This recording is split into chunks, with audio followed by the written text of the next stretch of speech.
People who grew up with strict parents, what was their most unreasonable rule? My mom was insanely controlling about food. Weird rules were in place, like 1 slice of lunch meat per sandwich. No one but her was allowed to cook. She'd make 1 giant batch of spaghetti or something, and we'd have leftovers for days, so she only had to make dinner twice a week. She did not work or anything, just didn't like cooking every day. Breakfast was cold cereal and you'd only be allowed a small bowl with just enough milk to moisten it.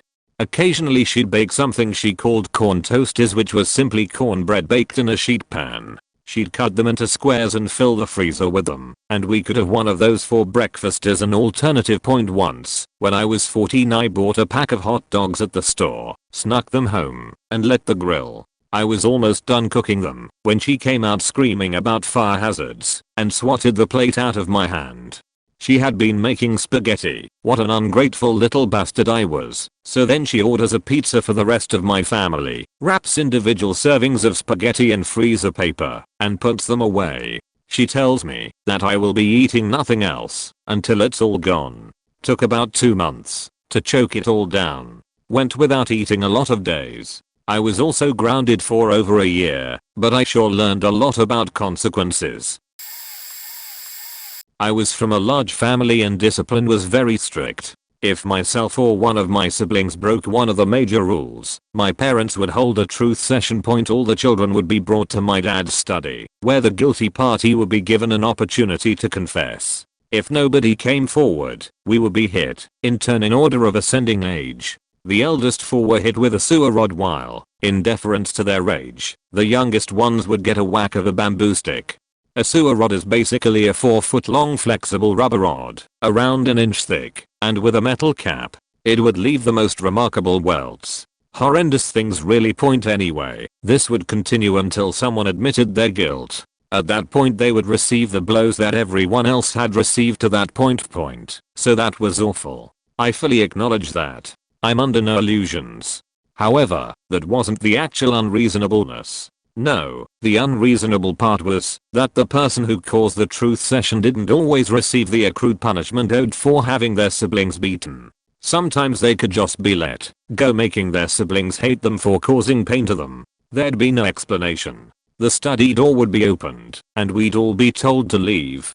That meant you could be rewarded for holding out and avoiding the punishment you definitely get if you admitted it at the beginning. My parents now tell fun stories about how, when I was a child and I'd done something wrong, I'd always begin with, "Let me tell you my story."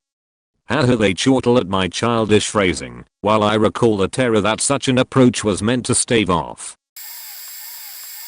Was only allowed 45 minutes of computer time daily. If anything happened to the computer, it was the video game's fault, not the shady links my mom still clicks on 14 years later. Reddit. I'm getting a lot of cool responses, but I can understand where my parents were coming from. I'm originally from Poland, which, as a lot of people know, was a communist country for a while. Everything was heavily regulated for quite some time. Even after 91, the practices were still common up until 2003, at least in the area I'm from, so I got a chance to experience mild communism, though I was a bit young to grasp politics coming to the U.S. They felt they had to regulate everything in the household, just because that's how it was, since they were born. Since then, they've really cut back, and for the most part, they're pretty relaxed about everything. I feel like I got the short end of the stick. Growing up, I wasn't allowed to hang out outside of school, even during high school, and in high school I wasn't allowed to date, so my social experience was pretty pathetic to say the least. After graduating, my parents saw no real threat from letting people hang out or date, so my brother got a smooth ride through high school. It's better now, although I still have issues meeting new people. I've kept a small circle of 2 to 3 friends that I talk to, but hopefully that changes next year if I move into New York City for school. At least I still have RuneScape. I have a ton. One was that I had to always give 24 hours notice if I wasn't going to be home for dinner any night of the week. Because dinner plans are never made the day of. This lasted until I moved out when I was 19. I thought that would get better, but it actually became worse. My sister and I go to dinner to our parents every Sunday, and now they need 72 hours notice if we are not going to be there. Also had 10 PM curfew every day of the week until I moved out. Sleeping in was never a thing. 9 AM wake up call, otherwise point. Parents had sensors on our doors so they could tell if we left our rooms in the night. Cameras covering every inch of outside. We weren't allowed to use the bathrooms after midnight. My stepmother came storming out of her room one night when I went to the bathroom at 2:30 am because, you know, sometimes you wake up and need to go, and I was sick of peeing in a bottle because of their rule. She stormed out and confronted me and looked like she was about to hit me. I said I fucking dare you, as I was ready to hit her back. So many edit, spelling edit too. At one point, they cut off power to our rooms at 10 PM every single night. This lasted less than a month, but still happened. When I think back on it, there weren't really any unreasonable standing rules. More like every now and then my parents would explode on something minor to make up for the lack of parenting. I love my parents, but they don't seem to get the idea that not being around much faked their kids up a bit. I was extremely shy and withdrawn, and my brother is a narcissist. It would take quite a few paragraphs to explain, but suffice to say their lack of checks and balances on him and my family's doting on him legitimized his belief that everything revolves around him. On the other hand, nobody paid attention to me, which is partially on me. I'm quite happy to fade into the background in any situation. I hate attention. Maybe cause I didn't get any when I was young, and when I did it felt weird. I don't really know but yeah, I specifically remember the few times where my dad was shouting in anger at me and neither made any sense. Once, he told us, during the middle of summer, when we were about 13 and 15, not to go outside while he was out. Mind you, we were 13 and 15, and literally every single day during the summer, no one was home, and we were outside unsupervised all faking day. So my brother was like, rules don't apply to me, and goes outside. Dad came home, starts screaming at him, then starts getting pissed at me, and whacks me for not stopping him. At the time, dude was like twice my size, and no one could tell him shit, so. Another time, on my birthday, all I wanted was a remote controlled car. So I got one. Brother proceeds to take it out while I'm not there. Dumbass tries to control it and ride a bike at the same time, runs it over and breaks it, puts it back, doesn't tell anyone. I find it, get pissed. Dad of course thinks I'm lying to cover my own ass, and I get whacked a bit. Brother thought it was funny. Instead of parenting, Dad went the easy route, assigned blame and punishment, went back to doing whatever the hell it was he was doing. Fast forward 20 plus years. Brother is rapidly heading for a divorce that he just can't believe is his fault. Haven't said a word to him in maybe 3 years. Honestly lost track. I can't talk to him because he'll blame random bad shit that happened to him on something I or my best friend did like 25 years ago. Dad is disabled, lays around all day, can't understand why no one comes to visit. Mom, love her to death, but she's an idiot, makes excuses for both of them. I used to idolize my father, and I glossed over a lot. Been thinking a lot about him lately, and coming to terms with the fact that he's an asshole, much like my brother. Which sucks, but the truth is the best policy. TLDR, the lack of consistent rules was, for me anyway, worse than a strict environment. I was interested in learning about Wicca because I was young and in high school, early 2000s. When Harry Potter was still happening and all that stuff. My mom and stepdad found out by reading an ML I sent to my cousin. It was the summer and they freaked out. Took everything. I couldn't read. I couldn't listen to music. I couldn't watch TV or movies with the family. I couldn't hang out with friends. Couldn't talk to my cousin anymore. Basically anything that might bring me pleasure was taken. They made me do chores all day, would go on family outings without me. Soon I became a shell of a person. I was going to kill myself. I wanted to, I just was scared of death, so I decided not to go through with it. So I turned myself off. They hated it. They weren't getting a rise out of me anymore. Anything they said to me, to extending my sentence I wouldn't react to. Since their narcissism relied on a victim, I wasn't a source anymore.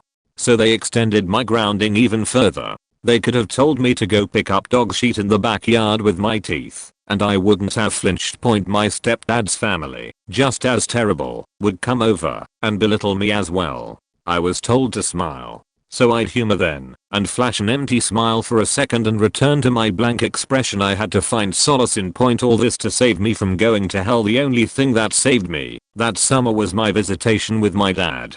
My mom and stepdad tried to paint him in a bad light, like ours was the abusive one. Even as a kid I knew my dad didn't make me feel as bad and empty as they did. I eventually got through it. Years later, about 4 years ago now, I ended up working at a job, unexpectedly, with a girl I used to play with in the neighborhood. I always wondered why she stopped showing up when I wasn't home or in another part of the house. She came to the door and asked to play. One of my parents opened the door and told her I didn't want to play with her anymore. I always wondered why she never hung out with me or talked to me. Even finding this out in a more recent term, I cried and apologized to her. I could have had a great friendship with a lot of people, but they just wanted to alienate and control me. Unfortunately, this is just the tip of the iceberg. I don't talk to them anymore, but I still live in the same city as them, and I have a lot of social anxiety because of that. One of my roommates exhibits some of the behavior my parents were so kind as to bestow on me. It's making things difficult to handle. I just want people to be happy and live in a healthy environment.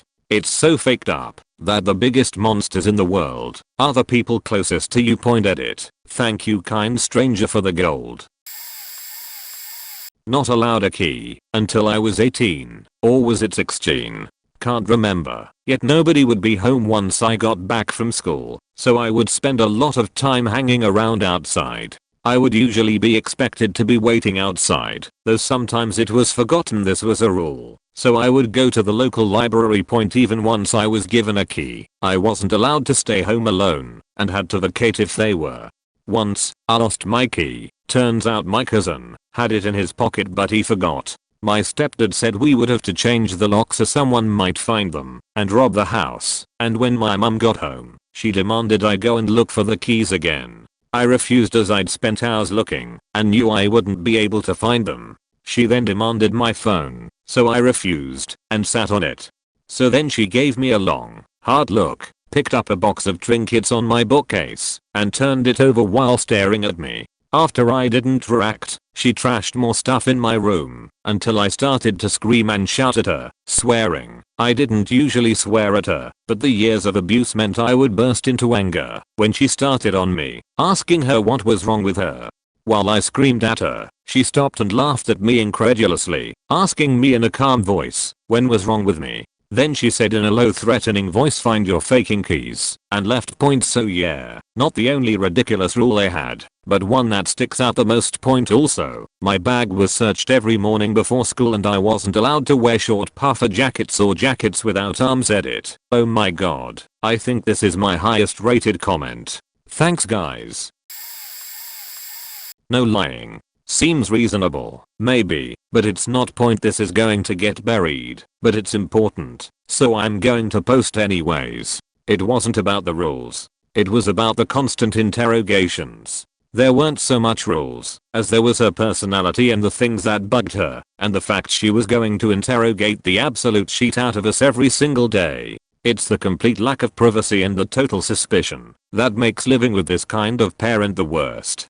Not even the whitest of lies or the tiniest of missions were acceptable. Where were you? Why? When did you get there? When did you leave? Who else was there? What did you do? Why did you do this? And did so and so do that? Why did you let them? And how is that related to this other thing? Why did you just lie to me? It's hard to explain, maybe, but there was this Socratic lawyer type method being applied constantly to invent lies to catch you in. Like she was looking for an excuse to backhand you, digging in until our memories failed to provide total consistency, and then she could ground us, or whatever. If she was in a bad mood, she'd scowl around the house until she found something out of place, so she could scream at us. Screaming. Lots of screaming. For strict parents, it's often not really about the rules. It's about respect, which is a dog whistle for total domination of the subordinates in the household. If there were rules, there would be times when I was allowed to do what I was doing without suspicion. This did not exist. Every single day on my way home from anywhere, I had to prepare a huge list of answers, try to find where she would dig in, and build up the walls. Keep stories simple. Build big emotional walls. It mostly didn't work. We didn't really have a relationship. We didn't talk about my feelings. Maybe try imagining if every day you had to cross the border twice and board a flight, but the border agents are all your mom. I don't know where to start. My mom was super chill. Whatever I was going to do was fine. When I went to my dad's place, totally different story. I'm not diagnosed, but I'm pretty sure I'm on the dyslexia spectrum somewhere. I'm 34 and still say right when I mean left. I'm also a professional electrical engineer and still don't have the multiplication tables memorized. Pretty much proof, if you ask me. Anyway, in grade school I was struggling with the tables in math class and my dad sat down and wrote out a bunch of multiplication problems in a notebook and had me sit at the table and work them out. When I started struggling, he became visibly and audibly agitated, which my brother and I knew was basically a death sentence. Anyway, after shouting what is 7 times 8?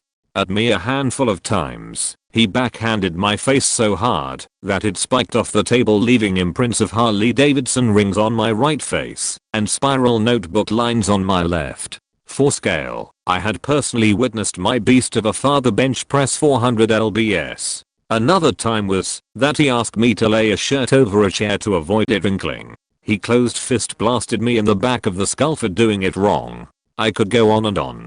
The rule was that you must always perform to his standard, which was impossibly high for a 9-year-old, and unstated before you begin a task. Shortly after my 10th birthday he got pissed about custody and kicked my mom's door in and shot her twice before killing himself. He didn't care that I was watching or what would happen to me after he orphaned me. Reading through these posts, a lot of these are clear-cut cases of child abuse. For those people, you should know that your parents are faked up. Don't blame yourself for the bullshit they pull or pulled. I hope that you are all living the lives you want now and doing what you want when you want. For those still under their parents' thumb, just ride it out. It will get better. I'm a 30-year-old now, raised old school Christian from SoCal, mixing some crazy ex-Marine and Navy upbringing. I was the eldest, and my father was not by blood, but younger brother was their love child, 7 years younger golden child who could do no wrong, even after losing a full ACE scholarship to a college for selling weed, was never discussed or reprimanded, just do not mention it. Kind of the same family rule about my stepdad stays in jails and years of drug use. I essentially was treated like a troublemaking teen out of their own fear/past experiences I suppose. Rules: no bedroom door allowed. Forced eating plan, because I was chunky, even though heavily active in soccer and dance. Color guard/courtship through church to begin soon. Chaperoned approved dating. No diaries or notes. Read aloud at dinner. If found. Room stripped. Search weekly for who knows what. Depression and ADHD/AD was made up and needed to pray for healing and grace from God because obviously it was a human/earthly flaw for doing something bad. When at school I was not to join recess but study or go the library, and someone has to sign a paper created by my parents to have initialed each day. I also had to do weekly grade report from teachers. No sleepovers away or at my home. My stepdad also had our phones tapped, but he knew about any and all conversation, since he would ask me about it later. Convinced he had video, but never found proof. Once home from school I was to report to the neighbor, call parents, and then allowed in my home to start chores and homework. If I was late more than 5 minutes I would get belted, and school would be called to ask why. Punished if younger brother did something, or made up stories. When I was able to drive, everything went downhill. I became my younger brother's chauffeur and my mileage was recorded. One hot day, summer going into senior year of HS, I invited some lady friends to swim. A hired neighbor to watch our house, called my parents, and told them that there were at least 2 boys in my home. That was a lie. One of my lady friends had a pixie haircut, and the other swam with her oversized t-shirt on. All of a sudden this woman is walking into our home with a key in hand, and after her scaring the shit out of us, said she was worried I was alone with boys in the house, and didn't think it was appropriate. We are all ladies. Now my parents are home, and my stepdad has wasted no time in throwing my personal belongings out the front door. He had already assumed I had sex with said boy, the boy that was never there. That would have meant I lost my virginity. My mom starts screaming at me in front of everyone, my lady friends, my neighbors, because of the scene. There are lots of neighbors around now, and calling me worthless, and no longer pure in her eyes or the Lord, and how I was just trash, and who would ever want me. I will never forget my mom saying that to me, while beating me with anything in her reach, vases, frames, throwing dishes. I was 16-year-old and left home. I had to quickly learn. Picked up 2 jobs under the table, one at a shoe store at the mall and the other a tanning salon, and tried my best to finish HS without alarming anyone, or allowing anyone to know what was going on. I didn't want to trouble anyone. My bosses soon learned of my living situations, wearing similar clothes repeatedly, and likely smelling funky. So after some time and trust they would allow me to sleep, and bathe in their shoes and tanning building, so at least I was safe. Forever grateful for those people. Not sure what would have happened if not. Our entire family didn't know of my stepdad's multi-decade meth addiction until just recently, and probably makes sense now of all this mentioned above. I tried many times to resolve things, and it was always my trying. So once my first child was born, and stepdad relapsed, we permanently cut ties. She will be 5 this September. While cutting off the only family dynamic, no matter how distorted or dysfunctional it may have been, was the hardest thing I have ever had to do, but it has been the most rewarding and satisfaction I have ever felt. Words never hurt my parents, but my silence has made its biggest statement of my boundaries. I still am finding my way to healing from all the chaos/abuse, and cry often because I miss my mom and brother. I only ever wanted to protect them, and yet the demon wins. No, I focus hard on being the present mother I only ever wished, prayed, and hoped for, even still, for my own children. I never imagined this is how my life would turn out, but if it meant getting to where I am today, I'm thankful for who I am today, and who I can be to my own husband, daughter, son and friends. Thanks for this safe place, and sorry for typos and errors. My mother is a hardcore narcissist. There was a ton of stuff I had to literally whisper responses to her when we were talking, because my regular indoors voices and attitude that got me in trouble. I wasn't allowed to do chores. I literally begged to let me do the laundry or cook as a child, because I knew I'd be hurt later in life if I didn't. I'm 20 and I still have yet to be allowed to do anything other than take out a garbage bag.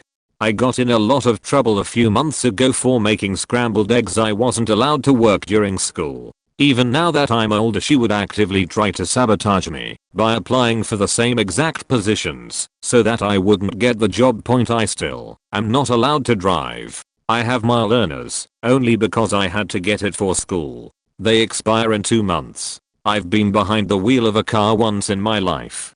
Growing up, I was never allowed to go to anyone's house. Unless they came over to my house, I would never see anyone outside of school. Sleepovers weren't allowed. I went to a single birthday party in school, and I recently came to the realization that I was probably invited to more as a child that my mother never told me about. I'm not allowed to show any emotion.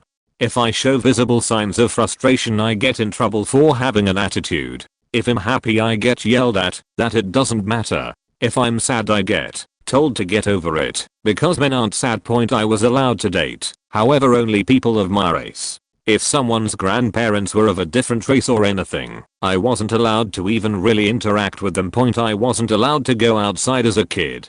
As in literally, other than to go to school, I never went outside to play. I have no memories of ever doing anything active as a child. I was bought video games and a TV for my room at a young age solely so that I wouldn't try to go outside and play. Honestly, there's probably a lot more. These are just the first things to actually pop to mind. I had an insane stepmom who was very controlling and vindictive. Really weird rules. So when I moved in with them in middle school, I had a 10 p.m. bedtime point. If I woke up at 2 or 3 in the morning and went to the bathroom, she'd run into the room because I broke her rule and start screaming at me and hitting me. Then she'd go and take my CD player and books from my room, so I had to stay in there with nothing, not allowed to leave my bed when I would be at home for a week after the incident, or she'd beat me up. I was 11. I ended up taking the screen out of my window and just pissing out the window at night. Stopped eating before bed, so I would need to go #2. If I disagreed with her or asked a question, she would always make me recite, "A wife comes first in a marriage, you are second." She was also crazy about the bus and me taking that to school. There was a bear one time, literally maybe 80 to 100 yards from the end of our driveway point, so I told her, "Drive me to school, I'm not standing out there for the bus." Basically got punched in the mouth and told to go stand out there and not worry about the bear. I didn't, and that was a huge fight. Note that she'd stopped real quick. When I turned 14, I went from 80 pounds to about 145 pounds and started wrestling. She hit me in the face with wooden rod hard for using the bathroom in the middle of the night. Blindsided me as I was walking out. I hip tossed her hard across the room and mushed her face and stepped hard on her chest, pinning her down, and told her very firmly, "You're not strict." Her term, "You are controlling and a bully who has nothing going on in her life. Stay at home and do nothing but TV all day. Never faking touch me again." The funny thing is, after that for like 3 or 4 years she became really cool. My stepmom would never let me have a birthday party. When I turned 12, she finally let me have a sleepover with friends. I was going to a Catholic elementary school at the time that had a rule that if all of the class wasn't invited to a birthday party, then invitations could not be handed out at school to avoid hurting feelings. Stepmom wouldn't let me hang out with friends outside of school, but also wouldn't let me invite the whole class. So I had to sneakily hand out invites at school to the few people I was allowed to invite, since that was the only time I ever saw them. The day of the party, my stepmom got a call from the school about what I had done, and just as everyone's arriving and going inside, she grabs my arm and yanks me aside to question me about what I'd done. I burst into tears trying to explain that I didn't know what else to do. She said I was grounded for 3 months and I needed to suck it up and not let on to my guests that I was grounded. We also had assigned seats at the dinner table when we had family dinners in front of the TV. My dad rarely ate with us. Her and her 2 kids got seats facing the TV. I got one that, if I craned my neck, I could see it, and my 2 siblings, when she let them eat, had to face the wall. When my oldest sister moved out, if one of my stepmom's 2 kids had a friend over, or if my dad graced us with his presence, I had to face the wall. In junior high and high school, I wasn't allowed to do any extracurricular activities if it meant she had to drive me to and from events, unless I joined one of her kids in something, like choir. She would take her son to and from basketball practices and games all over the country, and her daughter did soccer all over the state. But if I asked to do an after-school club, I had to find my own way home. I actually rebelled against her my sophomore year of high school and tried out for a select choir that did a lot of events outside of school. When I got in, I had planned to turn it down because I knew how pissed she would be about it. My dad decided to leave her that month, though, so I was able to enroll in the class anyway. Turned out to be one of the most fun classes I'd ever taken. My parents always preached the importance of school, but never allowed me time to study or do homework in peace. If I had a final exam the next day, they would always interrupt me to grab food from the freezer in the garage because they were busy folding laundry or something, and they would always tell from upstairs, even if I couldn't hear them. And if I didn't hear them, oh boy was I in trouble. However, if I was yelling from downstairs, I would be made to come upstairs to talk to them. I was also required to be up and out of bed by 7:30 am during months off of school, and even if I worked a late shift, regardless if I got only 4 hours of sleep. Also, after my surgery, even the day if, I was required to get up and go talk to my parents if I needed them versus calling or texting from the other room if they didn't respond to me yelling for them. I was also required to walk 20 to 30 minutes home from school in -45 weather or downpour of rain/thunderstorms, even if they were off of work and doing nothing, because back when they were in school they didn't get rides in bad weather. I also was always the one who screwed up the internet if it ever was slow or down, and was the cause of electricity bill being so high just because I loved technology and played games on my computer. I only ever had that and my phone plugged in where my brother had a TV, to computers, tablet, and phone and stupid LED lights everywhere. So, I always had to get off my computer whenever the internet was slow or not working. My parents divorced in my early teens, so there are mom and dad things separately. My mom did a lot of stuff that I realize now was sexual assault. From age 3 to age 11 I wasn't allowed to ever be in the same room as her without holding her hand. I wasn't allowed to leave the room without telling her she was beautiful and kissing her on the lips. She also made me tell her why any food I ate that she didn't make from scratch was bad and hurting me to digest. I can have some level of sympathy for her because she was a drug addict from a bad home and was at least starting from an emotion of compassion. My father has never had any love in him. My dad was worse, since he was abusive physically, verbally, emotionally, financially, etc. Everything but sexual. He would yell if he ever saw me eating, if the house wasn't completely silent or spotless, if after dark I wanted to brush my teeth or use the bathroom. By yelling I mean in your face, rage of a normal person's lifetime. Italian man. I was a smart kid, so I quickly realized I needed to raise myself, but if I ever expressed opinions or views that clashed it was a fight. If I ever used something I had learned that was deemed smart I was ridiculed for not living in the real world, where people had to change stars, not how to edit video and write stories. $30,000 scholarship for writing. One weekend I refused to go with him on vacation, so he locked me out, took the Wi-Fi router and shut off the water main. He also convinced a DCF worker I was a bad kid and made me sign a contract to live there, and the women wouldn't even talk to me because she had heard enough. Later I would find out she was the daughter of one of his friends from the lodge he was a member of and had gotten fired for retaking money from a parent. I got my face smashed into a wall repeatedly one morning when I was 15 because I was vomiting so bad I didn't think I should go to school, and deciding I was sick, like I was the parent, was disrespectful. It got called my little ambulance ride later, like I made it up. I was homeless and living out of my backpack for a while, too guilty to couch surf for more than a few nights at each different friend.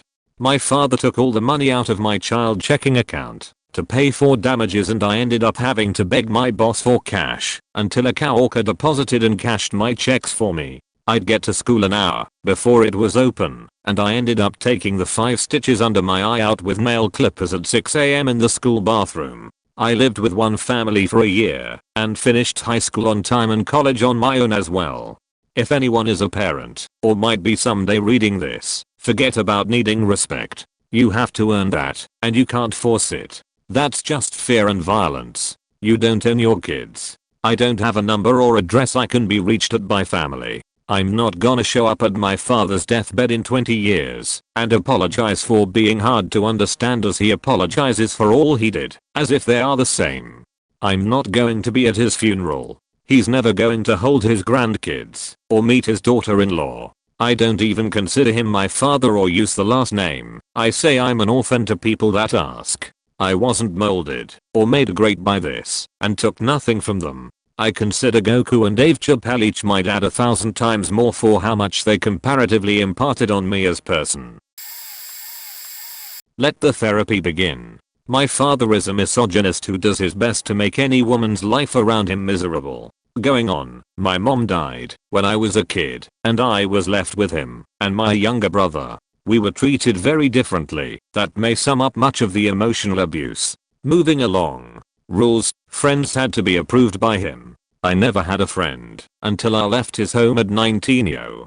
Had to wear pants to prom. Wasn't asked. Just went. Was not allowed to exercise. Aside from walking. When I hit puberty after leaving the house, he would call 3 times a day, literally, to see where I was and what I was doing. Randomly he would check to see if I was lying. Was not allowed to shave. I'm Middle Eastern with plenty of hair rivaling most fair-skinned men. Until I was 16. Not allowed to drive. Started driving when I was 21.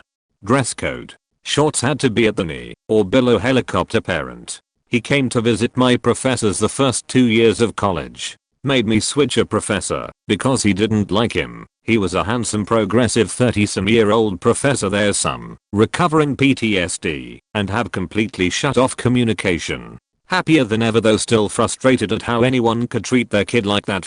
Bad parents. Let's see. My mom told us early and often that we were owned. We weren't people till the second we turned 18. Until that birthday rolled around, she owned us, our bodies, our opinions. Everything had to be okayed with her. You never correct an elder. Even if they're wrong, they're right by default, because they're older than you.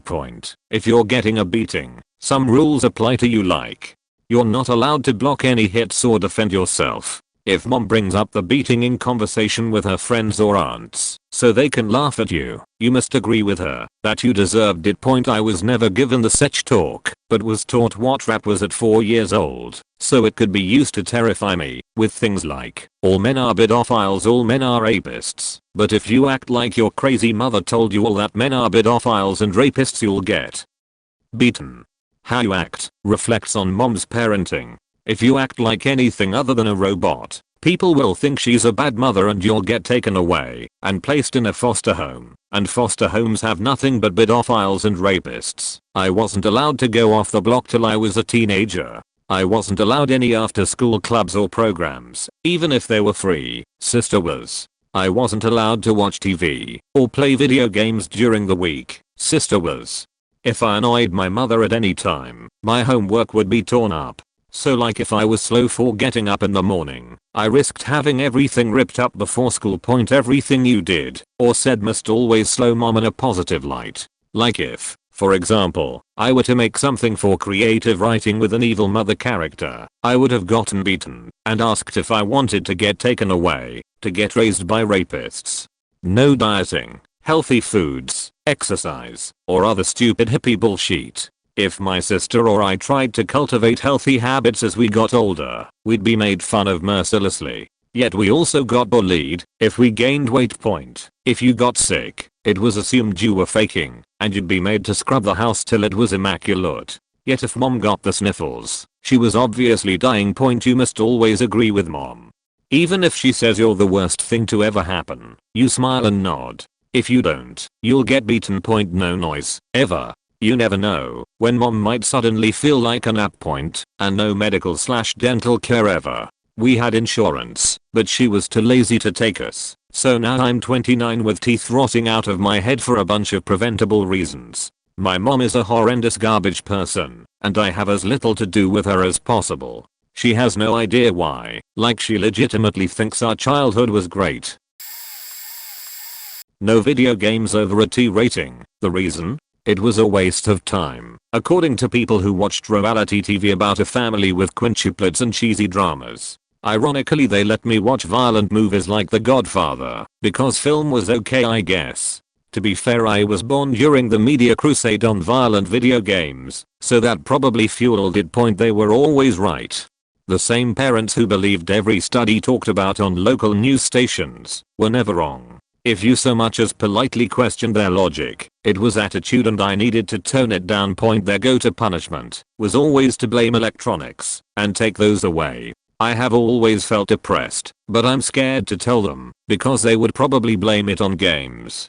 All it did was make me want those things even more instead of me branching out into other interests. Anytime grades were too low for them, it was always that punishment, never talking about what could've been wrong. When I was in the 3rd grade, I got into a fight with another kid over some stupid playground BS. I made a threat that I obviously wasn't going to be able to carry out.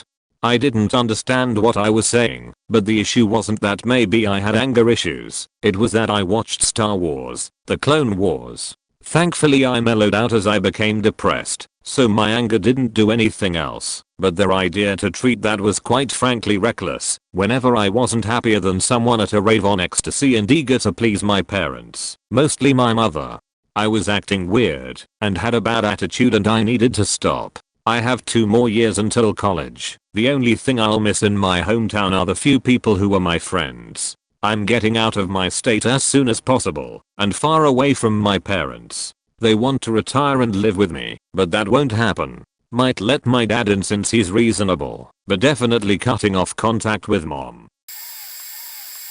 My parents were strict in many ways, but probably the most unreasonable rule they had was not allowing me to straighten my hair as a young teenager for fear of me burning the house down. Literally would get into screaming matches and my dad would hit/kick me if they caught me with a straightener and they would then proceed to throw it out. They even removed my door for a while because of this, so they could see what I was doing at all times. One night when I was 14 they came home and discovered me with probably the 3rd straightener I had acquired, and they went absolutely ballistic. After my dad went at me, my mom forced me to sit down and proceeded to cut off all my hair up to my ears. That night I tried to kill myself swallowing a shit ton of miscellaneous pills, and they had to take me to the Spent a night there getting charcoaled, and then a week in the mental hospital. Pretty sure after that they eased up on the no straightener rule, by the way, 10+ years on, and I still haven't burned any houses down from having a straightener. Less ridiculous but something that led to awkward social situations was not being allowed to eat candy. I remember going to a birthday party when I was 10 and the girl had a bunch of candy for everyone. I started to cry, and when they asked what was wrong I told them I wasn't allowed to eat candy. Lol. Not sure what was wrong with me, because my parents weren't even there to see, but obviously they had their authority deeply embedded in my brain. My parents are white and I'm white, but I got raised with a Japanese upbringing. Hell, I don't even know certain words for sushi in English, because I was taught them in Japanese, and I always ordered in Japanese. All of our favorite sushi restaurants were owned by Japanese families. It's kinda screwed me up, because if I ever talk about how much I know about Japanese culture I'll seem like a creepy weeaboo, but I also deal with the "you got X grade?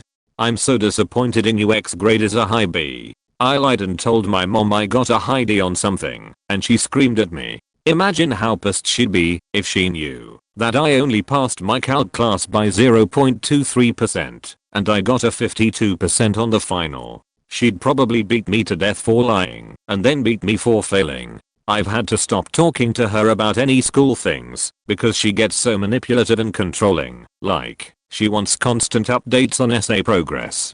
Like I'm beginning the outline, I'm halfway through the outline, almost done with the outline, finished outline, beginning rough draft, almost halfway done, nearly done, beginning editing, polishing it up, putting the final touches on it, finished with it, turned it in, received X grade on it, and God help you once you turn the paper in, she will ask you every single day what grade you got.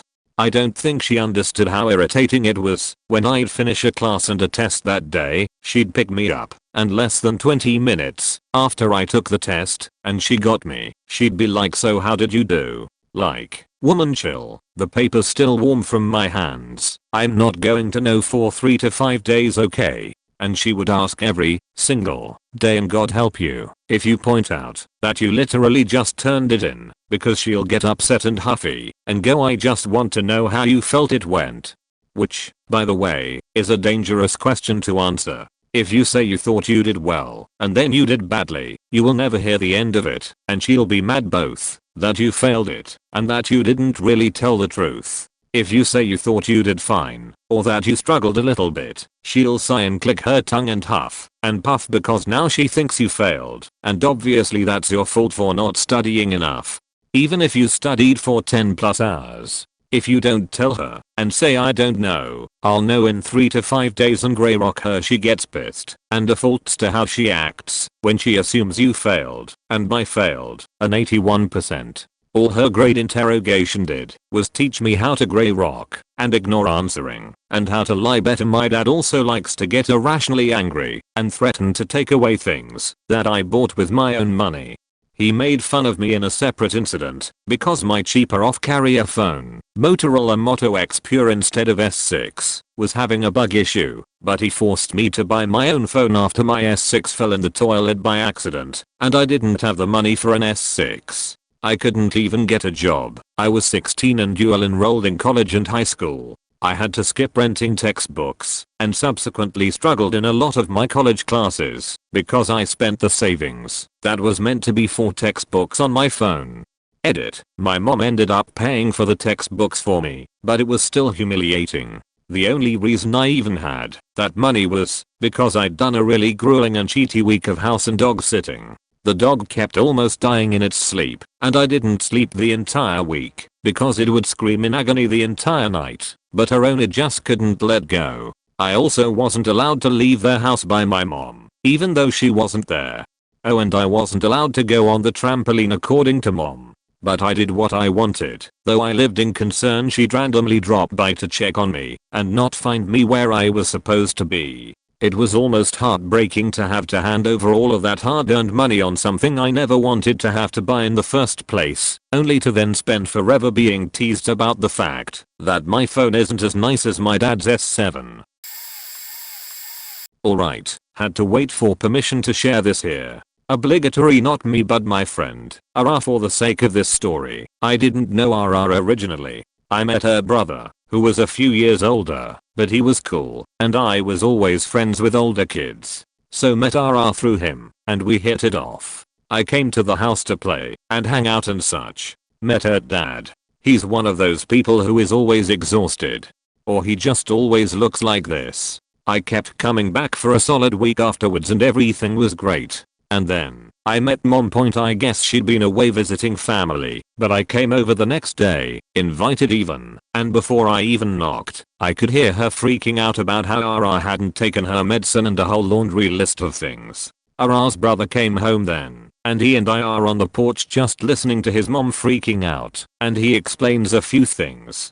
1. has schizophrenia and it's genetic too. Their maternal grandma had it as well, and while she managed to live a full life with it, somehow their mom is not okay with her child being less than perfect. 3. This is something I didn't at first believe, but got plenty of proof. Had a specific set of rules to follow. Despite hearing their mom. I never met her that day. I went home, still hung out with in school and in counseling, but my mother never had time to take me anywhere, and couldn't come over. Well, we lucked out. Next time my family moved we were legit 2 streets away, and we hung out more. I came over one day with her brother and at first, her mom was super friendly, offered me food and drinks, and wanted to know everything. Comes in from a physical, and we start talking, and her mom realizes made a friend. Suddenly, she wants nothing to do with me. I get eye rolls. When I come over, she throws little hissy fits. When I get a drink and she'd interrupt us as soon as was possible to tell me needed to rest and I needed to leave. Of course, I'd just go across the hall and hang with her brother. And her brother became part of my inner circle of friends and I actually introduced her to more people. She sort of found herself and gained confidence from the fact that she hadn't had an episode recently. This is how we head into high school. She enjoys the public high school life for about 2 weeks before her mother announces she's sending to a private school, where none of her friends are, and where her brother can't look out for her. I suspect her mom hoped we'd drift apart but all of us were more determined than ever. This is where the rules came into play. Was not allowed any TV, computer, except for supervised homework, no phone access at all, and she could only read non-fiction books. Her mom was worried encouraging her creativity would make hallucinate more. Was not allowed to have friends over. Luckily all her friends were her brothers and there wasn't a rule that she couldn't be around us. Was not allowed to spend too much time in her room. Could not provide for herself food or medication. She got her medication from her mom, which was ridiculous, since her medication at one point had to be taken with sufficient hours between and her mom's work schedule did not allow that. Was on a strict diet. There were other rules, but I wasn't around much to see them enacted, but these ones I remember. Finally hit that rebellious stage when she got it in her head her mom was trying to kill her. She got antidepressants that she wasn't supposed to take with other medicines. They had to be taken hours apart, and her mom kept trying to push her to take them with her antipsychotics and such. She rebelled hard. She skipped school, she ran away from home, always ending up at one of our inner circle's houses. Her brother knew where she went, her father did too, or he had an idea, so they never were calling the police. especially since she would come back once we convinced her she needed her medication, which we hated doing to her. She stayed with me most of all but would legit sit in the woods outside my house all day and climb through my window at night because she got so paranoid about parents because of her mom that she trusted no one. The one time she met my mom was a complete accident. She was coming out of the bathroom, half asleep and lacking meds. She ran into my mom and panicked thinking this meant she'd be going back home. She freaked out, and my mom just sat there and held her, rocking her and assuring her she'd be alright. Cried the entire time, and later told me that her mom had never held her like my mom did. Her mom controlled her life, but never really had much physical contact. She told me she'd have killed to have her mom touch her, even if it was to slap her. Things got a bit better when she started dating a guy in our circle and she started learning to fight. It gave her some control as well as some love outside of family and just friends. He was and is still good to her. Her mom of course couldn't know, but was too busy seeing her brother off to college. Well, after a few months of just the usual stress and drama, we found out RR was pregnant. She was 18, out of school, has inheritance from her paternal grandparents waiting for her 21st. Years ago her mom had her committed. I later found out she'd withheld meds from her daughter and declared unfit to take care of herself. So RR's mom is her legal guardian through all this. Denies her birth control and access to it, won't let her get an abortion. RR hates kids and doesn't want to pass on her poisoned genes to some poor kid. She also doesn't want to have to go off her meds for the final trimester, so she's not happy. Plus her boyfriend moved to New York for school, and so her sources of support are slimmer now. She doesn't want kids, but she warms to this child growing in her after a while. Still doesn't want it, but the idea that she can create life seemed to fascinate her. We get months in, find out she's having a little girl only for her to miscarry. I came over as soon as I heard, and she's in her room, tucked between the wall and her bed, where her mom can't reach, and she's just unresponsive, staring at a wall, before she sees it's me and starts wailing. She cried herself to sleep, and I go downstairs to get water for her and myself. Her mom sees me and makes this big deal about the miscarriage, saying how it was a good thing because RR wasn't going to be fit to be a mother and just venom. I stared at her and legit blurted out, "How can you be such a monster?" I screamed a lot of shit at her mom that night, and finally, ultimate rule, I was no longer allowed to be in their house. I rebelled and stayed of course, and her dad managed to convince her to let me. I'm scheming with her brother and my mom and whoever I can call to get her out of this house, and her dad pulled the greatest plan out of his ass. He tricked her mom into signing away her guardianship. I don't know how, but he managed it. Signed away his rights too, and turned them over to his sister up north. RR pulled another disappearing act and stayed at my house for a night and then left to another friend's house. When we found out, her mom called the cops. Within 48 hours she was out of our state, living with her aunt, and to this day, her mother has no idea where she is. Happier ending? She was still depressed from her miscarriage and having to leave all her friends behind, so her aunt got her an emotional service animal, retired show dog with scars of her own. Whatever your feelings on Issa's, this dog has really saved her life. I got to see her smile when we talked through Skype, and she doesn't look as tired or weighed down as she did living with her mother. Her aunt's even putting her on a path to where she'll be able to assume custody of herself, and she intends to move in with her boyfriend. Late to the party, but no TV or radio. But we had a TV set so mum could make us watch religious videos. When I was 13 we moved into a house that actually had a built-in antenna, and mum got so enraged by it, she crawled under the house to disconnect it. We waited until she went to work, and then I crawled under the house and reconnected it. We used to have one kid on lookout. 4 kids, we took it in turns, and the rest watching. When mum came home we had about 12 to 15 seconds to turn the TV off, disconnect and hide the wall cable and hope she didn't ever check the connection under the house. Fun times. We were so starved for entertainment we would watch infomercials and love it. Point all books had to be okayed by mum. When the school sent me home with a reading list that included Harry Potter, she freaked the F out and marched into the public school demanding to know why they were allowing the children to engage in witchcraft. Point like many others on here, we were not allowed to sit on the couch. I faking love lounging on a couch now. It's like a guilty pleasure. Sometimes I'll just rub my clean feet all over it just to feel extra naughty. No meat. She would smell our breath when we got home from school and decide based on that whether we had eaten meat or not. Take that as you will. She's crazy and we have limited contact these days, but she's still my mama.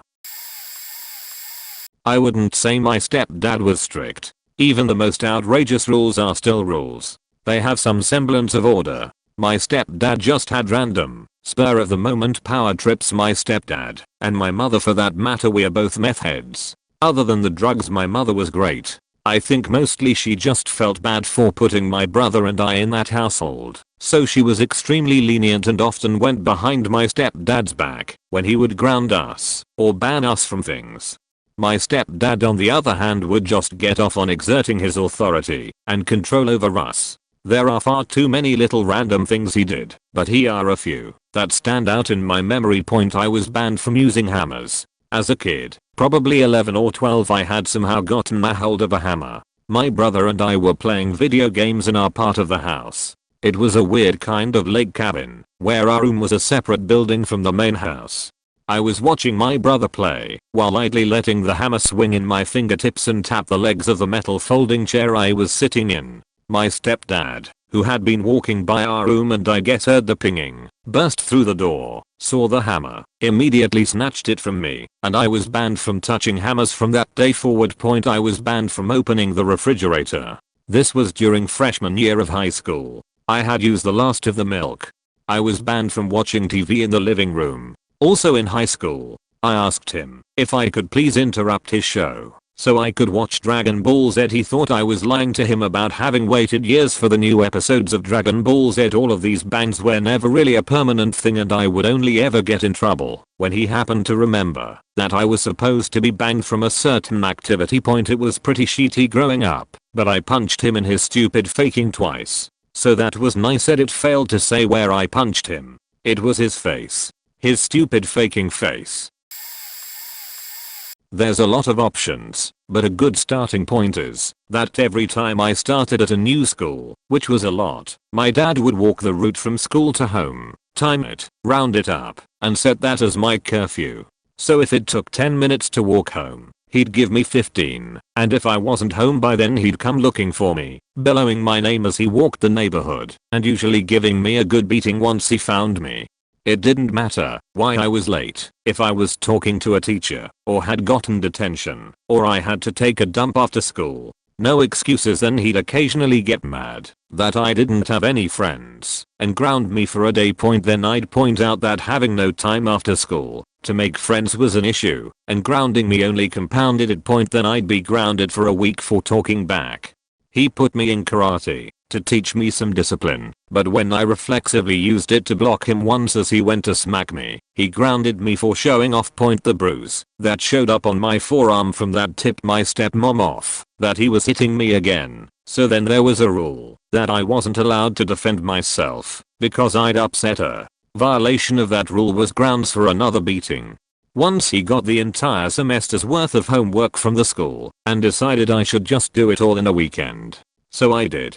The math instructions were, if you make a mistake, put the correct answer on a separate page. He took that to mean for every question you get wrong, fill an entire page with the correct answer, for every one. Since I was just copying the correct answers from earlier sheets, an early simple mistake meant that I had to write out 9x7 = 63 for 113 pages.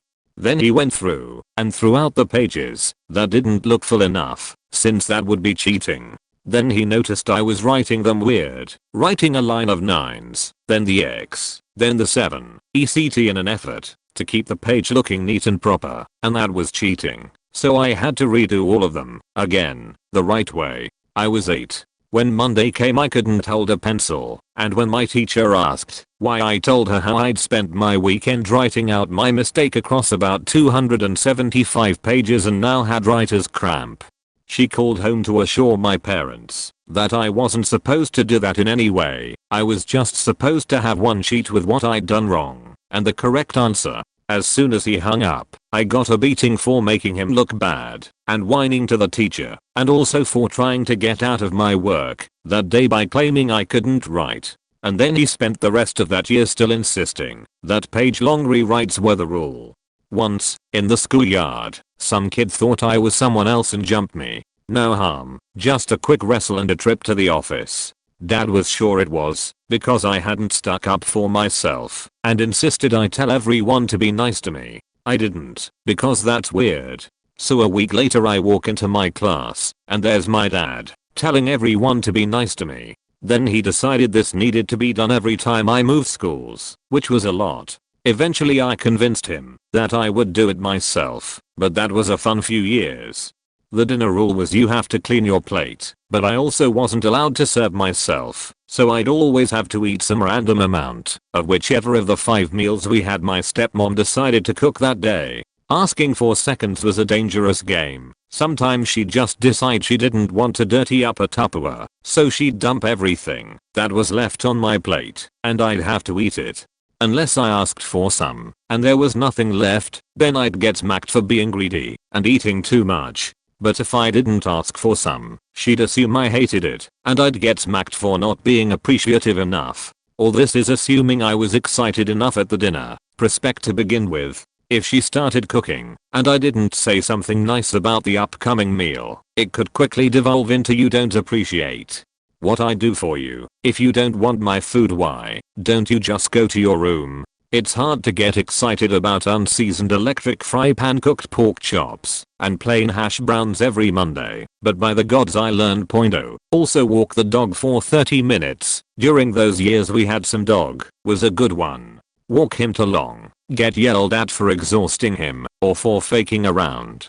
Walk him too little, get beat if they ever piss in the house, even if it was the next day. But I couldn't have a watch because I wasn't responsible enough, and we are not made of money and you'll just lose it or break it. And what's so important that you need to know the time, etc.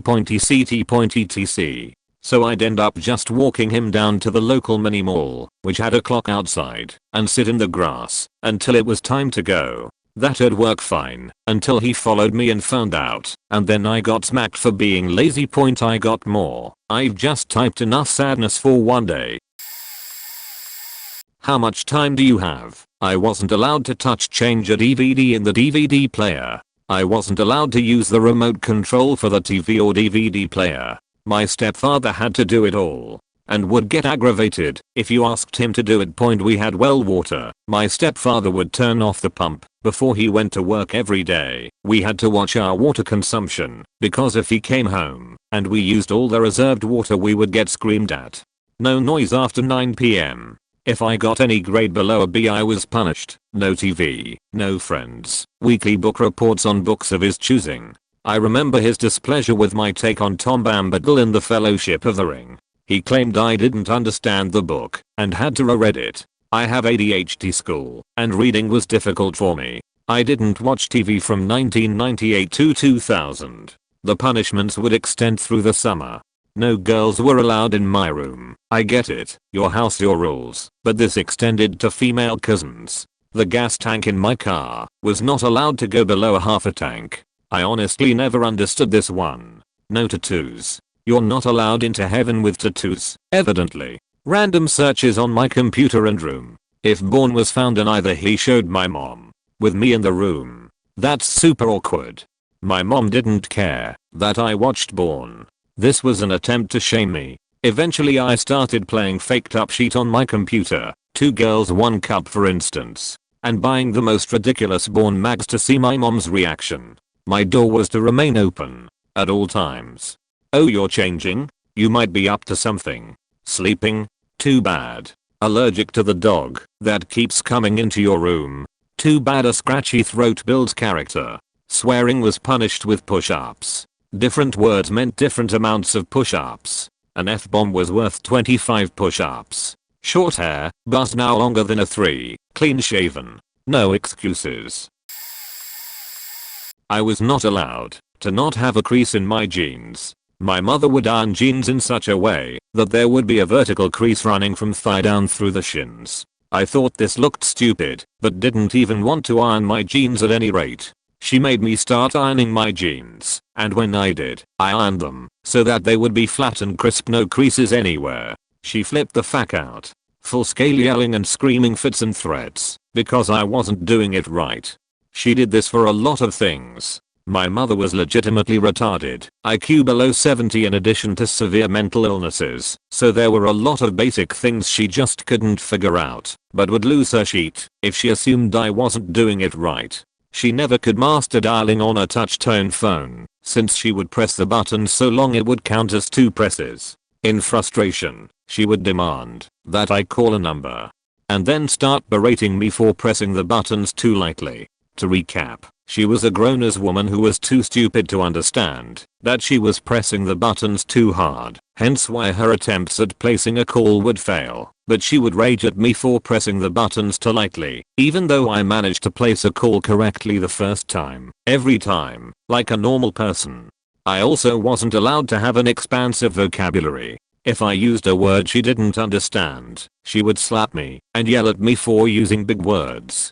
This started when I was about 7, when I used the word skeptical. With no warning, I got the ever-loving sheet slapped out of me while inside of a JCPenney. My mother is illiterate and has the functional intelligence of an elementary school child, so every word longer than 2 syllables is basically a big word to her. I was afraid to talk because anytime I said something she didn't understand, I'd get a swift slap or backhand. No warning, just smack. Of course, my extreme quietness and anxiety was seen as a sign of being stubborn and having an attitude, so I'd get smacked around for that. The solution of my abusive extended family, who basically used me a physical and verbal punching bag, was to tell me to stop acting so stuck up by using big words, and then my mom wouldn't have to randomly hurt me. I was also not allowed to actually do chores, but was berated for not doing chores. My mother would storm around the house, snarling and hitting walls and loudly talking about how I was ungrateful and useless and lazy, but when I offered to help with the housework she would yell at me to get the fuck out of her face. If I actually took the initiative to do some housework, she'd yell at me to get the fuck out of the way. As a teenager, she tried to make a rule that I wasn't allowed to go anywhere with people my age if she couldn't come too. Not that she wanted to make sure a chaperone was present, but she literally wanted to act like a 14-year-old. Going to a movie? I can't go unless she goes too. She doesn't care if other adults are there. Not allowed to have fun without her. I was also not allowed to dislike anything she liked, hold a contrary opinion, or have an interest or hobby she didn't understand. From ages 6 to 11 I cultivated a rock and mineral collection, which she decided to throw away one weekend, because she didn't understand why I liked it. If she bought me an article of clothing and asked me if I liked it, the only response I was allowed was a yes, unless I wanted her screaming at me and even hitting me for daring to have a different opinion. She forced me to do cheerleading and other stupid girly things that I hated, and her rationale for it was that, but I like it, while screaming at me and hitting me. On the flip side, I was not allowed to play softball for several years, because she didn't like sports. No TV except for weekends. Only TV in the house was a 13-inch Hitachi in my parents' bedroom. Could not control my clothes or hair at all. Clothes were laid out for us in the morning, and me and my brother, both adopted from different parents, were always told we looked like twins, even though I was a head taller than him. One spanking for instigating, 3 for continuing. Effectively I was not allowed to defend myself from my brother, who had a bad temper. Could not say dang, darn, or gosh because they were too close to the real thing. Could not say, but because it was too crude. Could not watch Power Rangers, because it frightened my sister. Could not watch TMNT, because of Splinter's mysticism. Could not watch Pokemon, because of Chandler's in the Poker Tower. Could not listen to secular music, even Christian music, that was perceived as mainstream like POD or DC talk was off limits. Computer was put in the hallway with a web filter, because my mom caught my brother looking at the Victoria's Secret website. Had to physically look away from the Victoria's Secret store when walking in the mall. Got in trouble for talking back, but my mom would lose her temper and scream at me. And the coup de grace, my father was in a 1-bedroom furnished apartment in NM for work, while they tried to sell their 5-bedroom house in SoCal. My mom went down to NM to help my dad find a house and I stayed with a friend. When my mom got back, my friend's mom called her and accused me of telling my friend that I wanted to fuck every girl in the homeschool group. Because my mom had just previously caught my brother looking at porn, she instantly believed her, because in her words, "I can never trust you again." As a result, a family of 5 lived in a 1-bedroom apartment for 6 months while our house sold because my mom was too embarrassed to show her face to the homeschool group. While we were living there, my parents would take me on walks to coerce me into admitting I had said what my friend's mom accused me of. While living there, us 3 kids had to rotate between a couch and the floor. Also, my dad would leave early for work and my mom hated that he worked so much and would hit him and try to get us kids to side with her. I found out years later that my friend's sister made the whole thing up because she thought I was a bad influence on him. He was a bad influence on me technically. I'm sure there's other shit I'm forgetting. Oh gosh. Not allowed to have female friends or any social contact with any girls near my age. Not allowed to lock the door of whatever room I was in. If they called my name and I wasn't standing in front of them within 10 seconds without a very good reason, I was grounded. Wasn't allowed to spend more than 5 minutes in the bathroom, whether taking a shower or a sheet. Plenty more, but those were the worst. Kinda funny too, because I had a ton of freedom in other things. Had my license when I was 15 and didn't have much of a curfew. Had quite a few computers in my room with unmonitored internet access, though admittedly I don't think they realized that until much later. From the time I was 8 years old or so, I could go outside and go pretty much wherever I wanted and not come back until dark. This lasted until I was 17, and one day my mom found out I'd given a female friend a lift to church. Double gasp. She got my dad to try and take my truck, and I basically just said no, not happening. So we came to an arrangement where I paid a reasonable amount for rent and bought most of the food for the house. And in return, I was completely free to act as my own person without their restrictions. I moved out and to another state about a year later, but that arrangement kept the peace quite well. In retrospect, I actually got along just fine with my dad as long as my mom wasn't around. He and I get along great to this day and share a lot of interests. My mom and I get along too, now that she understands that she has absolutely no control over my life and that if she tries anything I'll just walk out and leave. Going to get buried, and I'm now no contact with my mother for a couple of years, but as many have pointed out, there is a non-existent line between excessively strict and abuse. It was an automatic assumption that I was a drama queen and faking every illness. This led to my appendix rupturing at school because I would get in trouble for reporting any symptoms because I was lying. As punishment for the inconvenience of a hospital stay, I was allowed no visitors in the hospital and left there alone from the time I was dropped off at the emergency room until she picked me up. I also had to work off the bill with chores. I was 15. Also, when I was 15, I got in trouble for sitting at the same table as a boy I liked at school. She walked in and saw us sitting near each other. She dragged me out of school by my hair, calling me a hoe in front of everyone. The principal tried to intervene and she told the principal to fuck off. I went to Catholic school. The principal was a nun. Later that night, her then husband beat me back and blew for an hour while she stood in the doorway and told me that I deserved it for being a slut. She showed up to my senior prom to make sure I was there. She stayed the whole time. My date didn't have to bring me home that way. She made me leave before prom court was even announced because she was tired. She then yelled at me the whole way home because I was an embarrassment. I still don't know what I did. Friend sleeping over? Never. Sleep over at a friend's? Never. My phone calls were recorded and reviewed. Once I was allowed a bedroom door, it was alarmed, so they knew every time it was opened and closed. Everything must be spotless, and if I was allowed to leave the house, even to go to work, depended on the list of chores I had to complete daily. My room was searched for contraband weekly. This could be anything that wasn't approved of, including cassettes showing my age, any type of journal or diary that would automatically be read, so I stopped keeping them very young. Any notes in my backpack from school, even what people wrote in my yearbooks was reviewed.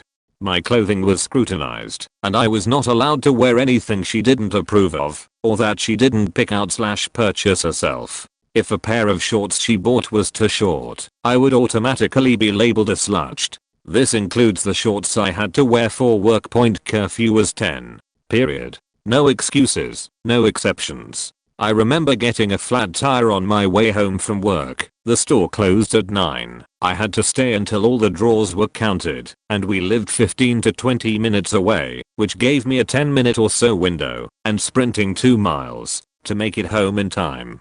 I was grounded anyway for leaving the post 20-year-old pickup that later exploded while I was driving it, unattended. I was forced to be on the dance team and play tennis. I hated them both. I was grounded several times for coming in second. My knees and elbows are now shot at 40 due to the hours of practice with private coaches every week, not to mention my regular practices, home chores and retail job, and now years of being a nurse. I'm in constant pain.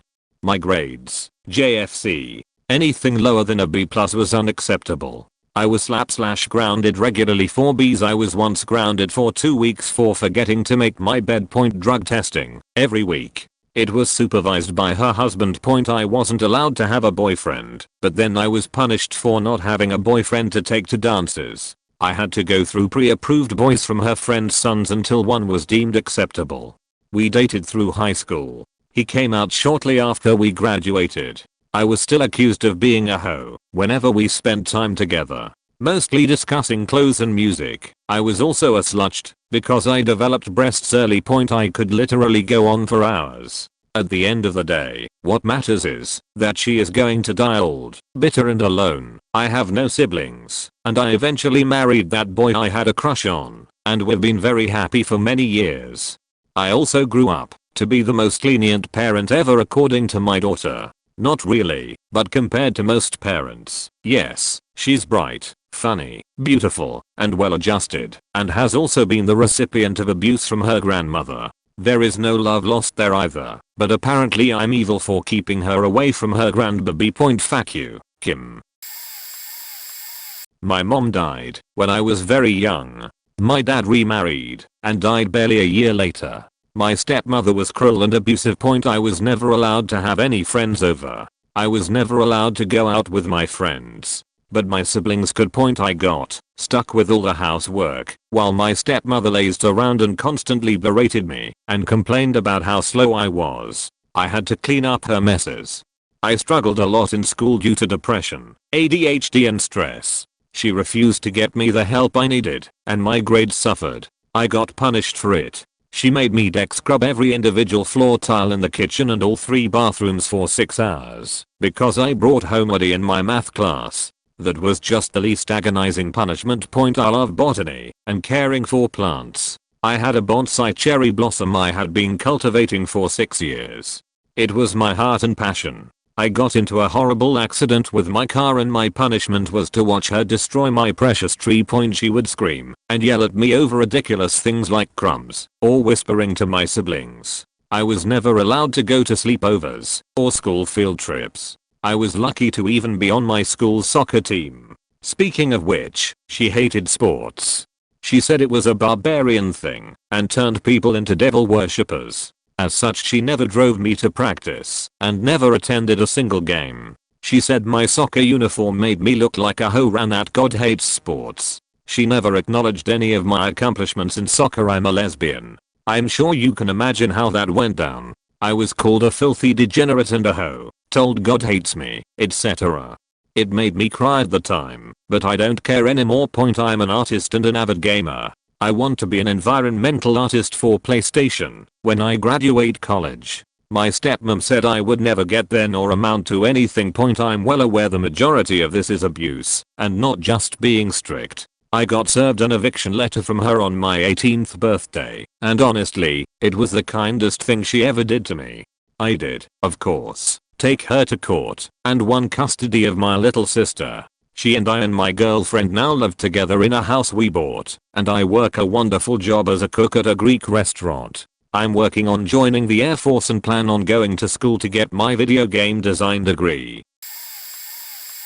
I was not allowed out if the house on my own until I was 12 and could only cross at traffic lights until I was 14. I wasn't allowed to go to friends' houses or have them over unless it had been arranged at least a week in advance. No celebrating Halloween, not even giving sweets to people who knock on the door because it is pagan. They would invite their friends over and we had to talk to them and entertain them and clean up after them, regardless of whether we had had any notice or wanted to something else. No Domino's or Subway, they aren't nice. Translated to that's where poor people eat. Only my mom thought this. No eating in public, outside of restaurants and cafes etc. Because again, poor people do that. Any kind of discussion or disagreement with my mum is an argument or disrespect, no matter how reasons or polite, and will be punished. If we do something wrong we get a consequence and a punishment. If I had an argument with my mom, the consequence is I'm not allowed to do that thing with my friend that I'd planned. The punishment is I get my phone taken away for 24 hours. Essentially just an excuse to punish us twice. No Harry Potter until I was 14 over 15 because witchcraft. There's probably more, but CBA to write / remember more of it. I have a couple. The hierarchy of respect. I had to respect people by virtue of their age. No rules on whether they're deserving of respect or not. Nope. If old then give respect. Now, giving respect may not seem so bad. What I found insane was that this rule applied to my elder brother, who was only older than me by a year and 3 weeks. However, this dynamic only flowed from the top down, a one-way street. As the youngest, that faking sucked, having to defer to everyone else. Basically, in the absence of parents, his word is law. Really did wonders for our brotherly relationship. I think it may be the reason why I will never see him as a bro like other guys do with their brothers. The presumption of respect and equality I have with my friends is not their point. I call this the postcode rule. Back when I started high school, before I got bullied for reasons, my so-called friends from primary, elementary for the colonials, kept asking to come hang out with them. Being the considerate jungan I was, I asked my dad for permission. My god, the detail they want was ridiculous. When, where, what time, must ask a few days in advance, and, if it's someone's house, what postcode. Asking my friends, that felt really silly. They thought it was silly, as did I, but rules are rules. In a way at the time I felt it was too much to ask, but without all those details, permission denied, so I kept saying no, I couldn't come out, because I lack all of those details. Eventually, people stopped asking me to come out, because those details are too much to ask for, and this one is one Asians the world over will immediately know, because it's a cliche, but a reality for many of us, the no relationship rule. Until some arbitrary threshold you reach. For some, it's 18, for some it's graduating high school, for some it's when you move away to college, because how the fuck are they going to know? No dating at all. Because must study for honor of ancestors. And the consequences can vary from nothing to being sent back to the motherland. Ever wonder why your Asian friend is rubbish with women/men? That's why point only. That's part the story. Oh boy. Once you reach the threshold, you are suddenly expected to be a playboy/girl/lover extraordinaire. Yeah, in the midst of playing catch up and developing emotionally, because you've never dealt with romance before, because you were not allowed to. Basically, here's a deep end. Go swim. On your first ever try. And they have the cheek to be suddenly so concerned that you are always alone and not dating all the time. Your child likely just got used to being on their lonesome and or has a waifu, but alas, the clock to 30 years old ticks onwards mercilessly.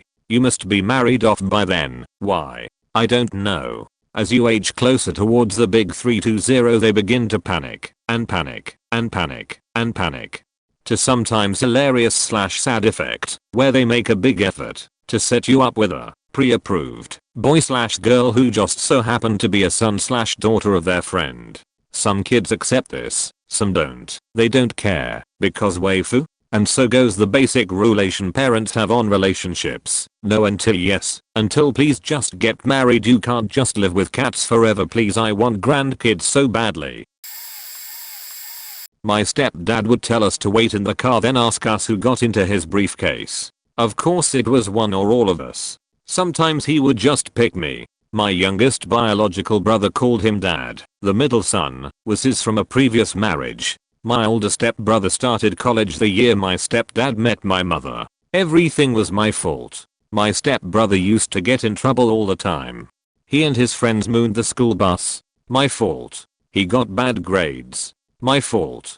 My French teacher, the Nazi, didn't like me. I wasn't a good student. She fingered me as the boy who single-handedly egged and basically vandalized her home and put her aging and disease-ridden husband in the hospital. Very serious crimes. Police arrested me at school in front of everyone. I had an airtight alibi.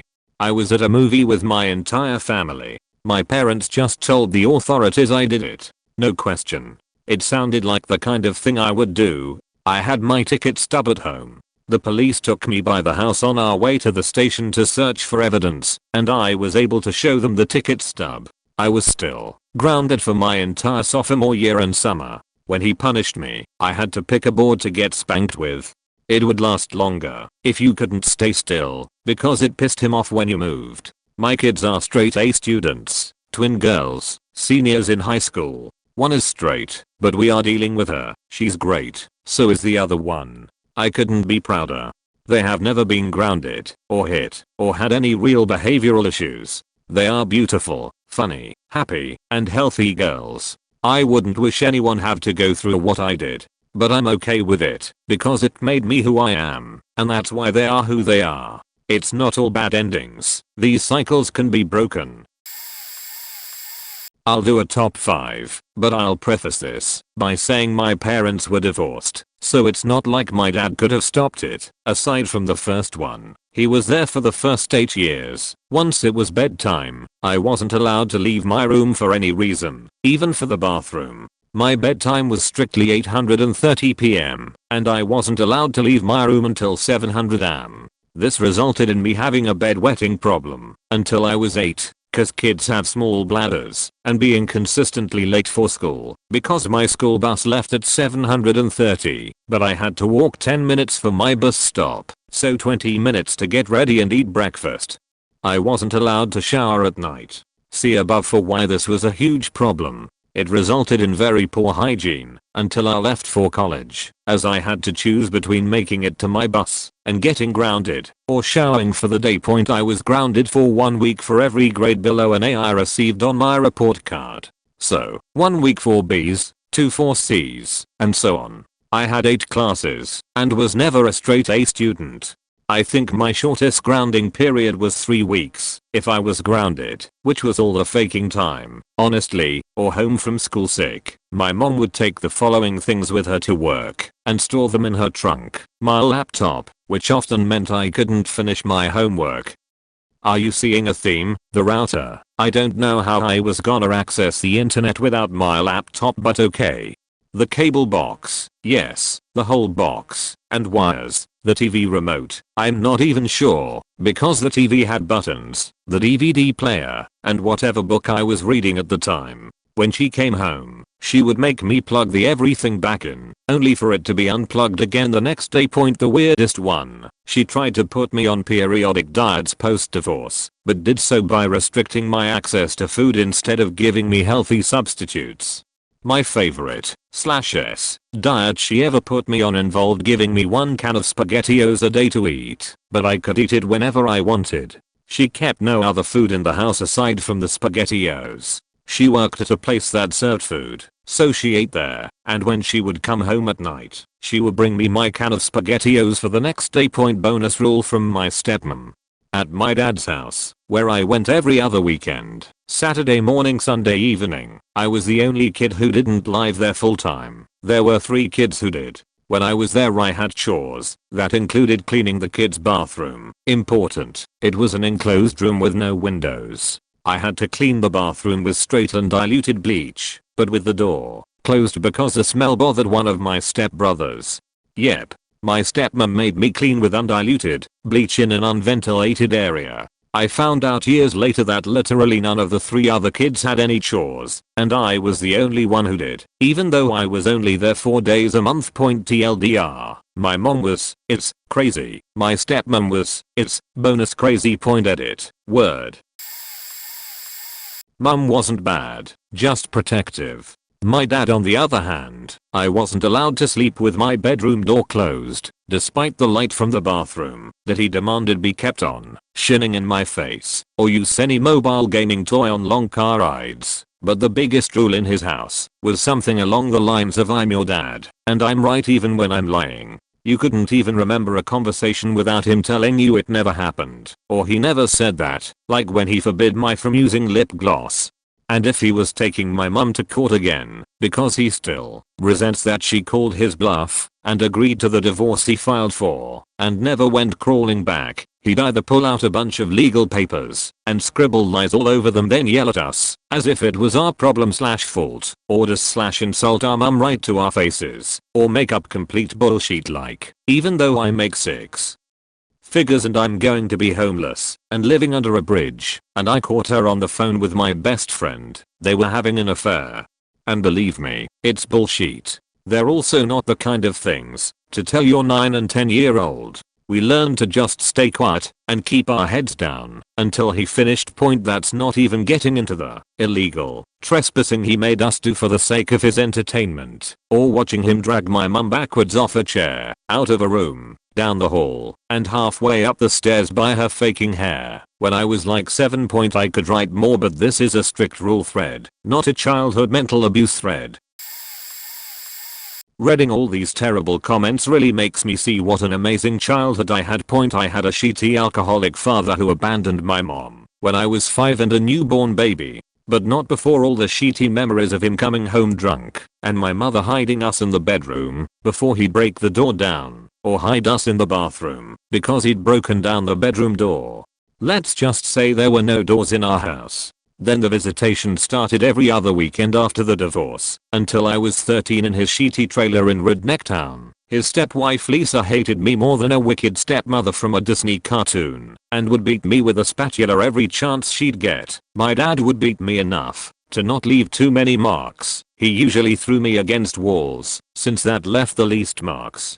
Plus I was an 11-year-old kid smoking weed because he didn't want to get high by himself. I fought very hard to never let him touch my little brother, and would take all his beating for him, because no one touches my brother. Well, my dad was 5 minutes and 11 seconds and I quickly caught up to him size-wise by 13. I'm 6 feet 4 inches now, and refused to let that piece of shit touch me. I eventually grabbed him by the neck, threw him against his trailer, and said to lay another hand on me, and we'd see who was tougher, which I'd win. Visitations ended soon after, and my brother, who's now 20, doesn't remember him, or the dark times. My mother did everything for my brother and I. She was a single mother who always focused on us, and worked hard to give us a good life. My father never paid child support. He's over $30k in the hole for it too, and he only owed $300 total a month for my brother and I. Piece of shit. But my mom still managed to buy our clothes and supplies, and she worked very hard to buy me Xbox as a kid, and loved to see us happy playing it. She worked a lot, so I would always keep the house clean. I learned to cook, and do laundry, and did everything I could to help my mom, since as young as I can remember, because I appreciated what I had. I never had curfews or bedtimes or any stupid rules. My mom treated me like a person, and knew I wasn't stupid, and would do the right thing. I never got in trouble, did well in school. I had a mom who supported me in whatever I wanted. I had a crappy childhood because of my father, but it was also a good one because of my mom. And I haven't seen my deadbeat dad since I was 13. I'm 25 now. He's dead to me, and will never get to see the success his 25-year-old first son turned out. My parents were totally different. My mom was strict, but cool. She had a rough childhood, and she worked her ass off, so she just wanted us to be happy. My dad was awful. He grew up middle class in some waspy neighborhood, and his parents were very conservative. My dad made up the stupidest rules and lists of chores. He has absolutely no self-awareness, and to this day, does not feel like he did anything wrong, even though none of his kids have spoken to him in many years, all of us for different reasons. He was unemployed for many years because he once got a great job with a major egg company, but was laid off within a year. He acted like he was some in-demand professional and wouldn't take a lesser salary than what he got before, a total fluke. During this period my mother worked 2 to 3 jobs, 7 days a week. My brother and I would come home from school around 3:30 to 4, while my mother would come around 6. The second we got home, my dad, who had been sitting, wearing a robe, having played COD or Rainbow Six, or Medal of Honor, or whatever for the past 6 hours, would get up from his chair at the computer desk to remind us not to cut corners on our cleaning point. My brother and I fought over who had to vacuum the stairs, because that's really annoying, but we always went tit for tat with dishes and garbages. All the dishes had to be washed and all the garbages had to be changed and taken out. We both did our own laundry from about the 4th-5th grade, and would throw in parts of our parents' laundry with our own regularly so that nobody was screwed. We folded the laundry, we fed the cat, and most of the time we even cooked dinner for everyone. My dad always did Sunday dinner and my mom made dinner a couple times a week, but by the time we were teenagers everyone just made their own food, plus my brother and I made food at our parents' whim. Make me a sandwich, fetch me another Pepsi, make me popcorn, put some chicken in the oven, etc. It wasn't complicated cuisine, but then again, we were white trash. I also had to make all my younger sister's meals and babysit her till she was 16. My dad used to say that he was teaching us a good work ethic. It hurt at the time, and I was really confused. Why is he making me do all these things while he watches? In the wintertime, my brother and I would shovel snow or stack wood for hours after school, sometimes 6 or more hours, while my dad watched from the window, sipping hot chocolate. Being the piece of shit that he was, he honestly believed he was teaching us character, or work ethic, or important life lessons. I never once saw him lift a finger. He was the least productive member of our household, and yet, he made all the rules. Call me biased, but whenever I see those cringe-worthy Bussipus posts on Reddit, I remember my dad. If you didn't know him, he would let you believe he was the most hard-done-by man in Eastern Canada. Wasn't allowed to go anywhere alone until college, and even then I had rules about where I could go and who I could meet, and had to text them every 30 minutes. Controlled everything: clothes, opinions, friends, what I said, what I watched, what I read, the music I listened to, looked through my phone and computer and drawers all the time. Wasn't allowed to speak with boys. Multiple instances where I was punished for looking at or speaking to boys.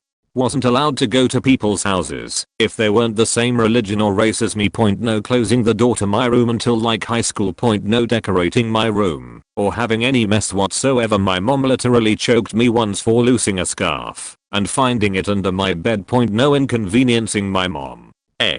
I was trying to hug her and tell her I loved her while she was cleaning, and she started hitting me. Once I was late for school, so she broke into the bathroom, pulled me out of my shower, and beat me while I was but naked. The regular South Asian parent stuff, grades and extracurriculars and whatnot. Most of these rules were imposed by my mom, though my dad was a good father for the most part, but he was also relatively strict. Jokes on them: the BC, the more strict they were, the more I rebelled, and the more I hid from them. I wasn't allowed to say, but because it was rude. I wasn't allowed to date until I graduated from university. I was not allowed to use a phone in my bedroom. Couldn't watch anything on Cartoon Network, and I wasn't allowed to drink juice or a soft drink unless it was Friday. When they found out I had fooled around with a guy in 10th grade, I had my laptop, phone, iPod and social privileges lost for 6 months. He blocked Facebook on all devices, so when I used the computer in the study I was only able to study. Oh, and I was only allowed to use the internet for 2 hours a day before that anyway. I moved out of home as soon as I turned 16. Edit. Thought of some more. I was never allowed to close my door, even as a preteen. If I chose to have a birthday party I wasn't going to get any presents. So I always chose to never have a party and get presents instead. I couldn't leave until I finished my meal, even if I refused seconds, but was given them anyway. My mom chose my clothes until 5th grade, when I had to wear a uniform to school. I couldn't wear perfume until I was 15, and my mom chose what I could wear because my choice was too adult. If I came home late they'd threaten to give my cat back to the shelter. I wasn't allowed to listen to music where the female dressed revealing or too sexy. My parents also read my MSN emails texts and were able to view my location. Whenever I sent a text message they found my weed pipe and thought I was doing meth too. They shunned me for months. I had to make my own way to school/work and buy and eat my own food. Just something I witnessed. My ex was pretty good at hair and makeup, and her younger sister asked her to glam her and her friends up for prom. I wasn't there when she was doing her thing, but I got there when they were getting ready to go, and the other parents were getting there for pictures. All these girls' parents were there, and were all happy, and taking lots of pictures. And I remember this one meek young lady's mom showed up last, got out of her car, went up to her daughter, took her face in both hands, and started inspecting her. She turned to my ex, and said, "Did you touch her eyebrows?" I specifically said, "Don't touch her eyebrows," and the poor girl was quietly trying to get her mom to let go of her face, and saying she didn't. Mom, she didn't point. She literally couldn't have been more rude, and only needed a magnifying glass to get closer to this girl's eyebrows. She was totally embarrassed in front of all her friends' parents, and her date for her prom. My ex and I were leaving to go somewhere, and I normally bite my tongue, but I decided not to, and said to the girl's mom, "Hey, a thank you to insert my ex's name here, and maybe any kind of compliment to your daughter would have been great instead of worrying about something as trivial as eyebrows." I didn't give her time to say anything back, just got in my car and left. But I hope in some way I made that bitch think about how shitty of a person she is that day, and embarrassed her as much as she embarrassed her daughter. I was required to wear makeup from 5th grade. I got beaten if I came home with it smeared off. No daily showers. Showers every other day during school. Every week during the summer. Water and heating was cheap, so I don't know about this one. No birthday parties or friends over ever, unless they were my boyfriend, because finding a husband was my utmost priority. This was from kindergarten. I needed a boyfriend. If I had a boy, my mom would find some way to inject herself into our playing, embarrass and punish me in front of them, and loudly declare she would be the only one to play with them if I don't behave. I later find out she's a bit off aisle, but usually she went after young teens, not children. This was her being batshit over my age group. If my younger brothers vaguely said I was being mean, I would get beat, no questions asked. I even pointed out they could never elaborate on what I did. Never made a difference to my mom's wrath. They didn't understand the consequences of their actions. My brothers later apologized. No school field trips. I was required to do cheerleading. They made us dress provocatively, and I hated it. 5th grade. I felt so uncomfortable. No basketball or any sport I actually liked. I was required to tell dad I was mad at him. Sometimes when he came home, my mom manipulated us against him all the time. Endless chores. My mom, with no job, was too lazy to do because she had to watch Little House on the Prairie all the time. No snacks. Only could eat what she cooked, which was usually rotten. I had salmonella numerous times growing up. She never touched her own food. She endlessly ate chips. All other adults are rapists and I should stay away from them. No hugs from anyone. Ever. Not allowed to ask for anything. Not allowed to say I'm bored. Cannot say I'm scared. Not allowed to cry. Not allowed to smile. Not allowed to make facial expressions because I would get wrinkles and be ugly. I was forced to tan endlessly as a young child to help attract a husband. I'm certain I'm going to get skin cancer someday due to this. I had numerous instances of blisters from it. No coughing while I was sick. It was annoying. No coughing from the endless cigarette smoke blown in my face. I'm asthmatic. No questions allowed. Asking why was one of the worst offenses. Not allowed to talk back. I could defend myself from one of her insane accusations. I had a bedtime at 7 p.m. until high school. Then it was 9 p.m. until my psychotic mom left with a 20-year-old she had tried to let rap me. Good times. Thankfully that hell ended my freshman year of high school. Oh my god, too hard to choose just one. Being grounded 1 week for every 1 minute late beyond curfew. And I was a senior in high school. Before I had going out privileges at all. No gum chewing was allowed in the house. No lighting candles allowed at all. No dinner if we forgot to feed the dog. Sort of understandable, I guess. Chores had to be done before schoolwork so they could come home to a clean house.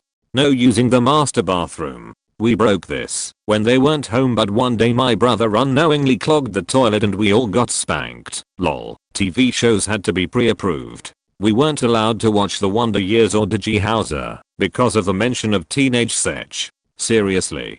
We got allowance $sign for doing chores, but we'd owe them money if we forgot to do a chore. Then me and siblings, got randomly kicked in the butt or knuckle knocked on the head for stuff that was impossible to foresee. For example, I forgot to completely close the bathroom door while using my hairdryer, so knuckle knock for that one. No cell phone until I was 16. I'm 23 now, so the cool kids had ENV2S or 3 and sidekicks or W/E, and when I did get one my parents read through them all each and every night after they took it when I went to bed, and went so far as to check the phone records online to see if any had been deleted. Phone would be taken away for a week if they saw deleted messages or any cuss words in texts.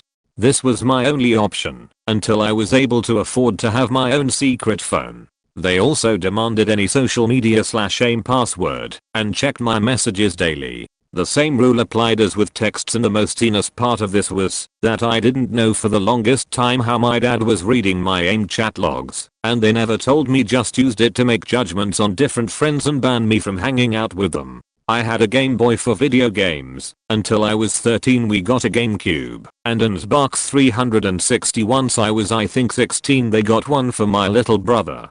Anything less than an A was unacceptable, even though I was the only male in my class in high school to make NHS and play varsity basketball. I dropped out January of senior year, moved out, and pretty much the world just crushed me. I became a heroin addict, never went to college. My littlest brother, who they were way more lenient with, is going to MIT and planning on being a surgeon. I know my choices are my own responsibility, but my parents really made my school years terrible. Let's count them. No food outside of the kitchen, ever. Nothing gets cooked unless it's at least partially immersed in water. In the case of baking, a pan of water gets stuck on the lower shelf to keep it moist. No added salt to any dishes. Nobody was allowed to say yuck. I have a Hilluva gag reflex, and it gets triggered by fat, so my dad once fed me a gristly piece of pork and laughed while I vomited. I wasn't allowed to leave the table until my food was eaten, even if aforementioned gag reflex was the reason why. Once or twice, he gave me a 44-ounce glass of mixed vinegar and pickle juice to cure a sore throat, and I had to nurse that faker on a seriously upset stomach until he finally let me go to bed. When I was in middle school, my mom picked up an evening and weekend job.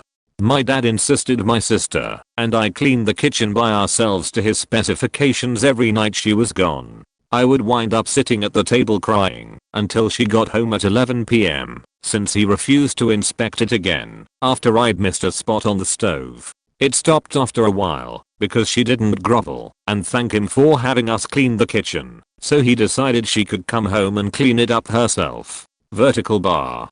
Dishes must be washed in cold water with a mixture of dish soap and peroxide with a fresh washcloth, and rinsed under cold water running as slowly as possible to avoid wasting water, and for some reason drip drying is an abomination. The counters are completely covered with glass cutting boards to prevent bacterial infection, but you're guaranteed a 60 dB lecture if, God forbid, you actually use the cutting board to cut something.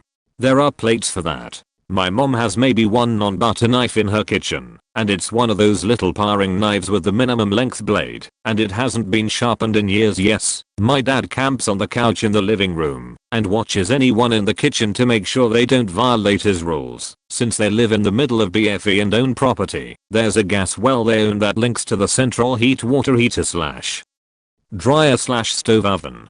The water heater stays off unless someone's showering, to avoid running out of gas and having to pay another utility bill. It hasn't run out in the 10+ years they've lived there. My dad's using some half-assed variant of grey water recycling that nobody actually comprehends now, and you get screamed at if you interrupt the process. No furniture up against the walls. Supposedly prevents bugs and mold. If I was sick as a child, I got quarantined in my room for the 3 days it took to clear out of my system. This happened every 6 to 8 weeks, and yes, I was homeschooled. I had to wear a surgical mask outside the room if I was officially sick and outside the house at all times. Safety goggles got added when we moved to BFE and springtime pollen allergies became haying season. No fun activity on a weeknight 8 PM bedtime until I left for college. No sleepovers. Actually, we didn't go anywhere without a parent until we went to high school, so I didn't have a curfew. No pools or learning to swim. Full set of protective gear required to ride bicycles, scooters, or roller skates/blades. No skateboarding. No television in the house, and only G-rated movies, until I introduced my father to the wonders of Tolkien. PG-13 Return of the King, had to watch it in secret, because I was afraid he'd destroy the library VHS. He bought me an original copy of The Sims 1 for my 10th birthday, and destroyed it a week later, when I accidentally killed one of my Sims and the Grim Reaper showed up. I got my first cell phone, after I went to college, courtesy my then boyfriend's parents. No drinking. No drugs. No smoking. I wasn't allowed to get my learner's permit until 17, in a state where 70+% of teens get a farm permit at ages 12 to 14. I wasn't allowed a job, any job, until I snuck behind my parents' backs at college and got 2, 1 on, 1 off campus. This was finally when they broke down and lent me a car to use. No haircuts. No hair dye. Hair had to be up at school. No jewelry. No makeup. Shirts had to meet the collarbone and the elbows, particularly at school. T-shirts were allowed, but frowned upon. No pants. Skirts had to meet the knees. Socks with everything. My father bought me hiking boots for my freshman year of high school. First time I'd been to school outside of the house, because they were durable and on clearance. Flip-flops were trendy, and therefore not allowed.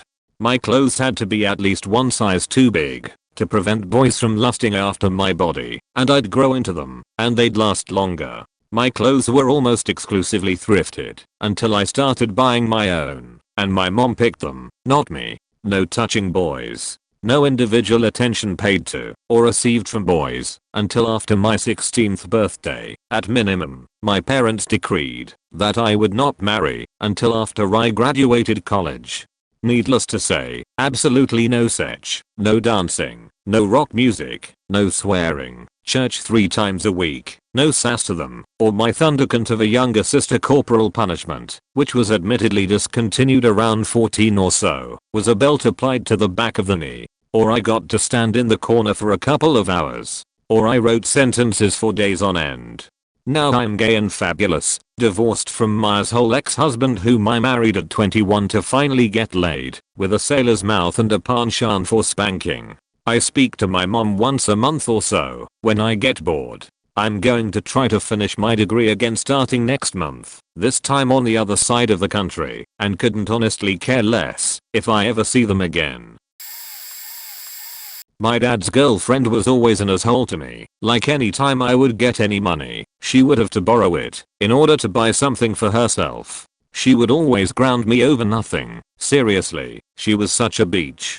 And one time, probably the worst time, was the day my grandmother had passed away. I just wanted to lay in bed. But her fattest didn't want to walk to the laundromat to do the laundry, so she came in and said, "I'm gonna have you do the laundry."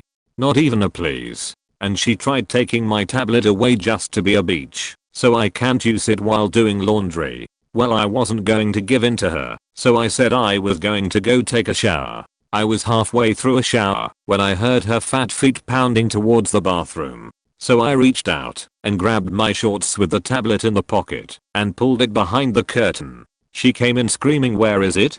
And she started flinging sheet all over. She then threw open the curtain of a showering 13-year-old boy, spotted the shorts, and tried wrestling it out of my hands until she just full on grabbed me and threw me on the floor and took the shorts. It was amazing though. My father had come home and she had magically forgot to tell him what she had done to me, but had told him all about how I had been so disrespectful and whatnot all day long. I told him what she did with tears coming down my face, but hey, I still get grounded for 3 weeks. He only takes her side calls she puts out, which the sound of them faking every other night still haunts me to this day. Sorry for such a long story, but I had to get this off my chest. I haven't told anybody before. TLDR stepmother was a bitch for no reason and ripped me out of a shower because I didn't do the laundry for her and give her my tablet just for the satisfaction of me not having it. I could only go out with friends once a month. This was during my teen years. Female writing here. If I had used up my token, that was it. I wasn't allowed pocket money because my parents provided everything that I could possibly need. Room. Doors always had to be open. No, not just with boyfriends around. Just always. No walking past our road. I always had to greet my parents at the door when they entered. I would get shouted at for not running down enthusiastically from my room like a 2-year-old when they return home. I was in my teens by then. No saying stupid or fetched, both of which I thought were pretty tame words. No leaving appliances plugged in. Like, literally even the TV had to be unplugged every night. Like, the whole faking house. I wasn't allowed to shave. Ever. Even as an older teenage girl. I secretly started plucking all my hairs out instead. I wasn't allowed to play guitar. It wasn't a girl's instrument. I had to stick to the violin. The curtain undulations had to be perfectly symmetrically aligned. Otherwise, punishment. Everything had to be perfect. I could go on and on and on. You get the gist here. No crying. Punished by slaps. No back talking. Also corporal punishment. Occasionally no breathing. Lol. In high school, no participating in any after-school activities or going to friends' houses. I had to be home within 5 minutes of the bus pulling up. My parents would often brag that I didn't have a curfew. When other parents were intrigued, the punchline was that I wasn't allowed to go anywhere at all. It's true. I can count on literally one hand the times I went out anywhere in high school. Once was to a dollar movie, once was to a bookstore. Both. I had to be home before 7 p.m. Grounded from everything at age 14 because I watched a PG-13 movie, The Mummy. Since my parents were already so strict, this grounding mainly consisted of not being able to use the word processor on the family computer to do any creative writing, my only allowed hobby.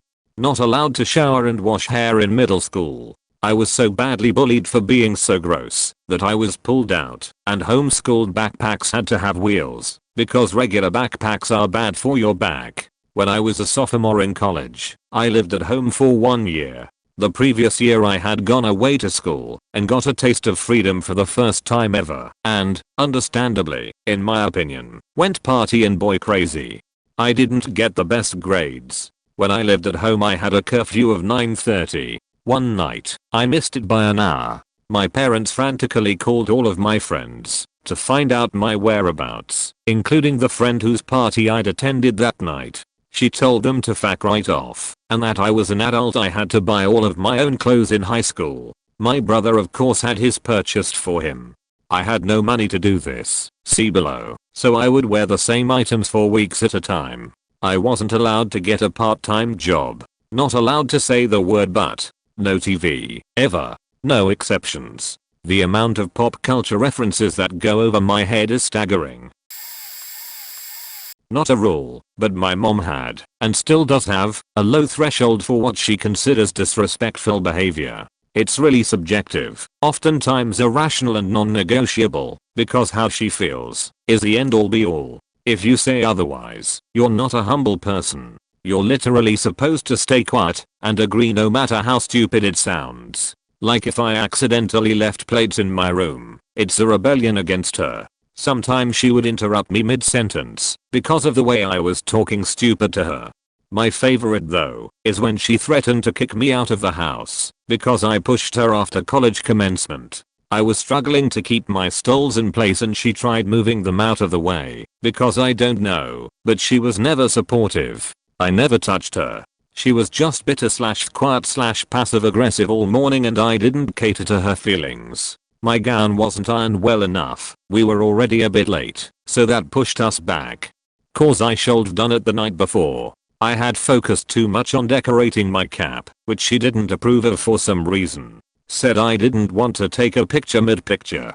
Didn't want to get close to me either. When my father encouraged her to take a picture with me, she flat out refused, but got mad because I didn't try and fight to get a picture with her. We already did. We ended up not celebrating my day, but my dad did end up kissing her ass by taking her to Applebee's. I saw this question and had to jump in on this. I grew up with a father who was the son of a prominent chief elder in his native Togo, a small West African country. My grandfather was the absolute law in his village, and when my father moved to Canada and had children, he brought the same dictator-like parenting style with him. Just to give some perspective on what my childhood and teen years were like. As his only son, my life was the following. I had an 8 o'clock curfew up until the age of 17, including during summer months when school was out, and on weekends 10-year-olds in my neighborhood were allowed to stay out longer than I could point. When I was finally allowed to stay out until 12 AM sharp, only one day per week, when I was 17 to 19, it resulted in me losing out on dating and parties, since I was the only one in my peer group with such a ridiculous curfew. If I came home even a minute late, I was grounded for a week. I could not talk on the phone past 8 PM as a teenager. My friends and potential girlfriends were terrified to come to my house. My father was fake ultra religious. He only became a Bible beater on religious holidays. Man barely ever went to church, and on every single Christian holiday, Good Friday, Easter, Christmas, etc., I was not allowed to go out to play. It was like this up to age 19, when I finally moved out. To punish me for a bad report card, a few D's, and mostly C's and B's, even 2 A's, in grade 7, he gave away my entire Generation 1 Transformer collection, and took away my comic book collection. All this for one bad report card. I would need this entire page to explain how insane my father was when it came to control and rules.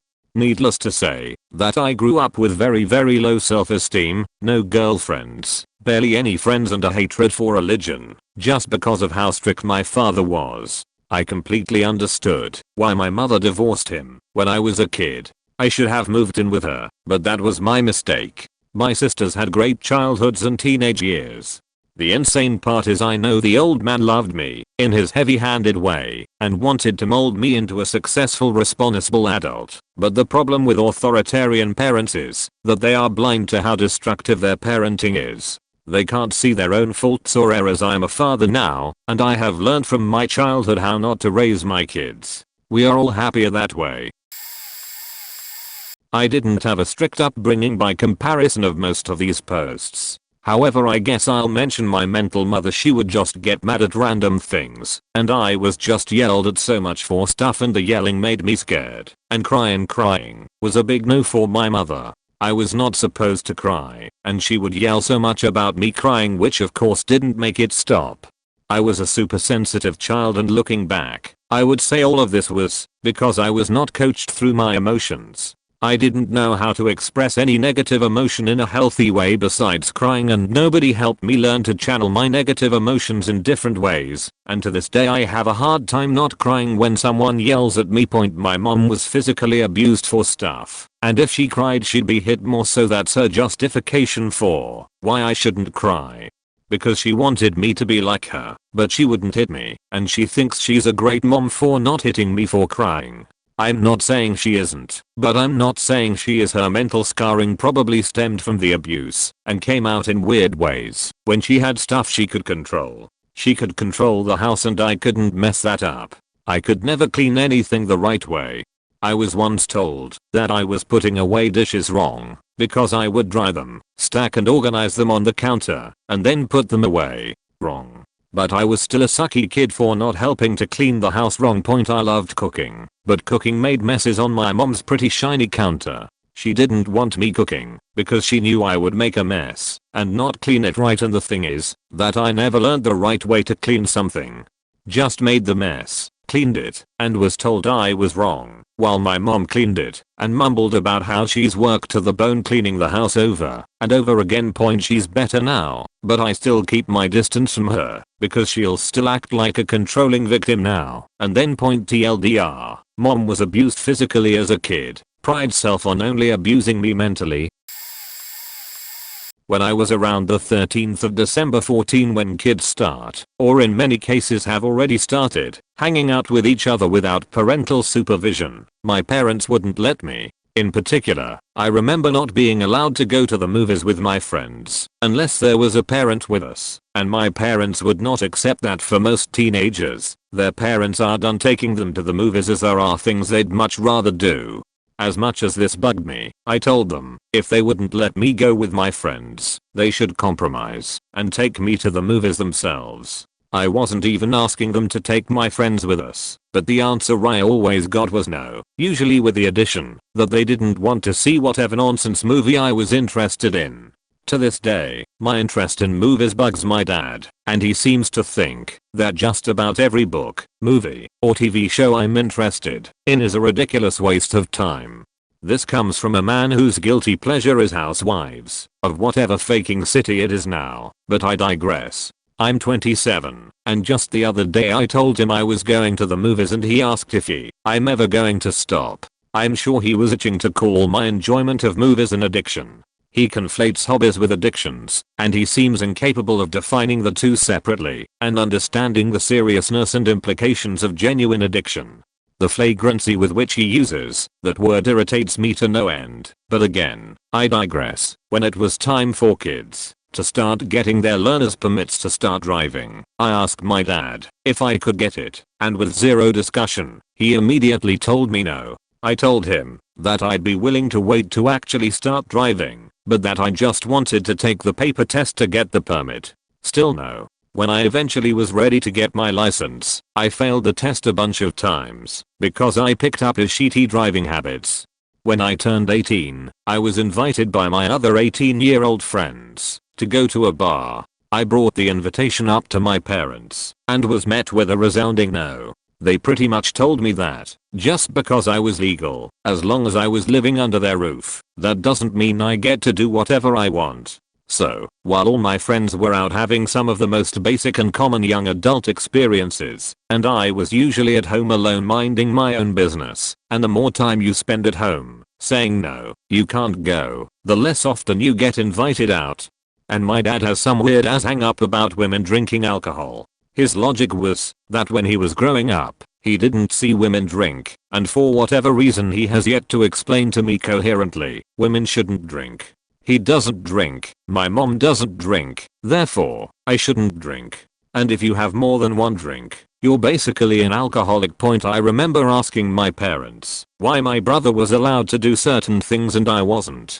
And I got the answer that 1. He's a boy, and 2. He's more street smart than you, and my parents would not listen to reason when I told them that the reason he's street smart is because he gets to go out. This doesn't necessarily have anything to do with my parents being strict, but I remember while I was growing up, my parents and brother often saying that I'd probably date a white guy when I got older and pretty much making fun of me for that.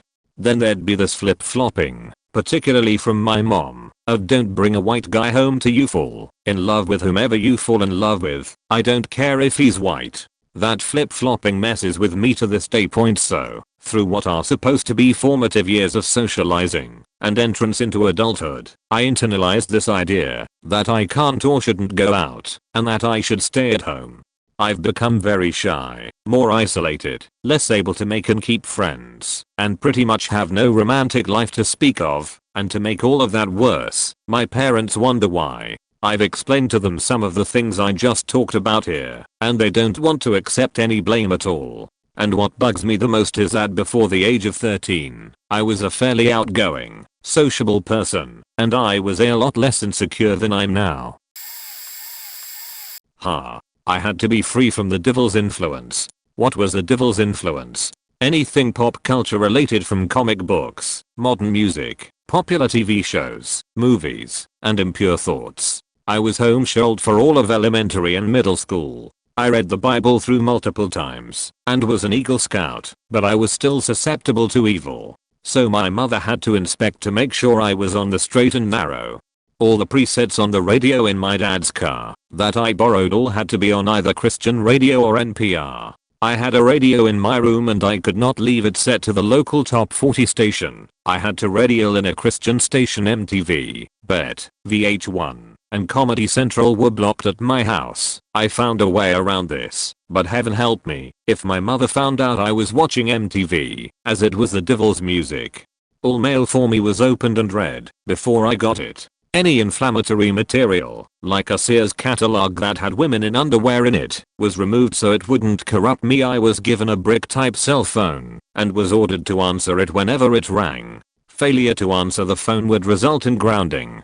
Going out to a PG movie? Better answer that phone right in the damn middle of it, so I know where you are. I was not allowed to lock my room or bathroom, so I wouldn't do impure things in there. In fact, my bedroom door was purposely broken, so it couldn't latch or lock, so my mother could walk in at any time. No evil computer games were allowed.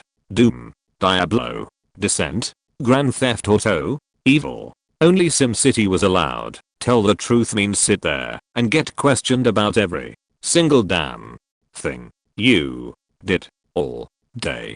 Try to refuse the questioning. Well, you don't need dinner. No, you're not allowed to make yourself something.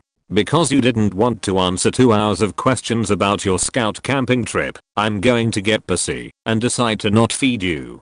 This same woman hid over $10,000 in cash from my dad, so she could run off and have a girl's vacation without telling anyone. Also used it to stay at various hotels to treat herself. Whenever she decided she wanted to go, I was required to go to all church meetings my mother went to, even if I had homework. Chemistry homework? Do it at church. Need to research for an English paper? Do it later. We need to go to church. My room was inspected, thoroughly searched by my mother all the time. The month before I left for college, I was away for a week at Christian summer camp, and my mother took apart my room looking for contraband. What did she find? A CD case with Aerosmith and Stabbing Westward CDs, a mixtape of speed metal a friend made me, and a deck of Magic the Gathering cards. This was taken for safekeeping. Even when I would come back from college, she'd try this sheet. It wasn't until I left for college that I got a taste of freedom and what life was. I hated Christmas breaks and summer vacations because it was like returning to prison. When I finally graduated and got a job, I swore I'd never go back. My parents eventually divorced, and I still get to have a great relationship with my dad. I actively screen to make sure my kids see as little of my mother as they can. I want as little of that poison in their lives as possible. I'm still religious, but teach my kids love and grace, not damnation and punishment. I wasn't allowed to cry or be upset in front of them. It would just piss them off. I cried a lot as a child/depressed teen. So much of that time was spent in my bed. I had to confide in friends and internet strangers. Obnoxiously, my mom would insist I could talk to her about anything, but when I did, she would laugh at me and give me condescending non-advice. Weird traditions we had to follow. We had to attend all of my dad's family reunions, even though there was never anyone close to our age. I have a sibling 2 years younger, and we'd mostly sit in uncomfortable silence. One year I was dumped by my boyfriend that morning and my dad flipped out at me for crying. He tried bullying me into attending. I was 20. Every Memorial Day we had to go visit my dad's parents' graves and leave flowers. My parents would just stand there in awkward silence for like a minute, and then we'd go home. My sibling and I never knew our grandparents, and my dad never told us any stories about them. Nothing. So it always felt strange. Every 4th of July my dad puts on a huge fireworks show in the backyard, complete with loud patriot music. It's incredibly ridiculous. They beg me to come every year even as an adult, but will completely ignore me if I bring friends. Meanwhile they always invite their friends and then strangely won't introduce me to them. The last few years I've attended, their friends have been openly rude to me about petty shit, so I don't go anymore.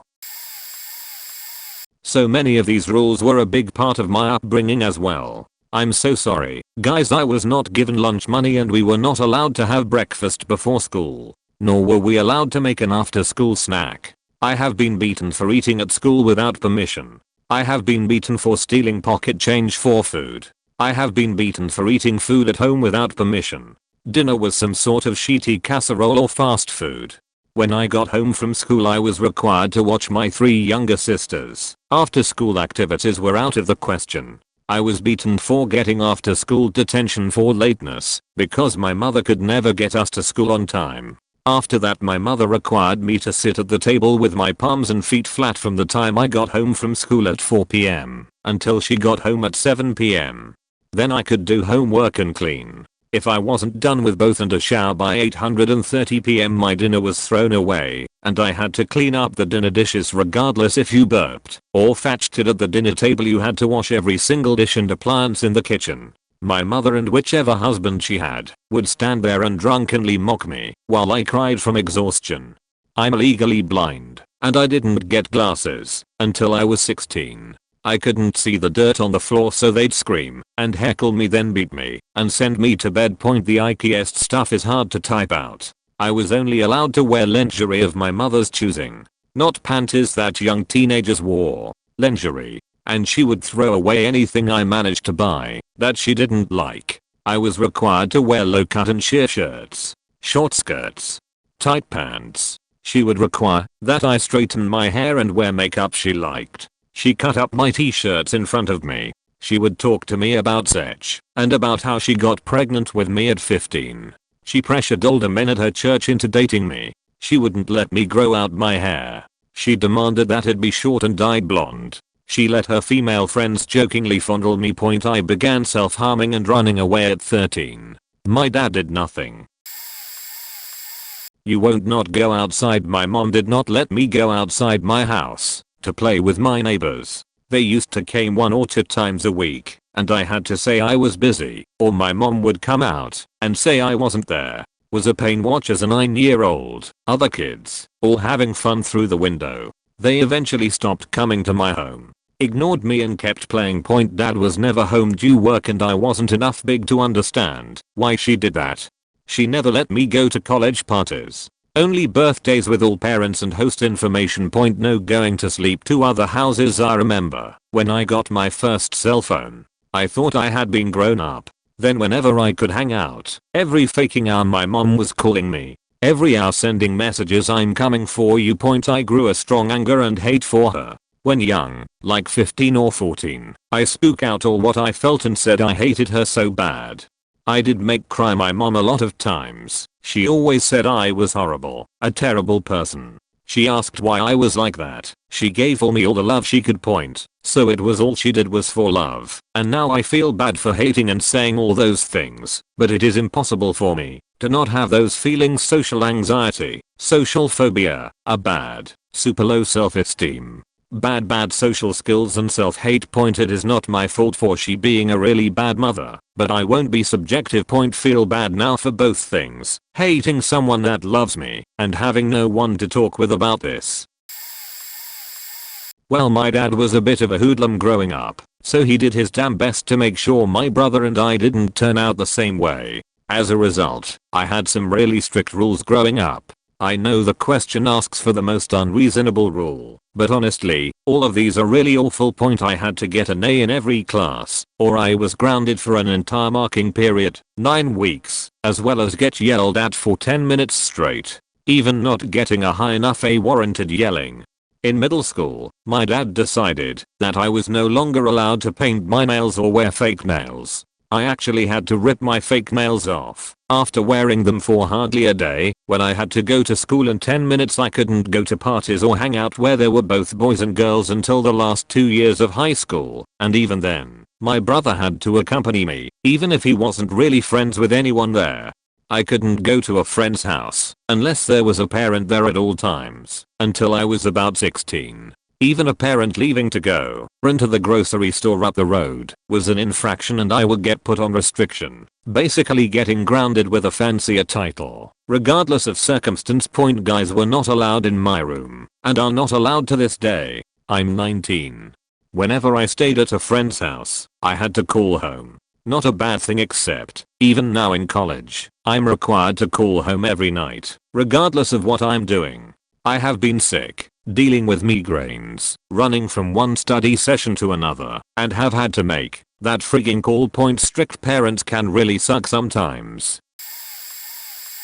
No, it'll get buried, but I grew up with a friend whose father was unbearably controlling, to the point that I, a 10 to 12-ish kid, knew the things he did weren't right. Point the first that comes to mind is that she wasn't supposed to listen to any of the music on my little green iPod Nano because he didn't know we weren't listening to bad music. We were listening to Counting Crows' Mr. Jones. At some point she had the door to her bedroom taken off for at least a month, maybe more, for something super insignificant that I can't remember. My dad called to make sure she was allowed to watch Pirates of the Caribbean with me, and he told my dad no, for the violence or some kinda bullshit. The movie is rated PG, and she was like 11 or 12 at the time. She grew up in an emotionally and mentally abusive household and had a lot of mental health issues, most likely as a result. I remember her telling me she was suicidal at like 13. She got help real soon after, she told me, and her dad has eased up a lot, and she's doing her own thing, and I think she's doing okay. We are Facebook friends and I see her on Instagram and stuff, and I always wanna reach out because I kinda miss her and feel bad because I feel like I didn't reach out enough as a kid when I knew she was going through this stuff. Another part of me feels like I'm not the kinda person she'd wanna know anymore, or that the knowledge of our childhoods together would make it awkward. I was a year older. I was supposed to be more aware, you know? Even if I was a kid too, I was supposed to know, or I feel like I was supposed to know. Mom married a really insecure fat guy who kept saying he was stocky and implied he was muscular. Super abusive toward me emotionally and even physically. Fractures my wrist, kicked me downstairs, etc. Mom was useless and didn't defend me. His rules were unpredictable. One moment something would be okay and the next it would not. He was a very do as I say and not as I do kinda guy. He would stand over me while I tried to do chores and would constantly criticize me. And my parents wonder why I rebelled against it. I knew well enough to not let him get away with shit, so I eventually reached the point where I would tell him off, but nothing more. He once tried to intimidate my younger brother, for which my bro gave him a bloody nose. I was real proud, haha. He mellowed later in life, and I was able to understand where he was coming from. His dad was super abusive toward him, but it really messed me up for years.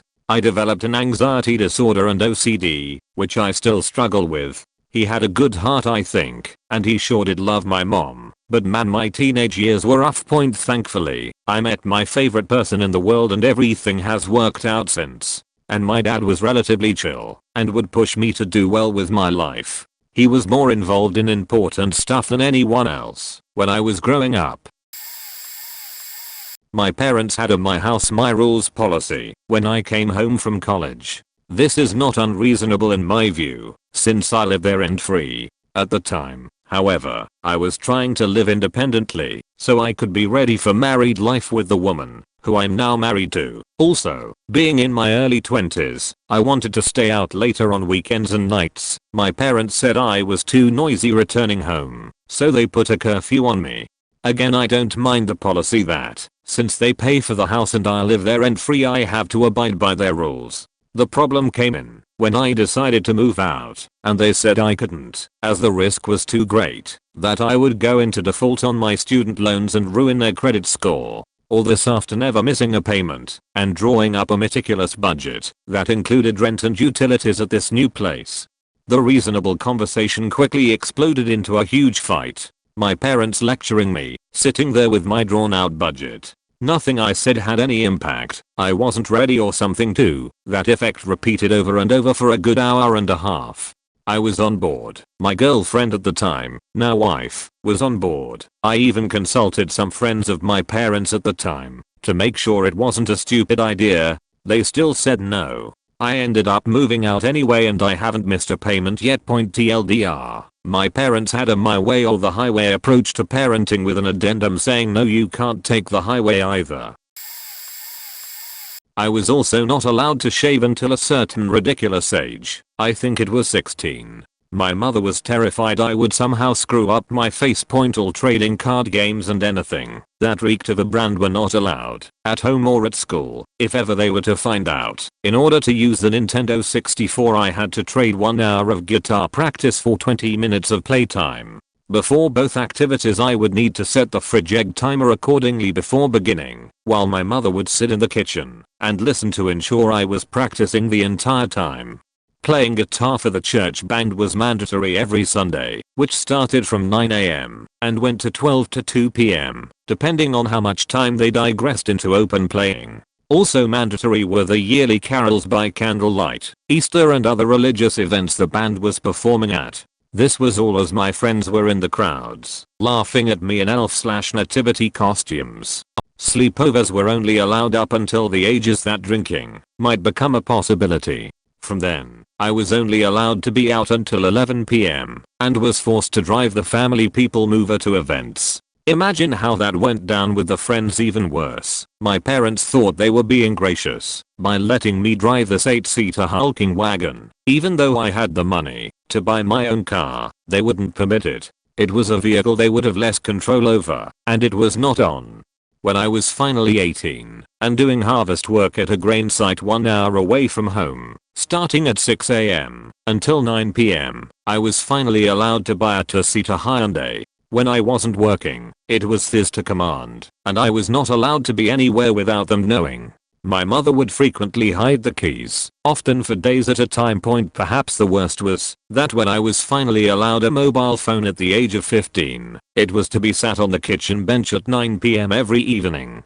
And my mother would not stop shouting until she knew the passcode for it. She was and still is the type to open up all personal messages the second she gets a chance. All of this is from an extremely religious, Christian family that did not let their children act like people, simply through their own stupid fears, anger, and idiocy. I would not wish this upbringing on anyone, ever. No MacUp or dating until 16. I could go out with friends once a month. If I wasn't getting all that, I had to quit any extracurricular activities or jobs. I was forced to quit being director of the school play because I got a lower than expected score on my SATs. Expected to make dinner, clean up after dinner, and do dishes every night, regardless of what was going on. Treated like a built-in babysitter of my siblings, even on breaks from college. She literally cancelled the babysitter in the days/weeks I was home without any discussion or consideration. Any money I received from a job or as gifts had to be given to my parents as payback for money spent on me, including a $20K settlement after a car accident that I still suffer effects from. Put on diet after diet with food monitored closely while I was home. Force to break up with my boyfriend because he wasn't right for me. Was told repeatedly if I got pregnant not to ever come home again. Couldn't have friends over unless the house was immaculate, something near impossible with 4 kids in the house. Couldn't go over anyone's house unless my mom talked to their mom, including to my best friend's house the night of my high school graduation. I quit college and moved out at 19. I couldn't stand to be under their thumb and their rules. My father was going to force me to join the military. He kept trying to get me to play sports, do Boy Scouts, CAP, since I was more interested in the Air Force than the Army, etc. After middle school I became a lot more interested in sci-fi, fantasy, science, and other stuff he hated, so whatever faked up relationship we had deteriorated. After that, whenever I had any kind of social or emotional problem, his default response was the army will straighten you out when you're older. Or once you go through basic that will all go away. At 16 I told him I would rather go to college and study some kind of science, to which he got physically abusive again. I told him I wasn't going to do JROTC in high school anymore, and he said if I was serious about this I wasn't his son and he wouldn't teach me how to drive a car. Well, years of neglect had left me stoic, so I defied him, and the fights go worse, until I ran away that same year. Oh yay, I forgot my parents divorced when I was 9, and thought I was going take of my younger brother and sister, until he came home in the evening. If they messed up something, and it wasn't clean, or if I didn't feed them I was beaten. He said I was the man of the house now. Thinking back I should have thought then you the fuck are you?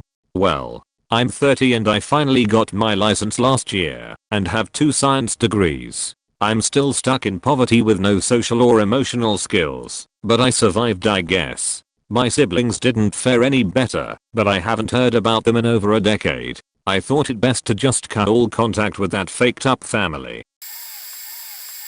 Not as child abuse as the rest of these comments for sure, but something my friends always found funny was that I was not allowed to watch primetime or network TV growing up until I graduated from high school. Anything that came on after 8 p.m. or originally aired at 8 p.m. and then was on a rerun or DVD was strictly not allowed. The rare exception was stuff like American Idol, which at the time was rare because reality TV was really new.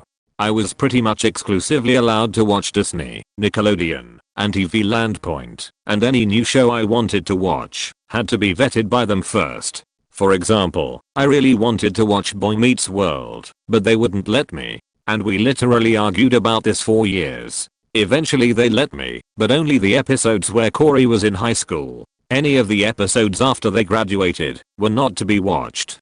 The worst part about it is that they would always watch primetime themselves every night after dinner, and I was an only child.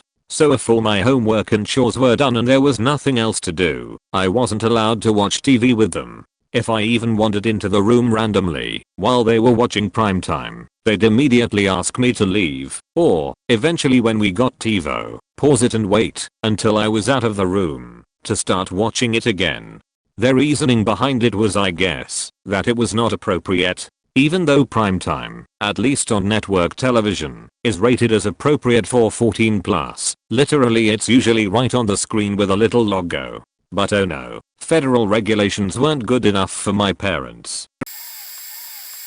Not me but my first cousin. So first some back history. Cousin's father never marries my aunt, much to her chagrin. My aunt began seeing a Muslim man from Jerusalem named Said, pronounced Sayyid. Said threatens my cousin's father with death if he does not leave town. Cousin's father leaves town, leaving him with my aunt, and Said marries my aunt and takes over the affairs of running his household.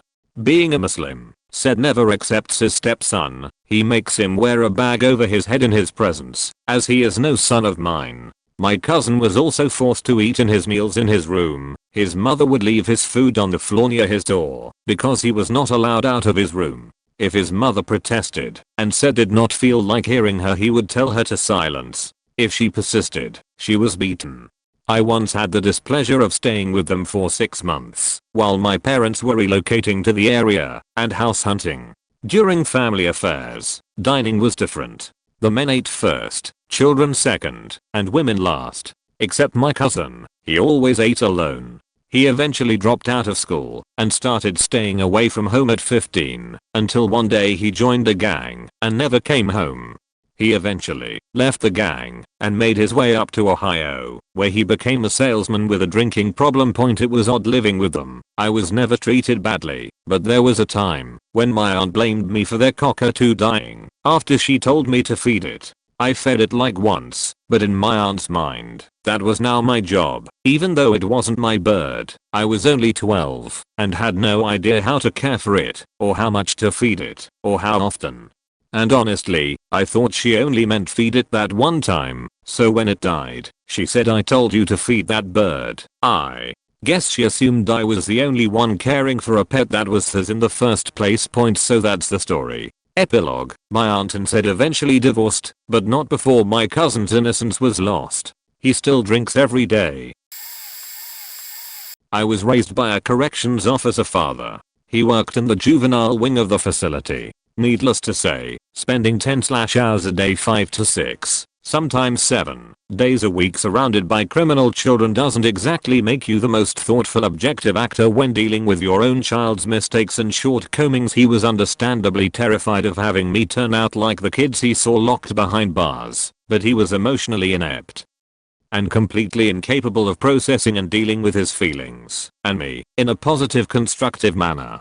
He would routinely oscillate between unhinged sentimentality and material indulgently love unbridled rage at the slightest of my infractions, not folding my clothes, not bringing dirty clothes to the wash in a timely manner, not folding or washing and drying my clothes in the exact same manner as him, leaving doors open or lights on, turning too many lights off, making it too dark, eating in his presence, moving around too much in his presence, making unexpected noises, getting anything less than A's on a test or report card, having to correct any of my homework, being halfway created by my mother, and resembling her in any way, on and on and on point. If there was something I did it was, by default, done wrong. Aka, not like or as good as he would or could have done it. By the time I was 10 I accepted that, while he was top notch in the loving by material providing category, he was never going to love me as, and for who I was, and he without a doubt, hated likely me deep down.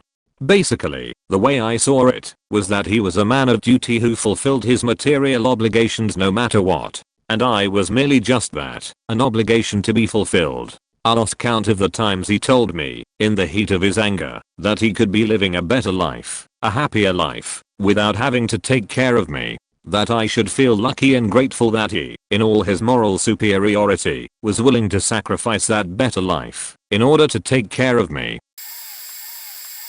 Keep in mind, I'm in my early 20s, so these rules are still relatively recent, and some still apply. I couldn't say things like cool, stupid, or fridge, because that was slang, which wasn't allowed. I would get hit for using slang. We speak a second language at home. I had to say the equivalent of mother and father before every sentence directed towards them. Not mom, not dad. And if I ever said you, I would get hit even harder. For example, what did you say? Oh seat no, it had to be, what did mother say? I couldn't have too much fun in a week, so if I had already gone to hang out with a friend once, even in high school, that was it for the week. If I even asked to do something they wouldn't agree with, I could expect yelling for at least half an hour, because I should have known. I couldn't walk around with my friends outside a radius of about 3 blocks. That was seen as loitering, like a bunch of hooligans. I couldn't have any pets, not even fish, until I was in college, when I bought my own fish. With all of that, my mom would always say, oh yay, I'm going to get a pet when you leave. Once, I ate more than my share of dessert. My mom made me sit there and eat 2 pans full of that dessert as punishment. I cried the entire time. I got hit for reversing my lowercase b's and e's in preschool/kindergarten. Also got hit for getting things wrong in school in general. I got hit for shrugging. There was no such thing as privacy or locking doors. The water was turned off on me when I took too long of a shower. I have thick, curly hair and have poor circulation, so in the winter time, this was often my favorite time of the day. During Michigan winters, the heat can't go above 64.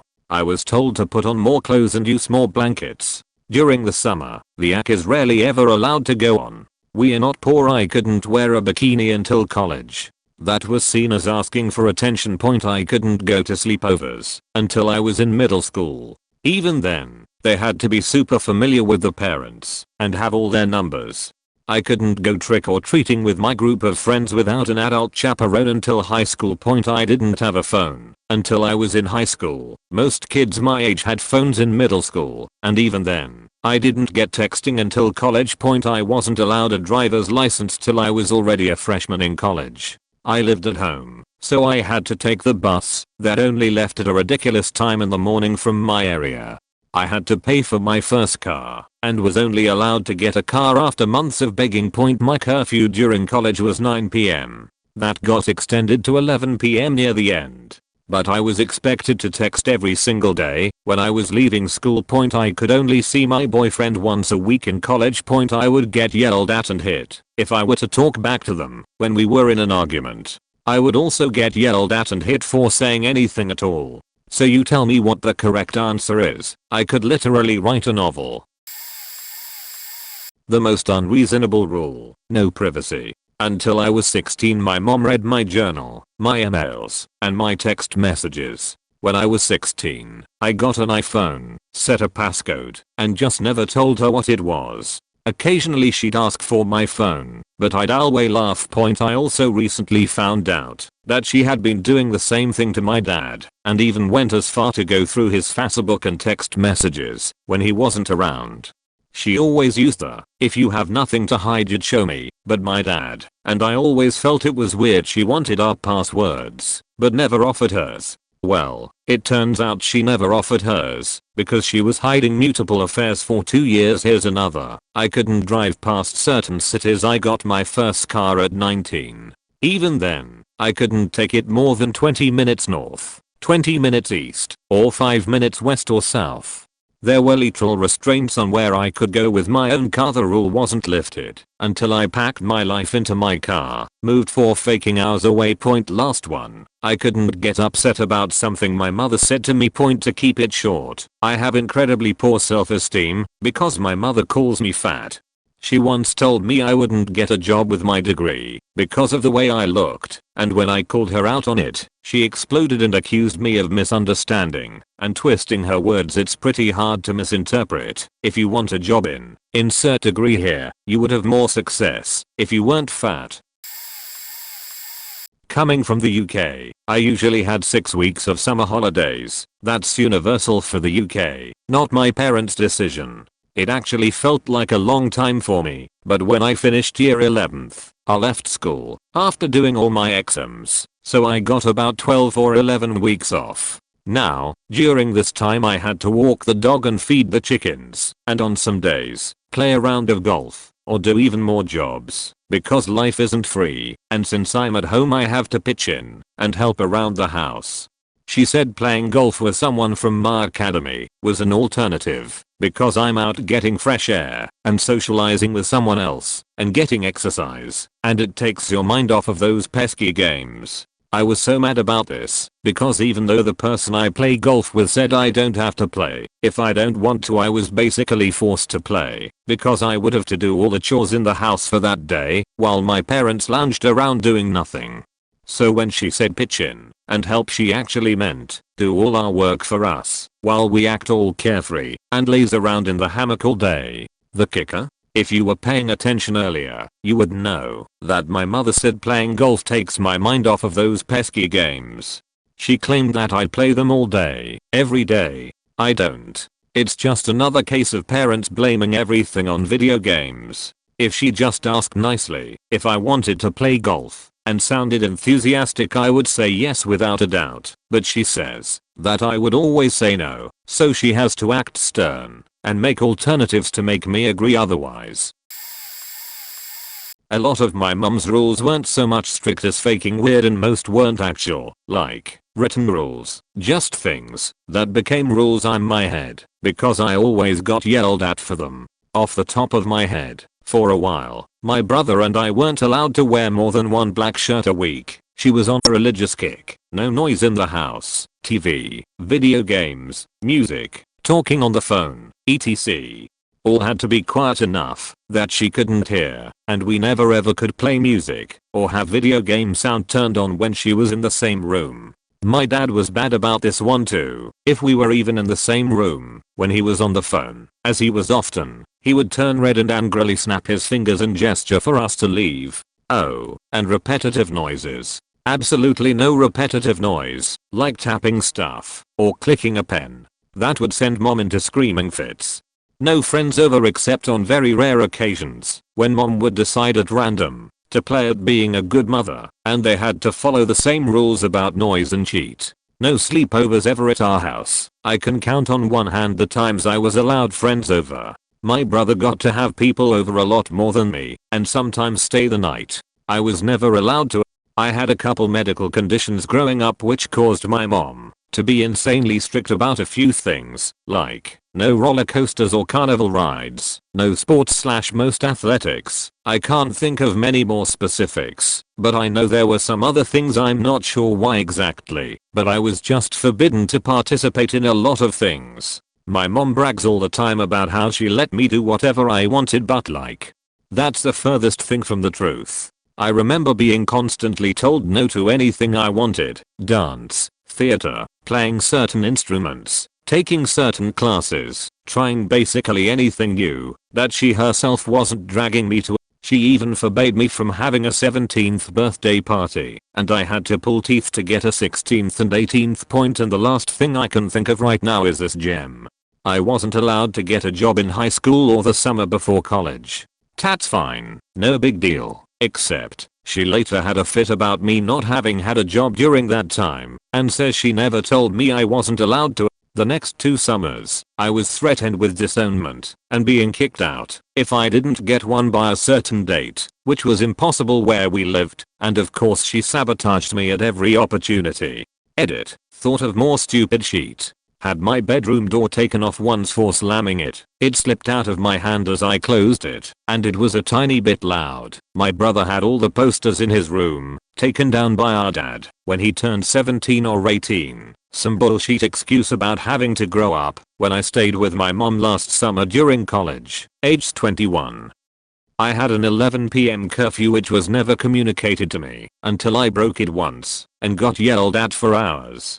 And I was never allowed to get rid of stuff I didn't want, if it was a gift or cost more than a little bit of money, even if I was the one who bought it. Needless to say, my room was messy because of this, which spurred further punishment. It still follows me to this day, because I have a ton of shit I don't want, that I've had to carry place to place cause every time I go to get rid of it, she'll dig through my bags of things I'm sending to Goodwill and pull out stuff, and ask me why I'm getting rid of it, then lecture me about why I have to keep it. I wasn't allowed to cook at the age of 18. Like it wasn't just the oven, I couldn't use the toaster, microwave or kettle either. Left home about 4 months after I turned 18 and had to learn on my own at that point. Actually the worst one was not being allowed to go out without an adult until I was 17. I could walk the 5 miles to school every day or get the train to college, but I couldn't go to the park up the road. I wasn't allowed to go with friends either, so I would go stir crazy over the summer holiday stuck inside all day and not allowed to see anyone my own age. At 17 I bought a motorbike, and they couldn't stop me then. However, if I was back past 10 PM they would lock me out overnight. I'm remembering more now. My dad would pick my friends and tell me who I was allowed to be friends with, whether I liked them or not. No black clothes other than school uniform. I once asked to buy a pair of black jeans and that caused a blowout row in the shop. And I had the whole children are seen, but not heard thing. So when I got back from school I would go immediately to my box room, only big enough for a single bed, until dinner, then go back until bedtime. If my dad was on a day shift I could come out and watch TV as he wasn't there, but otherwise I just stayed in my room. In the school holidays he would always get me out of bed at 6:30 AM because he didn't want me sleeping in. I used to try and sleep through the holidays because I was so bored. I wasn't allowed to go to bed until 10 PM. Couldn't stay up later either, so the days just dragged as I had nothing to do.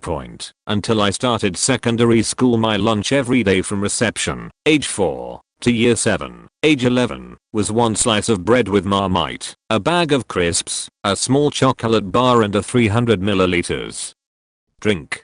Then from 11 until I left home I was allowed one extra slice of bread. It wasn't all bad as I got jam on a Friday. I was also allowed 2 biscuits after school as I was always starving hungry. Other than cereal for breakfast and dinner that was all I ate, so I was always hungry. It was only 6 years ago, but I'm so used to the freedom living on my own that I forgot about this. Oh boy, where do I start? No sweaters or jackets to be worn in the kitchen. The zipper might scratch something. Slippers. At all times. You were not allowed upstairs without slippers. There is daily inspection for footprints, for which we were chastised if any were found, which sometimes showed up anyway because they wouldn't buy new slippers and you'd sweat through them. Sometimes having the light on is too much and I have to sit in the dark. One time my stepdad took the lights out of the ceiling because I told him he couldn't do that and that I wasn't keen on damaging my eyesight on the computer when I needed to work. No secrets or privacy allowed. Every cupboard and space in my room was searched daily because he didn't trust me. I had to get creative about hiding stupid things. I once hid a bottle of Malibu rum under my bed. Edit. I was of age and they somehow found it. My room does not lock, and at times I had to leave the door open, even if changing. No defending yourself. I once had the shower curtain ripped open while prepping for a shower and my face spat in. I've also been kicked and grabbed by the throat and had things thrown at me and my stuff trashed. I could go on for quite a bit, but TLDR I was trained to live in fear and it severely impacted my social life and I have multiple disorders due to severe stress. It wasn't until I hit my early 20s and learned that they couldn't do a whole lot legally. They've calmed down a little in old age, but are mostly psycho. I've come far and am mostly okay, so no worries.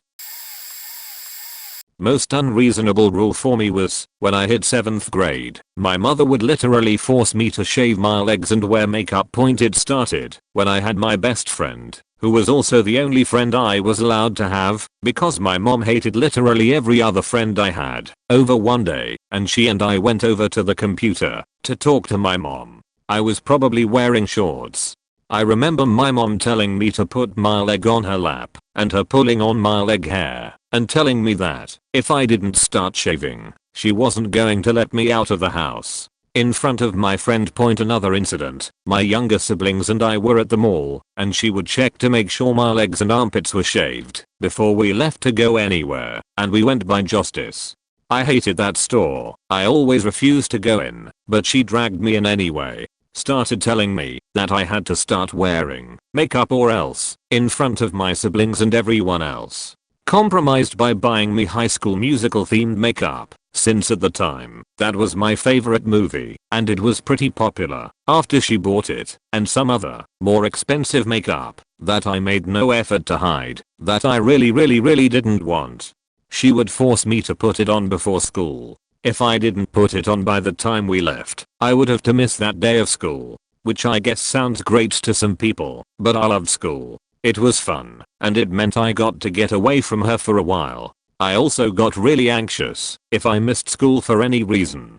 I remember I would put it on, get to school, and immediately go to the restroom and wash it off. The only reason I hated it was because I absolutely couldn't stand how it felt on my face, and it made me feel like I was lying. That wasn't how I actually looked. I never cared if anyone else wore it, I just hated it.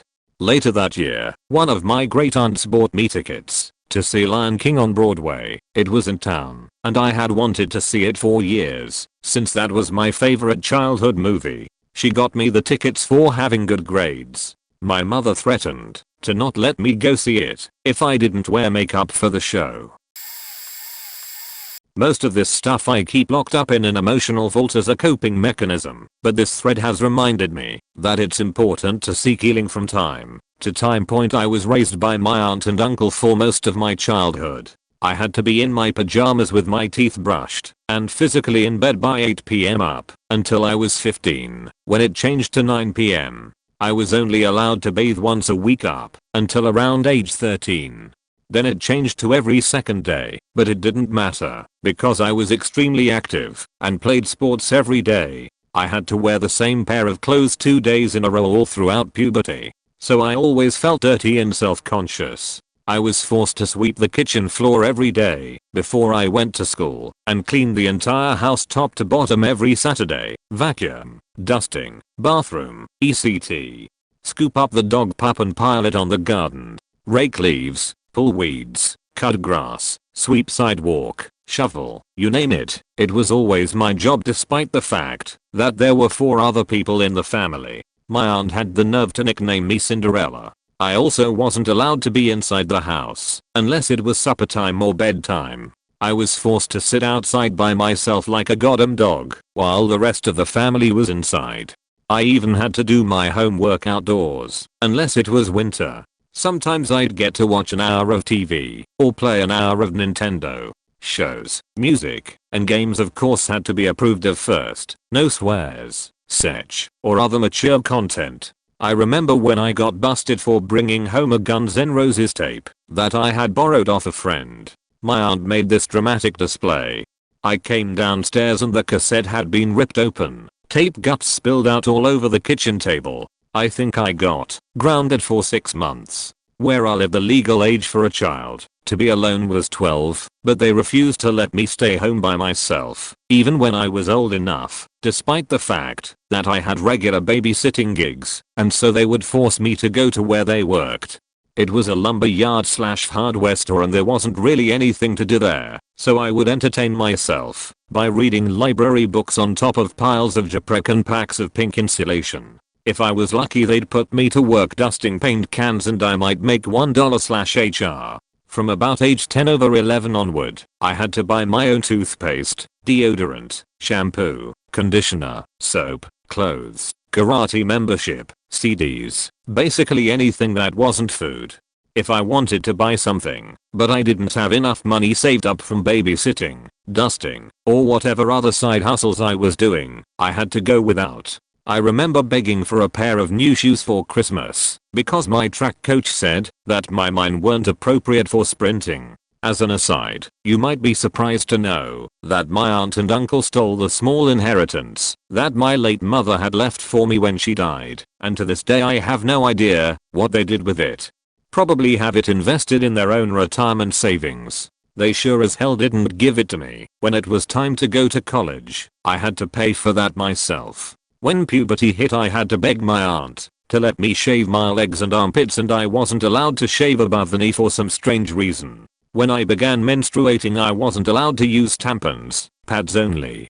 God forbid I should discover my own genitalia. Though I did, because when I was 5, my aunt also shamed, berated, and teased me for masturbating. Of course I wasn't allowed to have a boyfriend. I was allowed to go out on dates, but not go steady with anyone. When I eventually did take a liking to a boy at age 16, I was only allowed to see him once a week. We went to different schools. Sometimes if there was a school dance or other special function, my aunt would force me to wear clothing that she knew humiliated me, and I would have to beg one of my friends to bring an extra set of clothes so that I would have something to change into. Because they weren't my birth parents, I always felt like I had to earn their love, so I would never talk back and seldom misbehaved, though I obviously had to learn how to be sneaky at times in order to survive. My aunt would explode whenever she caught me biting my nails, slouching, or doing a tic that I had developed as a result of the emotional abuse. There was spanking involved when I was younger, and wet dishcloths across the ears when I was a little older. Most of the time though, punishment usually involved lots of loud yelling and berating, almost always for issues that didn't warrant it. I once got yelled at for over an hour and grounded because I wore a long-sleeved shirt under my karate uniform instead of a shorter-sleeved one. Sometimes my aunt would make things up that I hadn't done at all and chip away at me until I believed it, that I had actually committed the crime. It was like the show Making a Murderer, where those two cops manipulated that poor kid. I'd get grounded for something that I hadn't even done. It made me think, geez, what would happen if I actually did do something bad?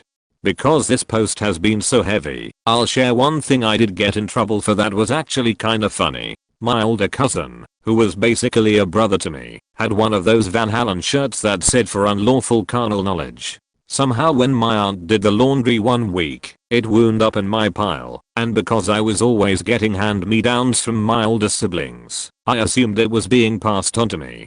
I thought to myself, this is great, I get to wear a t-shirt that says fuck on it. The kids at the pool are gonna think I'm so edgy. Well, needless to say, after my swim my aunt found the t-shirt hanging to dry and had my uncle go out into the yard and, directly in front of me, douse the shirt in gasoline and set it on fire. You know, instead of having a calm rational discussion about why wearing a shirt like that might be deemed offensive.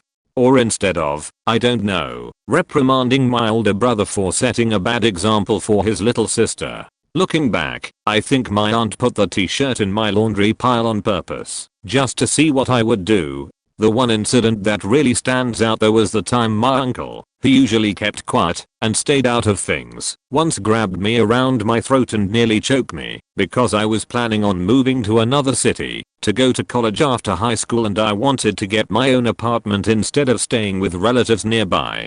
I moved away the morning after my high school graduation day, found my own apartment within 2 weeks, never looked back, and never asked them for a dime. I wish I could have stood up for myself back then, instead of just taking it. I never visit them, call only once every couple months, and basically give them the minimum amount of contact that I can without writing them off entirely. Point wishing strength and healing to all the others on this forum who have been through so much. So. Perhaps cheating a bit, as I'm still a teenager and living in the house. However, my parents are still very strict. Here are a few of the absurd rules I have to deal with. Point. When I was 12, I was not allowed to read books with adult content, young adult novels, or else I would be grounded. I went to the local Barnes and Noble a few weeks later with a friend and found a young adult book that interested me. I bought it, and my parents found out. Was grounded for 3 weeks 9 p.m. bedtime on all summer and school nights, whether I finished my homework or not. No exceptions. No phone, electronics, ever allowed in my room. Not allowed to sleep past 8 a.m. in the summer. There is not a lock on my bedroom door, and I'm not allowed to get one. Parents barge into my room whenever they like, as it is their house, after all. This doesn't happen as much anymore, but when I was younger I had Xbox, and my mom would make me go to my games library and show her all the games I had, and prove to her that they were teen or under. I bought Call of Duty on an online sale once. If I remember correctly, I was grounded for a month, and we had this really awkward family meeting afterwards about how Call of Duty and GTA promoted satanic values. Yep. Parents are Catholic.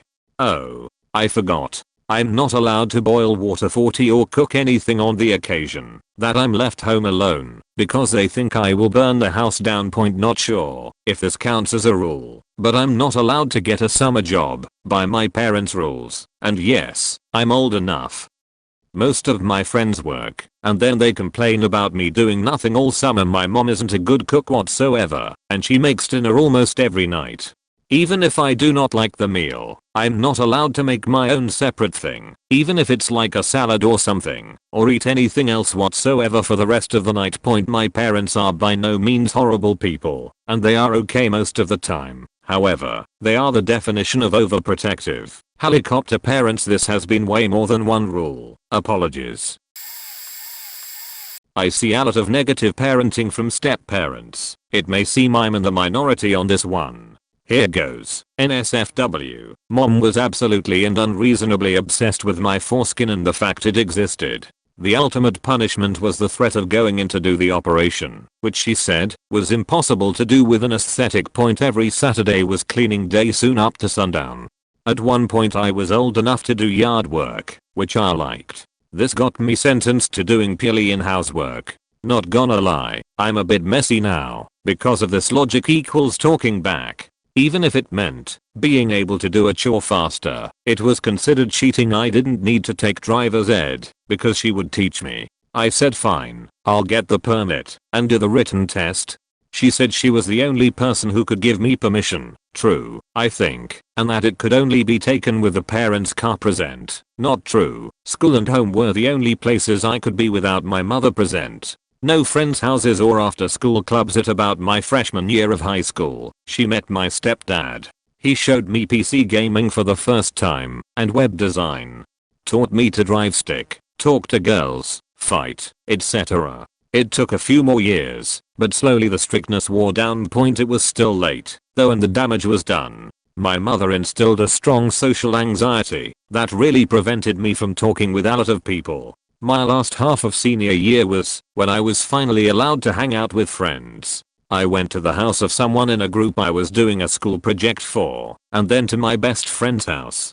That was it. My first semester of college I enlisted in the reserve instead of active duty. This was a big mistake, but I shipped shortly after my first semester and came back with enough cash to get a car and an apartment while I found a job. Now I'm renting a 3-bedroom with great roommates, far from my parents, but still in the same town, and 1 semester from a degree. These have been the best years of my life. I also have to add this lifestyle has motivated me to help others in similar situations. I've taken in 2 friends so far and given them use of my home while they get a job/car/etc. Both were cut off from slightly wealthy/middle class Christian families for their rebellion. These aren't kids. One was 22, the other 23 when I took them in. It's difficult but possible, and in my opinion so much more worth it. I'm better off with the stress of work, bills, and being poor than the mental harm of living at home. To those who responded to the question, hang in there, there's hope and we can all still change ourselves. This sounds like a drunken rant because it is. I really never talk to anyone about these issues, not even my current close friends. I hate that we are all products of helicopter parents, smothers, etc. But I'm glad I'm not alone, and that there's light at the end. My parents are very strict, religious people.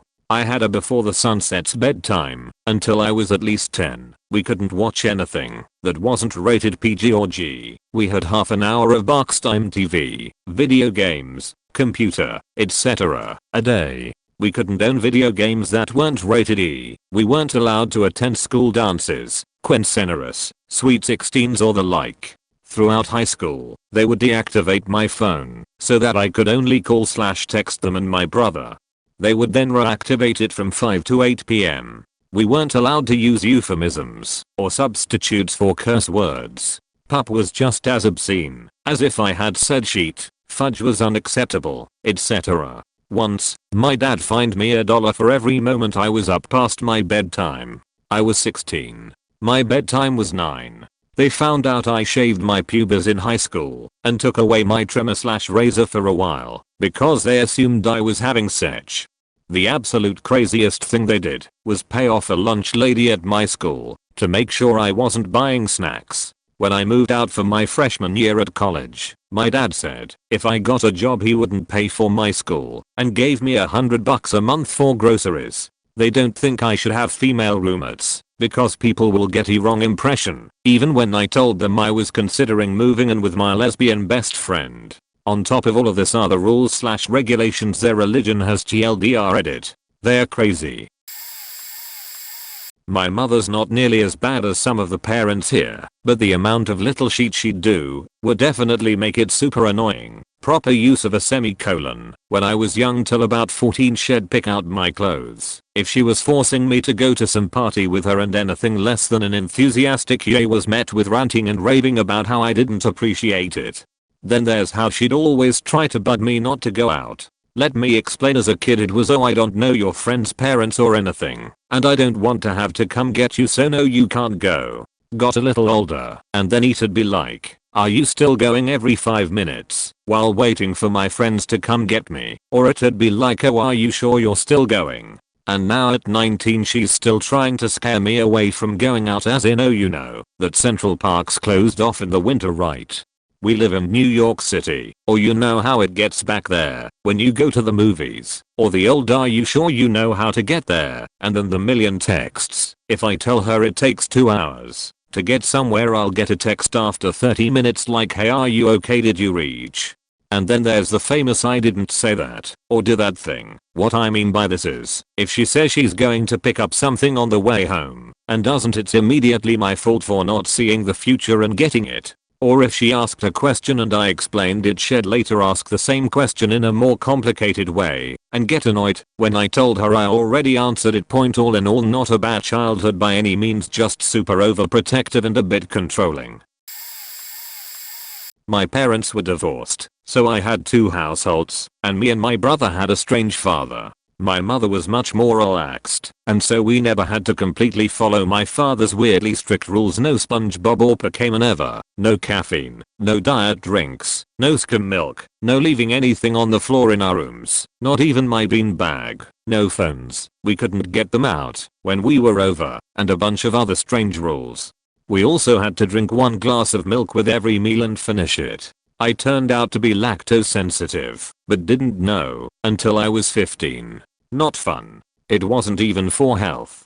We had frozen pizza or hot dogs the time, and as much junk food as we wished. Just not drinks. We also couldn't have social lives when we were over there. He was very not involved with my life outside of his house and sports, so he never knew who my friends were.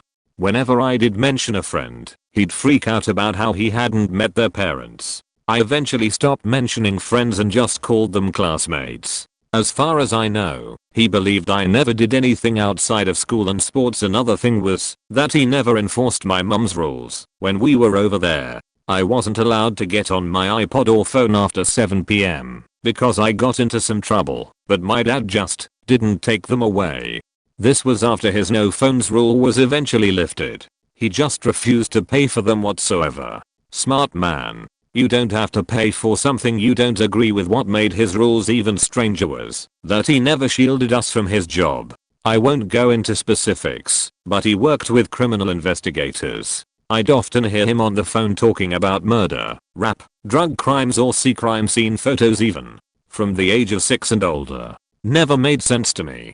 SpongeBob would ruin our brain, but a 7-year-old seeing photos of actual murder victims was apparently okay. I'm almost 17 now, and I see him a lot less, but he still has some weird rules. I live in the country with my mother, and it's important for me to have transportation, because I'm involved in many after-school activities. This obviously lead to me getting a license and my own car, with over 250,000 miles.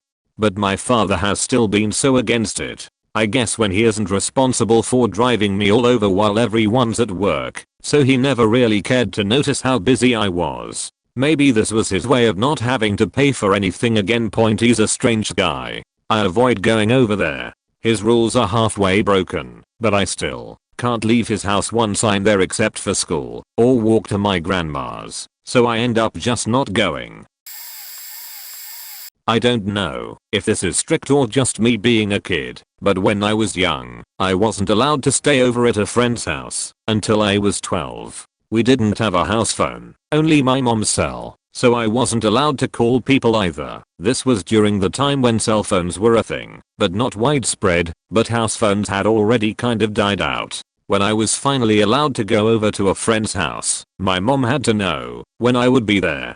When I would leave, never let any parents put me in their car at any point. She had to know the address and drive me there herself, so she knew where it was. She needed both of the parents' numbers. If they weren't single, had to call both of them and talk to them. Had to have the number of any other adult in the house. Wanted to know what kids were going and all of their parents' numbers. And I wasn't allowed to spend the night anywhere until I was 14. This continued until I got my license at 17, and she let up not by choice, but because I would leave and just not tell her where I was going or who I was with. There was a fight. Won't go into details. We compromised so that I would tell her where I was going, who I would be with, when I was leaving home, when I got to where I was going, when I was leaving where I had been, and when I got home. Compared to what the rules had been in childhood, these rules were nothing. So I took them. She's definitely stopped since I started work and college. I just can't be bothered to tell her everything I do anymore, and she's too preoccupied with micromanaging my brother anyways. Damn, these stories really suck. I'm sorry to everyone here. My parents were strict and did so many ridiculous things throughout my childhood. One I've been thinking about lately is how they didn't like that I had friends went out. They used to ground me for no reason and pretty much fuck with me sometimes when I had plans, which usually ruined my time before I'd even get to go out. One time I was supposed to go on an extended weekend outing with my friend's family at their grandma's house. I was planning on going for like a month, and the day of my parents decided I wasn't going. For no reason.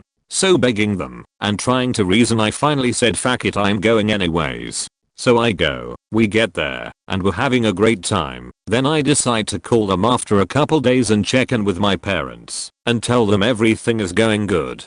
My mom picks up and the first thing she says is, "Where are you? Where have you been?" Like she has no idea that I went with my best friend to their grandma's for the weekend. And went on to say they were so worried they almost called the cops and was going to plan a search party because I was missing and scaring them. Another time I had plans to go to a church outing at a convention center, which wasn't very chucky, it was really badass. But anyways, again the night before they decided I wasn't going, for no reason they could give me, I eventually was able to go after making up 2 pages full of chores that was to be done that week and knowing I was going to be grounded when I get back for a faking church outing. Jesus Christ. They also used to accuse me of doing drugs and used to heroin check me and all that, and I've never touched a drug in my life. I don't even know what heroin looks like. That was something that really faked with me and make me feel like trash. Even though I was a decent kid. Parents can suck. You'll get through it. When I was 12 to 13, I had an altercation at school, my first, where one of my neighbors threatened to cut out my dog's heart and leave it on our front porch. Naturally, I threatened to kill him. Both our parents were notified. When I got home that day, my father was waiting. Now, I love my dad, but he's always been super reactionary and paranoid about the way the world and how it would affect his kids. When meth started becoming a thing, He had my sister and I sit and watch a documentary about it and swear we would never try it. One day, he randomly told us that emo meant cutting yourself and that the word was never to be uttered in our house. On this particular day, while he never came out and said it, I know my dear old dad was terrified that I was on the road to being the next Columbine shooter. After explaining that it was never okay to threaten death on someone, he levied his punishment and the new house rule. I was forbidden from any movie, TV show, book, or video game that contained killing in any form. For the next year, things really sucked for me. He wasn't kidding. I wasn't allowed to watch most Disney movies, since the villain would die at the end.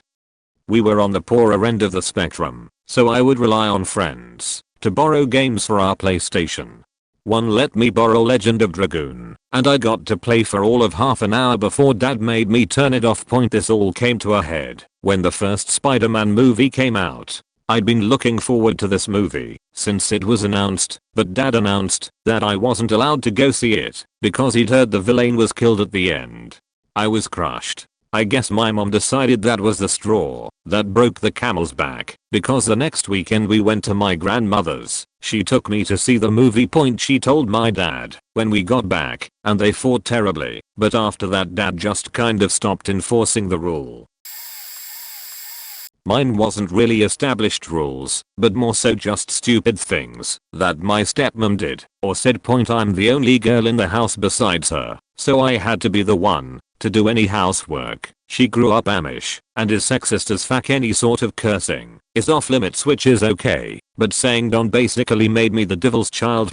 Church was mandatory every Sunday. It didn't matter if I was puking, I had to go.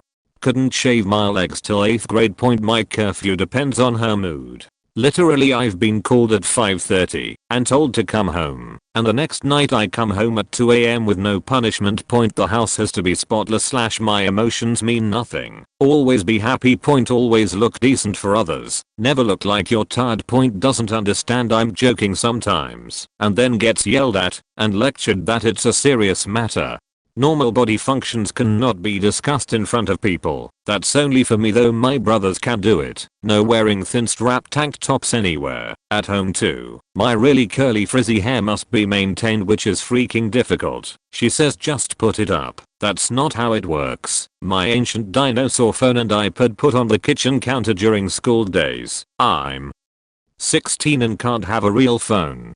Always must know where I'm. Pressures me to get my license, but doesn't take me out driving ever to practice. On vacation we are not allowed to relax, still have to clean, can't hang out with guys, can't date, even though I still do. Occasionally yelled at for things out of my control. Blamed for everything my brothers cause, literally, when I go to college and not coming back.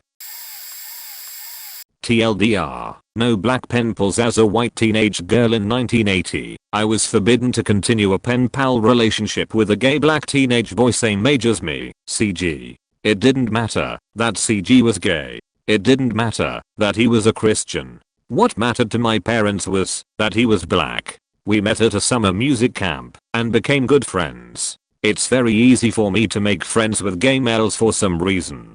My mother and church sponsor staged an intervention when I returned from work one day in the summer. My mother and sponsor, just FYI, I longer consider myself Christian or religious. Read all the letters CG had sent me and confiscated any that arrived after this freak out. There was nothing sexual or even remotely embarrassing in the letters. CG was a good boy and a devout Christian and came from a much more well-off family than my family of origin. We were a white middle-class family in 1980 in the Midwest. I was told I'd be disowned if I continued corresponding with CG. Mother launched into what a horrible sin it would be to marry a black man and have mulatto babies. It would be an embarrassment to the whole family and everyone would disown me. CG. And I picked up our pen pal ship again when we went off to college. I have gone no contact with religious family of origin. I got tired of being the scapegoat and being abused by so-called Christians. Mother sent me back every letter and card I ever sent her in a large box about 9 years ago. To this day, she never returned CG's letters to me. I wasn't allowed to watch Pokémon, Digimon, Yu-Gi-Oh, or Beyblade because the creatures are demons. I couldn't watch Ed and Eddie because the characters are bad role models. I couldn't watch The Grim Adventures of Billy and Mandy because death is evil and shouldn't be a character in a kids show. These were only enforced by my mother though. My dad let me and my brothers watch them when she wasn't home.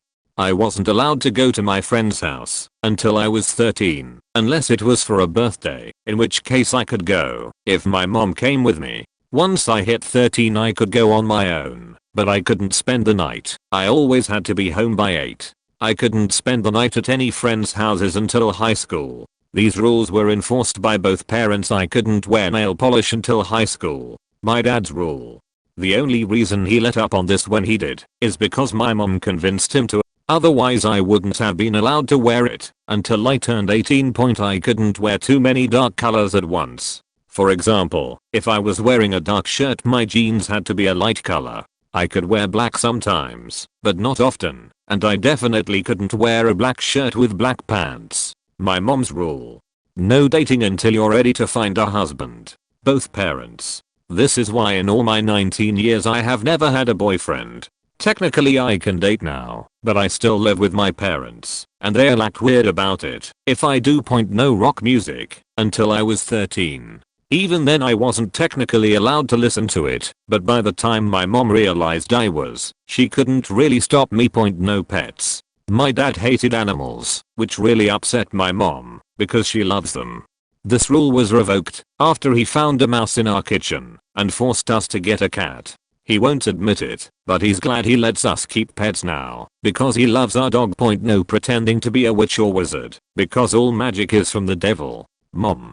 She had a very hard time accepting my love of Harry Potter, but surprisingly, she let me read all of the books. No pretending to be animals. You're not a dog, so don't act like one. Both parents. No monster costumes on Halloween. Even though we were allowed to go trick-or-treating, my brothers and I couldn't celebrate Halloween by wearing scary costumes, or even buying costumes at all. My mom bought me an angel costume one year, and I had to wear it for 5 years in a row. After that I had to make my own costumes with clothes from my closest, or borrow them from friends. No saying heck, hate, stupid or hell until high school. My mom thought they were strong words that shouldn't be used until we were mature enough to understand them. I started saying heck in middle school though, because other kids started teasing me when I yelled what the hey at someone.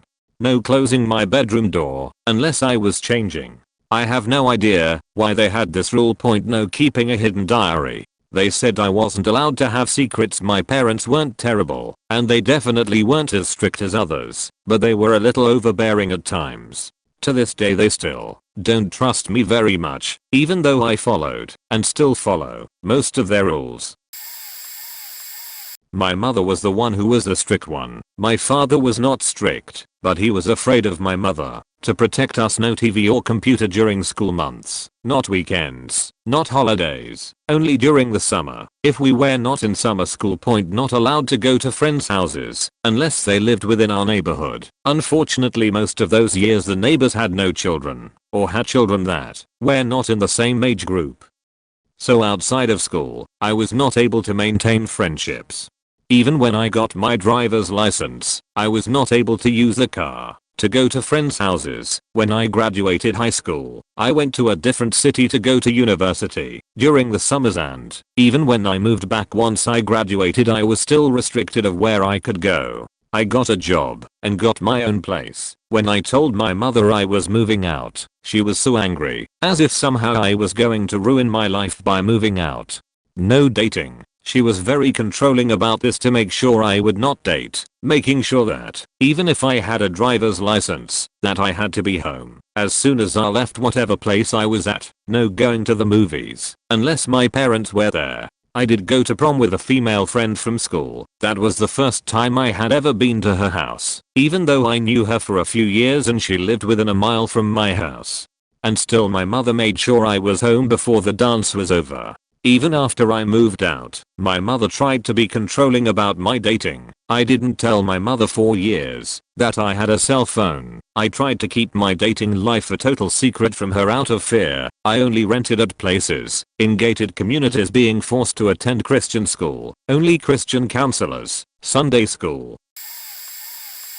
This will probably get buried, but time to rant. Until I graduated high school, my parents notably did two things that I look back on and my blood boils in an instant. Point, they wouldn't allow me or my sisters to log into the one computer we had to share for homework before they both got home from work. We literally had to wait for them to come home from work and type in the admin password while the other parent blocked the keyboard so we couldn't see it, even with our backs turned and hands over our eyes. Had homework? Too bad. Do chores until we get home. I'm the oldest and had by far the most time consuming homework to do, not even adding in the fact they refused to let me get medication for my ADD, which is off the charts without my meds, and made homework borderline impossible, but they'd let them go first every faking time. What would I see my sisters do instead? MySpace, AIM, or whatever non-homework activity they wanted. They'd then minimize their chat windows and pull up their homework if my parents came to check up on them. Point in return, I'm starting my homework no earlier than 11 PM on a school night. I was always late for my first class of the day because I woke up super late, and they'd hit and yell at me for that, and then they'd hit and yell at me more after school for getting detentions for being late. Thanks mom, makes sense.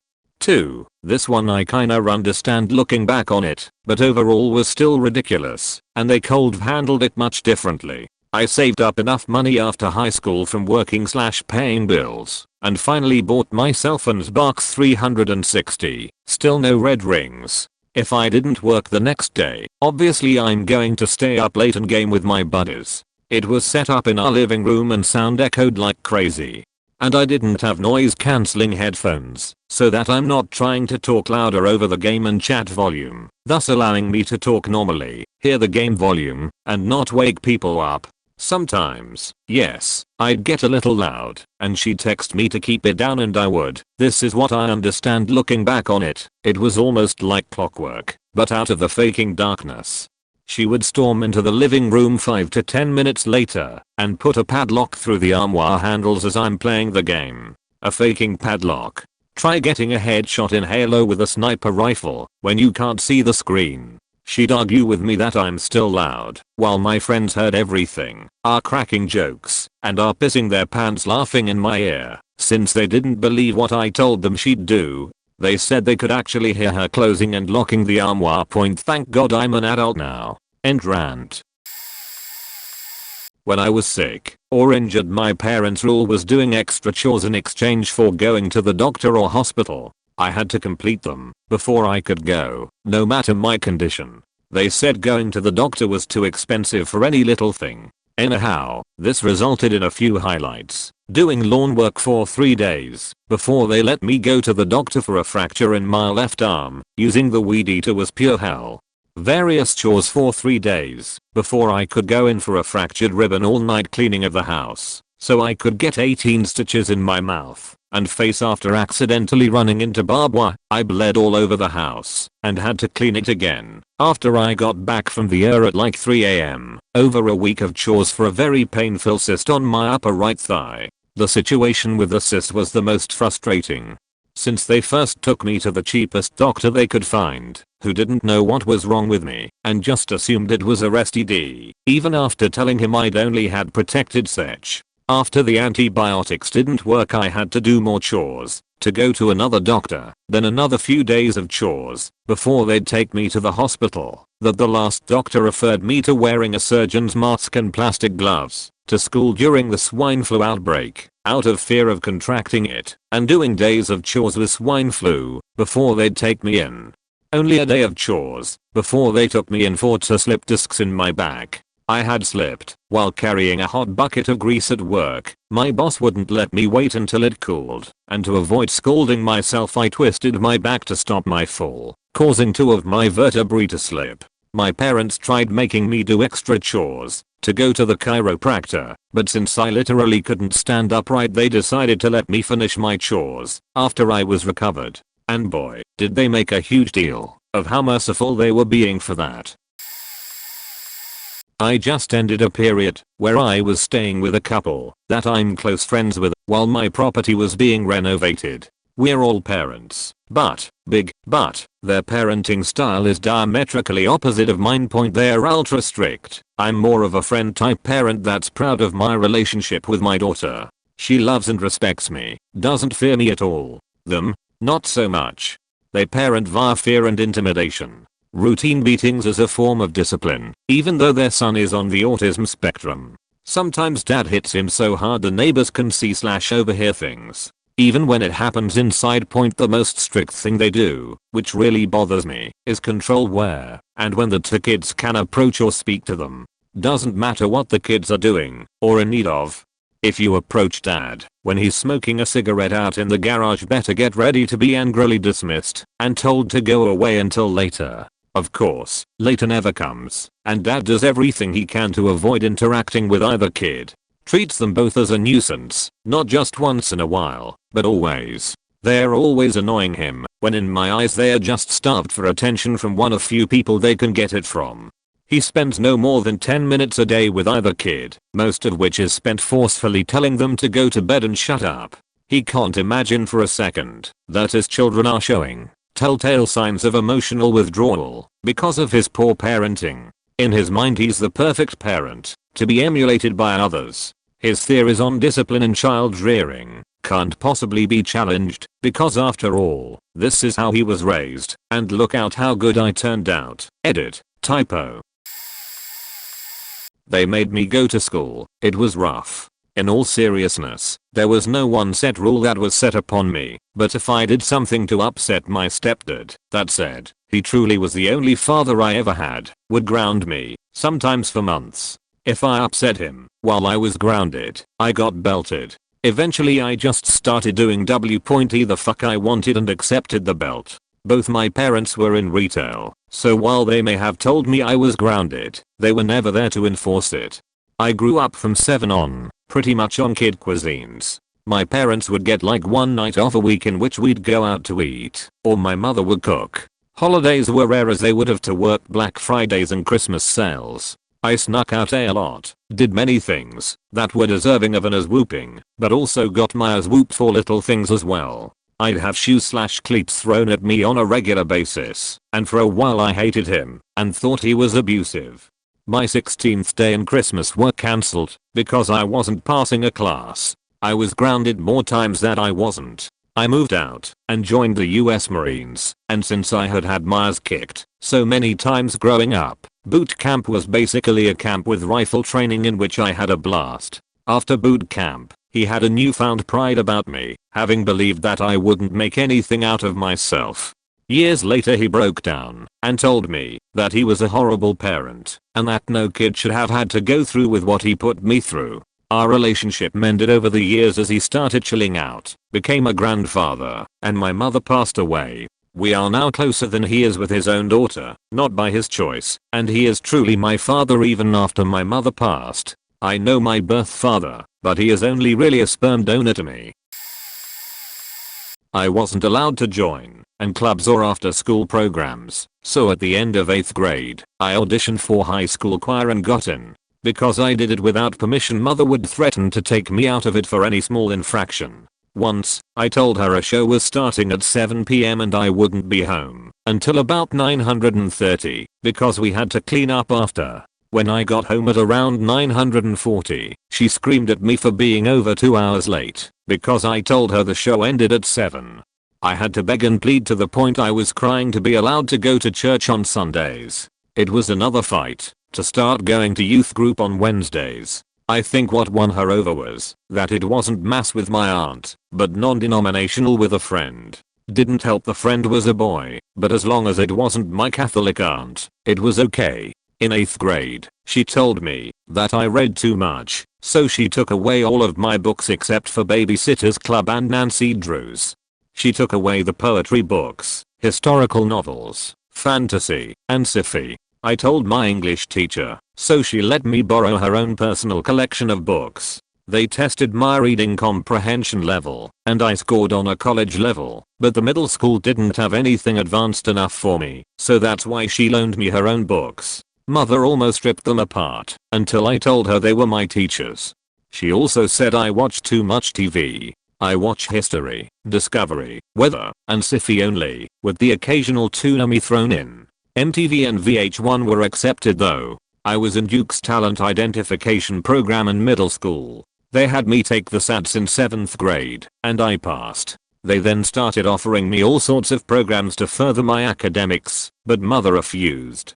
All my life, she refused me bettering myself. She killed my self-esteem and made me suicidal. All out of the fear that I would be better than her. Not to mention keeping me ill with Munchausen's by proxy. I was never allowed to leave home except for school until I convinced her to let me go to church when I was 15. Hell, even as a child, I was never allowed to play in the dirt with cars, transformers, or anything else see as male because I'm a girl and my place is to be pretty and take care of people. Everything she did to me still affects me to this day, and she ditched us to be single 11 years ago. My first stepmom had some degree of mental illness and put me through hell in my preteen and teen years. The rules were nonsensical, and the punishments were worse. What mostly sticks with me though is that I can't accept compliments or gifts. Holidays were terrible for me. They would make me wear my best dress for Christmas, but if someone said I looked pretty, I would kinda look down and graciously them. It would lead to hours a day for weeks being hauled outside while she chain smoked and went on and on about me being ungrateful, unworthy, ugly, etc. This would extend until after winter break was over, and she'd have me up still until 3 or 4 AM on school nights, freezing outside and just belittling me. If someone bought me a gift, especially her parents, who tried to treat me as their grandchild and equal to my stepmom's son/my stepbrother, it was worse. She'd usually trash the item plus lecture me on how I didn't deserve it. I would beg her sad especially not to buy me stuff and he'd say, "Oh, I'll deal with her tantrums." And I'd be like, "But you go home eventually and she'll be even worse." She didn't work even after my sisters were in school. I had to come home from school and clean the house, then do homework. She'd sleep while we were at school, then wake me up when I was finally sleeping to drag me outside to smoke while yelling at me until it was time to go to school again.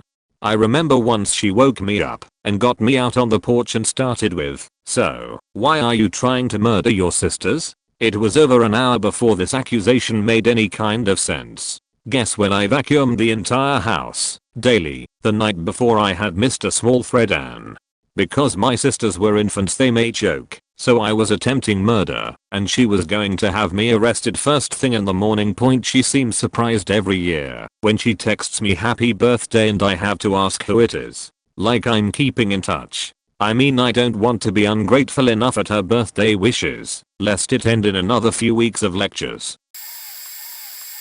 My stepmom told my dad I wasn't allowed to spend time alone with my new baby brother because you've seen how she treats the dogs. I was 9 and used to make superhero outfits that were jumpers loosely tied around their necks for capes and film stories about their adventures in the backyard. I was scolded as I grew up for not interacting enough with my brother and sister. When I did she watched me like I was a budding serial killer.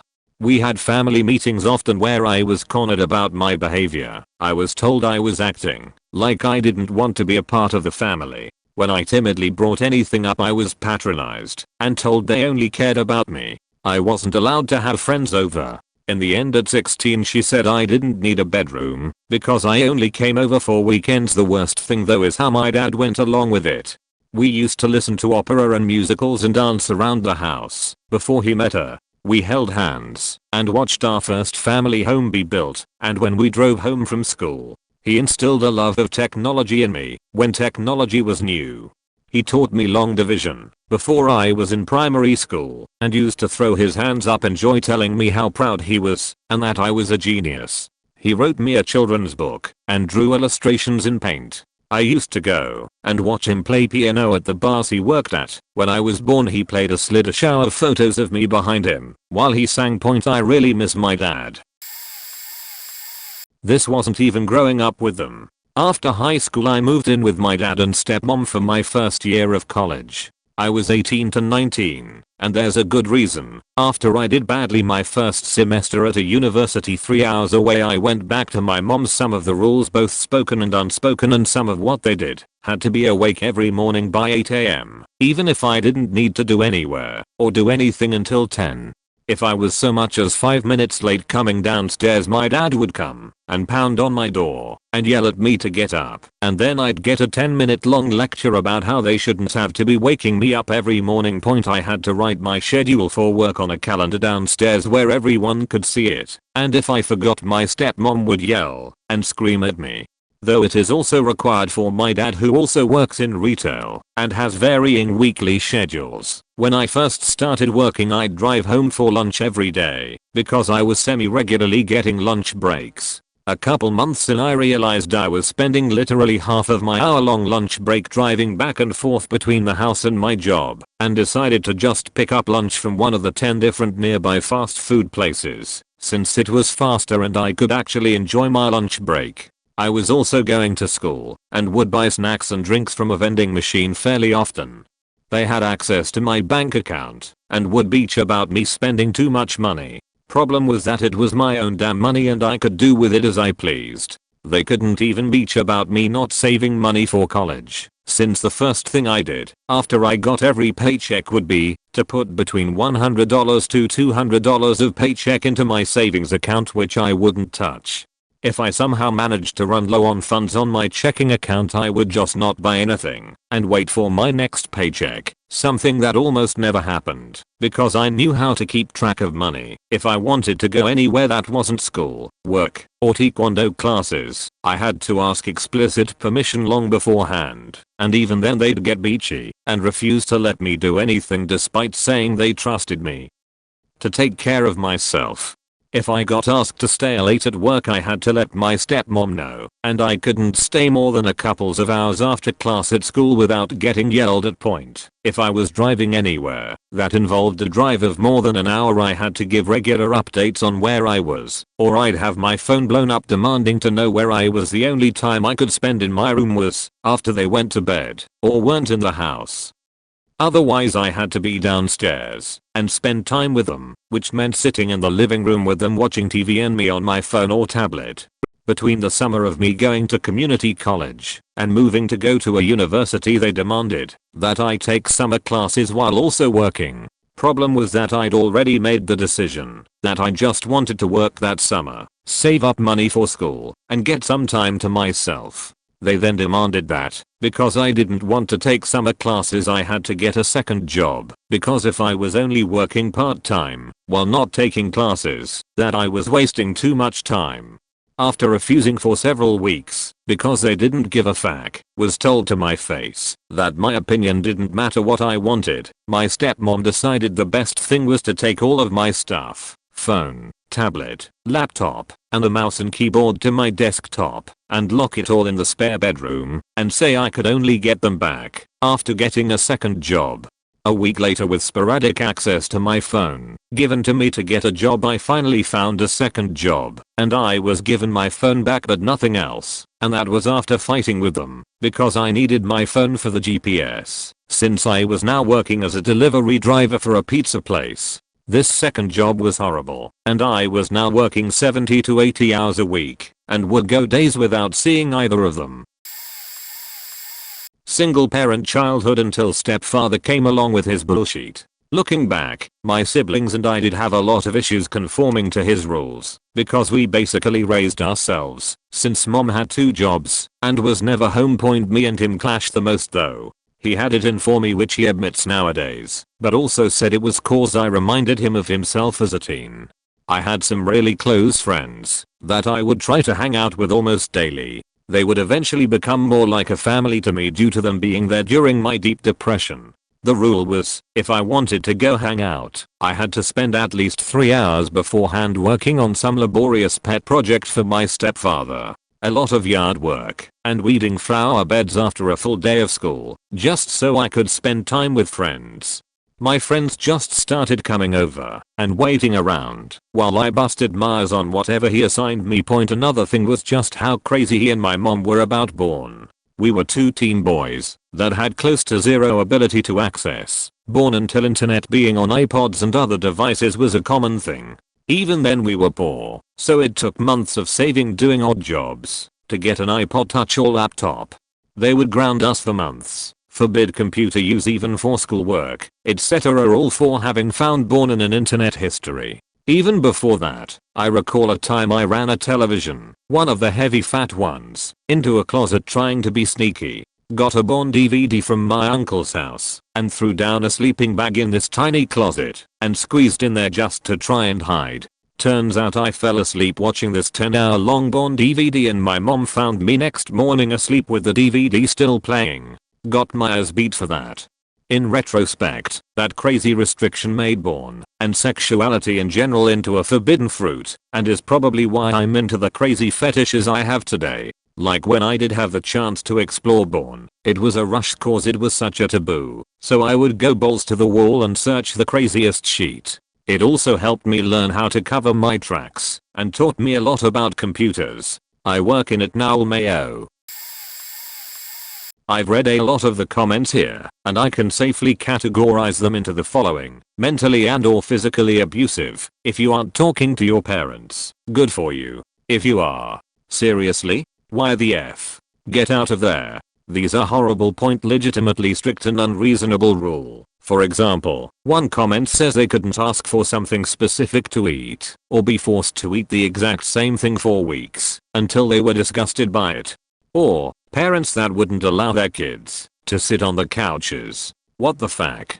Rules that, while kind of unreasonable, were honestly just choices they decided to make. I read some that, honestly, are just regular rules. Limiting screen time, requiring practice of something for an hour a day, etc. A good chunk of rules are definitely unfair for a child, but also the context of the person posting weren't included, leaving us to just assume the worst of the parent. For instance, my parents made me get up on Saturdays early. I'm not talking 8 or 9. I'm talking 6. Whether we were doing something or not. Just have to get up. Was it unreasonable? Yes, to the 15-year-old that had no desire to have any of that. But I wouldn't really put it in the realm of what I think op intended. They just didn't want us sleeping our days away point rules that any decent parent would make. Seriously. Some of the comments seem to insinuate that kids should just be left completely to their own devices, literal and metaphorical, and as little parental rule should be made as possible. Get a grip, guys and dolls. You're not just going to get sleepovers with the opposite sex. You don't always get to do the things you want as a child. I'm sure some disagree, but I read quite a few more things in the 3 or 4 column than I thought I would. That being said, there are some fucked up parents on this planet. Cheers. Strict and possessive, wasn't allowed to be around our own family, wasn't allowed to have friends, wasn't allowed to stay after school for any activities, or just to hang out, wasn't allowed to go to family parties, wasn't allowed to go friend parties or sleepovers or anything really that involved me leaving the house. I lived on a huge property here in Tarzana, California. It was gated, we had guard dogs and all that. I still wasn't allowed to play outside or even go outside for anything. I definitely was not allowed to eat junk food or fast food, and the food we did have I'd be monitored on and how much I'd take any CT. I wasn't allowed to have a computer or a phone, any electronics, till I was 15. I needed a computer for school shit. They never understood that. I wasn't allowed to date, I wasn't allowed to work, I wasn't allowed to have anything or do anything. I wasn't allowed to eat ice cream, I wasn't allowed to play sports, I wasn't allowed to go to school some days, I wasn't allowed to sleep by myself, I wasn't allowed to do life from childhood to my teenage years. It was hard. I lived like this with my 2 sisters for 19 years. We couldn't even go to a cousin's baseball game, and if we asked we'd be shut down and spanked hard af. As children we didn't get to enjoy any sort of a normal childhood at all. We were forced to grow up way too fast. We lived very miserably, but me and my sisters have a tight bond that's unbreakable to this day, and none of us really talk to our parents. We are kind of traumatized and trying to find our way in life. I guess this isn't rules, but I feel like it's similar. I eventually left and never ever looked back. Currently trying to normalize my life a little. He got mad at us when his food wasn't the exact temperature he wanted. I got a lecture the very few times I forgot to put his iced tea on the table with his meal. If we were packing things to go camping and something was missing, almost always his fault because he put the stuff away the year before. We got yelled at for it. Preparing to go on long trips was a pain because he would get all stressed out and be mad about every little thing, whether we did it or not. On Sundays I was not allowed to hang out with friends, and if I even asked he would yell at me. Sundays were for family time, aka watching him sit on his ass watching TV. On Saturdays if I spent the night at a friend's house I absolutely had to be home by 12 PM the next day or I'd get in trouble, up until I was 18 years old. Oh, and it didn't matter if the parents didn't mind that I stayed. I wasn't allowed to be out past 10 with my friends, even when adults were present.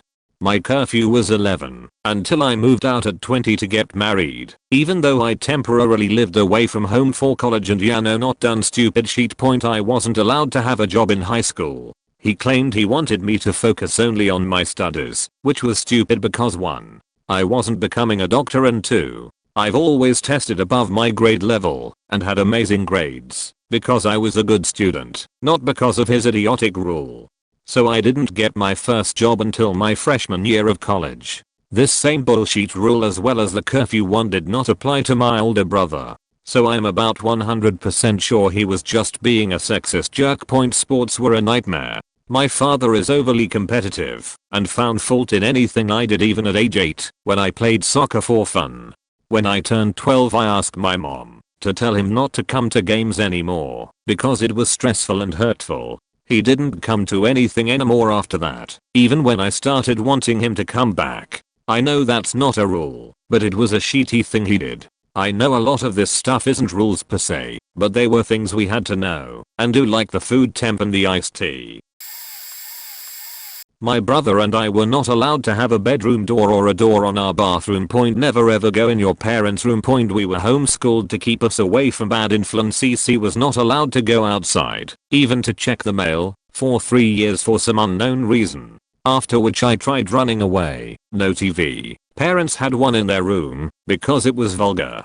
No games, electronic or otherwise. Anything that looked remotely fun was supposedly detrimental to our cognitive health. No computers. Again, they had one in their room. There was too much bad stuff online. Need to research something. Don't use Google. Here's the Encyclopedia Britannica instead. Can't spell it. Look it up in the dictionary. That will teach you. We were not allowed to talk to people except at church. Children are to be seen and not heard. Even our friends from Sunday school were not allowed to socialize with us except at church. Never had a sleepover party friend to this day. I'm in my 30s now and I can't make friends because of how I was raised. My mother tried to arrange a relationship for me. He came over once a week for dinner for 7 years. We never spoke or held hands. I was not allowed to get a job. Pronounce something wrong? Wash your mouth with soap. It's was not was. If mother didn't agree, you were assumed to be lying. I'm allergic to mint. Told my mom it made me sick, so she decided the only toothpaste she would buy is minted, and because I must be making it up. After all, no one is allergic to mint. When the skin on my face started peeling, she finally listened.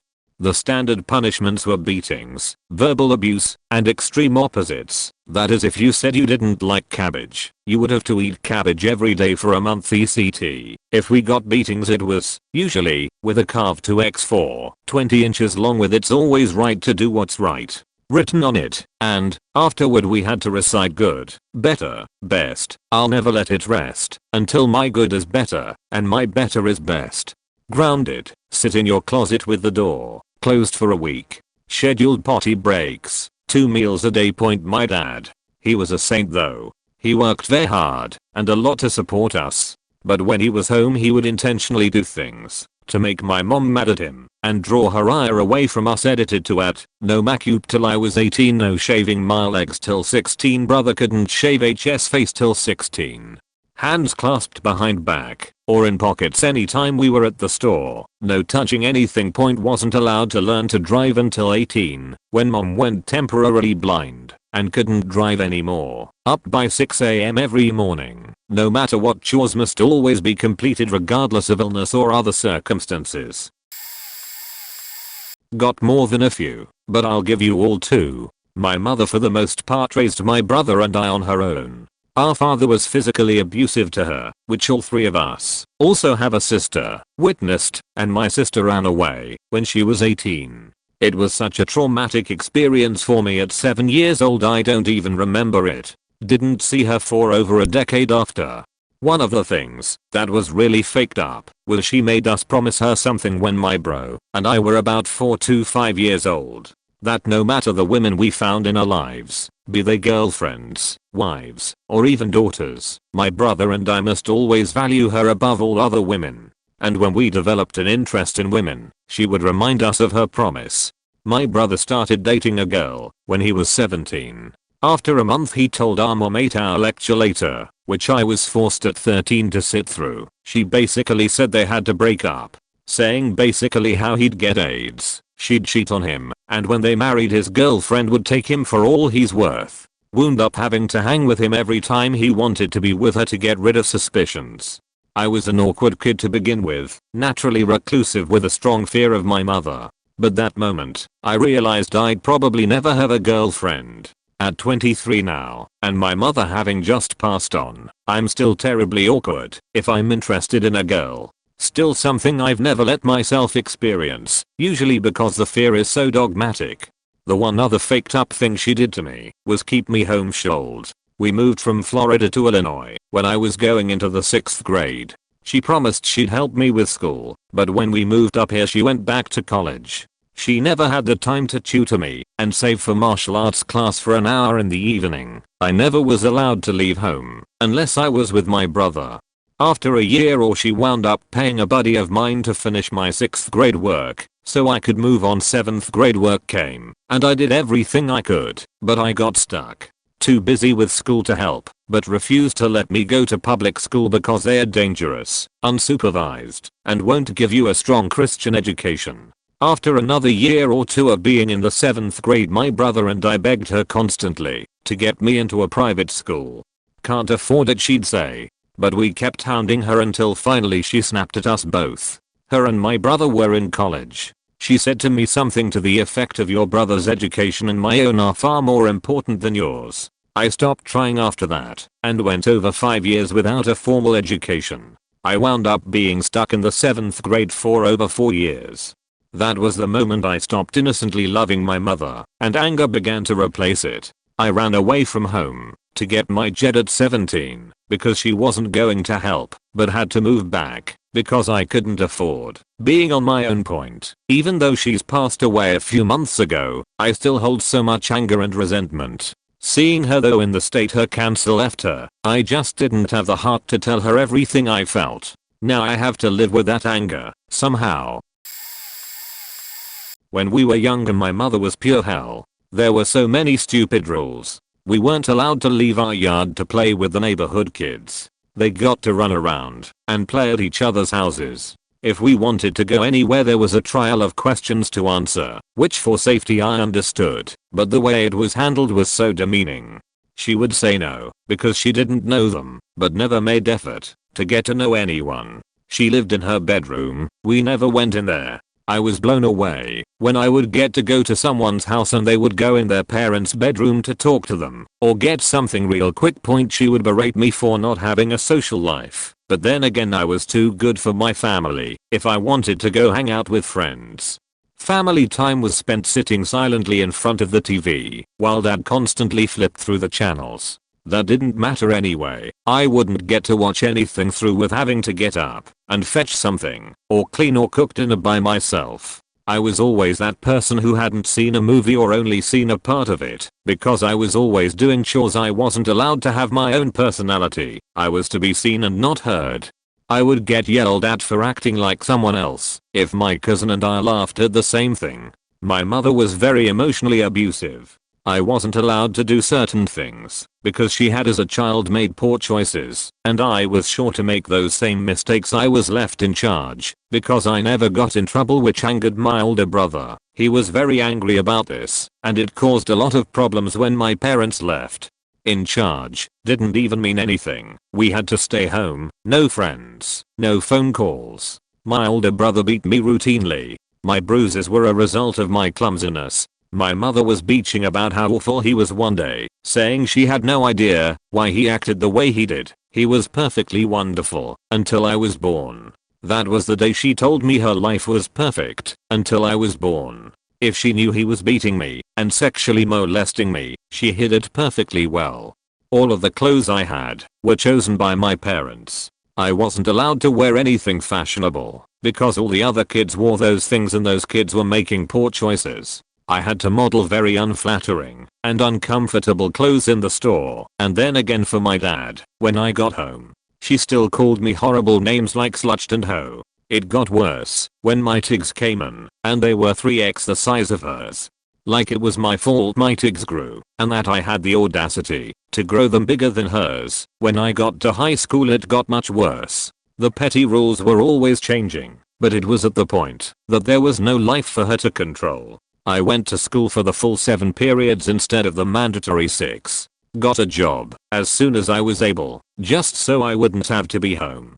When I was home I'd sit wherever was permitted in silence until I was spoken to, just as a setup for getting yelled at. I wasn't allowed to join any extracurricular activities, so she wasn't able to punish me by taking them away. We didn't have birthday parties. Not since I was 5 or 6. She hated everyone, so getting family together to celebrate something as trivial as me was more than she was willing to do. She made us a deal where every year for our birthday we would instead go get ice cream as a family and get to pick out a present. That lasted 1 year. She knew me so little, what I wanted, or liked or needed, that she allowed my father to give me money for my birthday. 1 year my friend's mom threw me a little party. Spent money she didn't have to make me feel special. My mom refused to let me go, and I got grounded. We would get grounded for bad grades, which is normal, but by we, I mean my brother.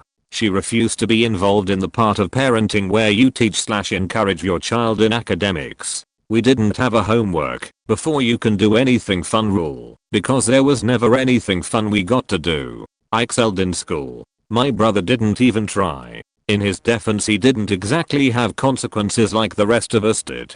He might have gotten grounded, but it ended the minute someone wanted to do something cool for him. My mother came up with a reward system that didn't have clear guidelines, except that better grades meant cooler stuff come report card time. I always had good grades. My brother rarely had anything above a D. He got 2 C's and the rest were D's and F's. He got the coolest mountain bike I'd ever seen for trying. Cost $200. I got a bottle of bubble bath with a $2 clearance sticker still on it for all A's. We weren't allowed to take baths because it wasted hot water and time that others could be showering. This was middle school. It only lasted a year. Man, reading this thread has made me realize that my strict mom wasn't nearly as insane as other people's parents. But to add to what's already here, give my really weird upbringing, I wasn't allowed to watch anything on cable until I was about 6 years old. I could watch anything Dr. Seuss related that was on VHS. I could watch Winnie the Pooh, and after my mom watched enough Barney to determine that it was, in fact, not demons, I could watch that too. I wasn't allowed to watch anything animated. That was evil for some reason. That changed only after my grandparents died, and my youngest aunt and my cousin, who is 3 years younger than me, moved in with us as a hardship case. I suddenly got a lot of freedoms then. I think my mom was afraid of looking bad in front of my aunt. In fact, I can thank my aunt for a lot of things. I wasn't allowed video games when I was younger. She found out and promptly gifted me her old SNES and the Donkey Kong Country trilogy. I wasn't allowed to listen to rock music. She promptly gave me her cassette copy of Pat Benatar's greatest hits. For some reason, my mom refused to prevent me from using a gift. It was weird. Weapons of any type, even toys, were evil. I once got in trouble for taking the curtain rod off my bedroom blinds and playing with it like a sword. Barbies were bad because my sister used to strip them naked back when they didn't have the molded on underwear on the other end of things. And this gets weird. I was given a bicycle when I was 4. It had 4-inch thick wheels, so I didn't need training wheels on it. I was allowed to ride the neighborhood with the other kids. We would basically rule the street I grew up on, which never got much traffic, and was also about 2 blocks without any intersections. We'd climb trees, crack walnuts, have water fights, etc. No problems from the parents. I was allowed to read pretty much anything with little to no supervision. I got a library card when I was 5. Books were apparently 100% good and right until I hit about 16, but that's another story. Toy cars were a must. I probably had 20 plus toy cars, mostly Hot Wheels, by the time I was 5. Apparently the lack of any sort of potential genitals made them perfect. The whole no weapons thing was promptly forgotten if it was made of Lego bricks. I definitely built bombs and guns, missiles and the like from those things, but it was okay because of the kind of toy. Same went for Tinker Toys and Lincoln Logs. My parents got a home computer in '98 when I was 5, and we had dial-up internet from the start. I had virtually no internet supervision, though I was generally restricted to a half-hour of internet use a day. I was allowed this, in spite of the fact that I once got grounded for 3 days because I gave the home phone number to a fellow classmate who I was assigned to work with on a class project. This from the same mom who taught me our phone number and how to use a phone when I was 3. As I got older, a lot of the restrictions on media consumption were released. My mom now can't remember why she refused to let me watch Rugrats and Invader Zim and thinks that's good shit these days. I don't understand. And yet, at the same time, my book reading was suddenly monitored much more closely. I got in trouble for reading The Hobbit at age 19 because it had a wizard in it. This from someone who thought The Wizard of Oz was the shit. When I was 9. I wasn't allowed to drive go-karts when I was a kid because it might teach me to drive recklessly. Yet from the day I turned 15 I was pushed to get my permit/license, and once I was licensed I was basically given free use of the car as long as I had my cell phone, and promised to call if I had a change of plans for the day and was home before dark. I also never had a curfew as long as I checked in periodically and was home or at least in my hometown before the drunk drivers hit the streets at about 3 am. TLDR, parents, specifically my mom, were weirdly specific in being restrictive, while other areas I was given almost complete free reign. Then suddenly the tables were flipped because I hit 16. I had to think long and hard about this one. There were plenty of rules that were pretty unreasonable but doable, like asking my mom a week in advance if I could hang out with friends at the ripe old age of 11 or 12. But I would say hands down the most unreasonable one was I couldn't go to church with my friends. This rule came about after I had done that a few times with my front door neighbor's family. Which, by the way, that family was nice, Catholic, had studious straight A student type kids, and most were in sports or a club or band. Practically a neighbor's wet dream. Now I'm not religious, but after their church session, my friend's family would take us to get tacos in this kitchen run by nuns. Guess it helped fund the church or something. My mom would get so upset and act like I would convert to Catholicism if she continued to let me go.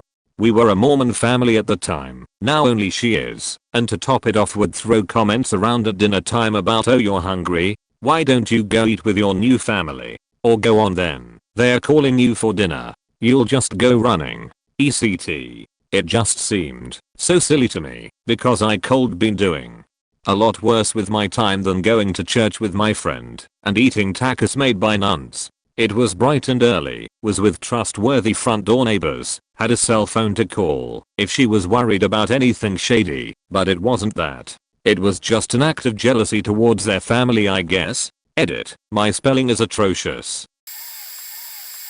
Little late to the party, but when I was in middle school my father decided I was stupid and printed out and laminated point sheets if I ever wanted to do anything he deemed stupid or not worth my time, like playing outside, playing on the computer or game console, or even have friends over. I had to do things that he deemed would make me smarter, like reading a book and writing a synopsis of it to prove I read it. Finishing one of those math quiz books or handwriting books, or an essay on the topic of his choice.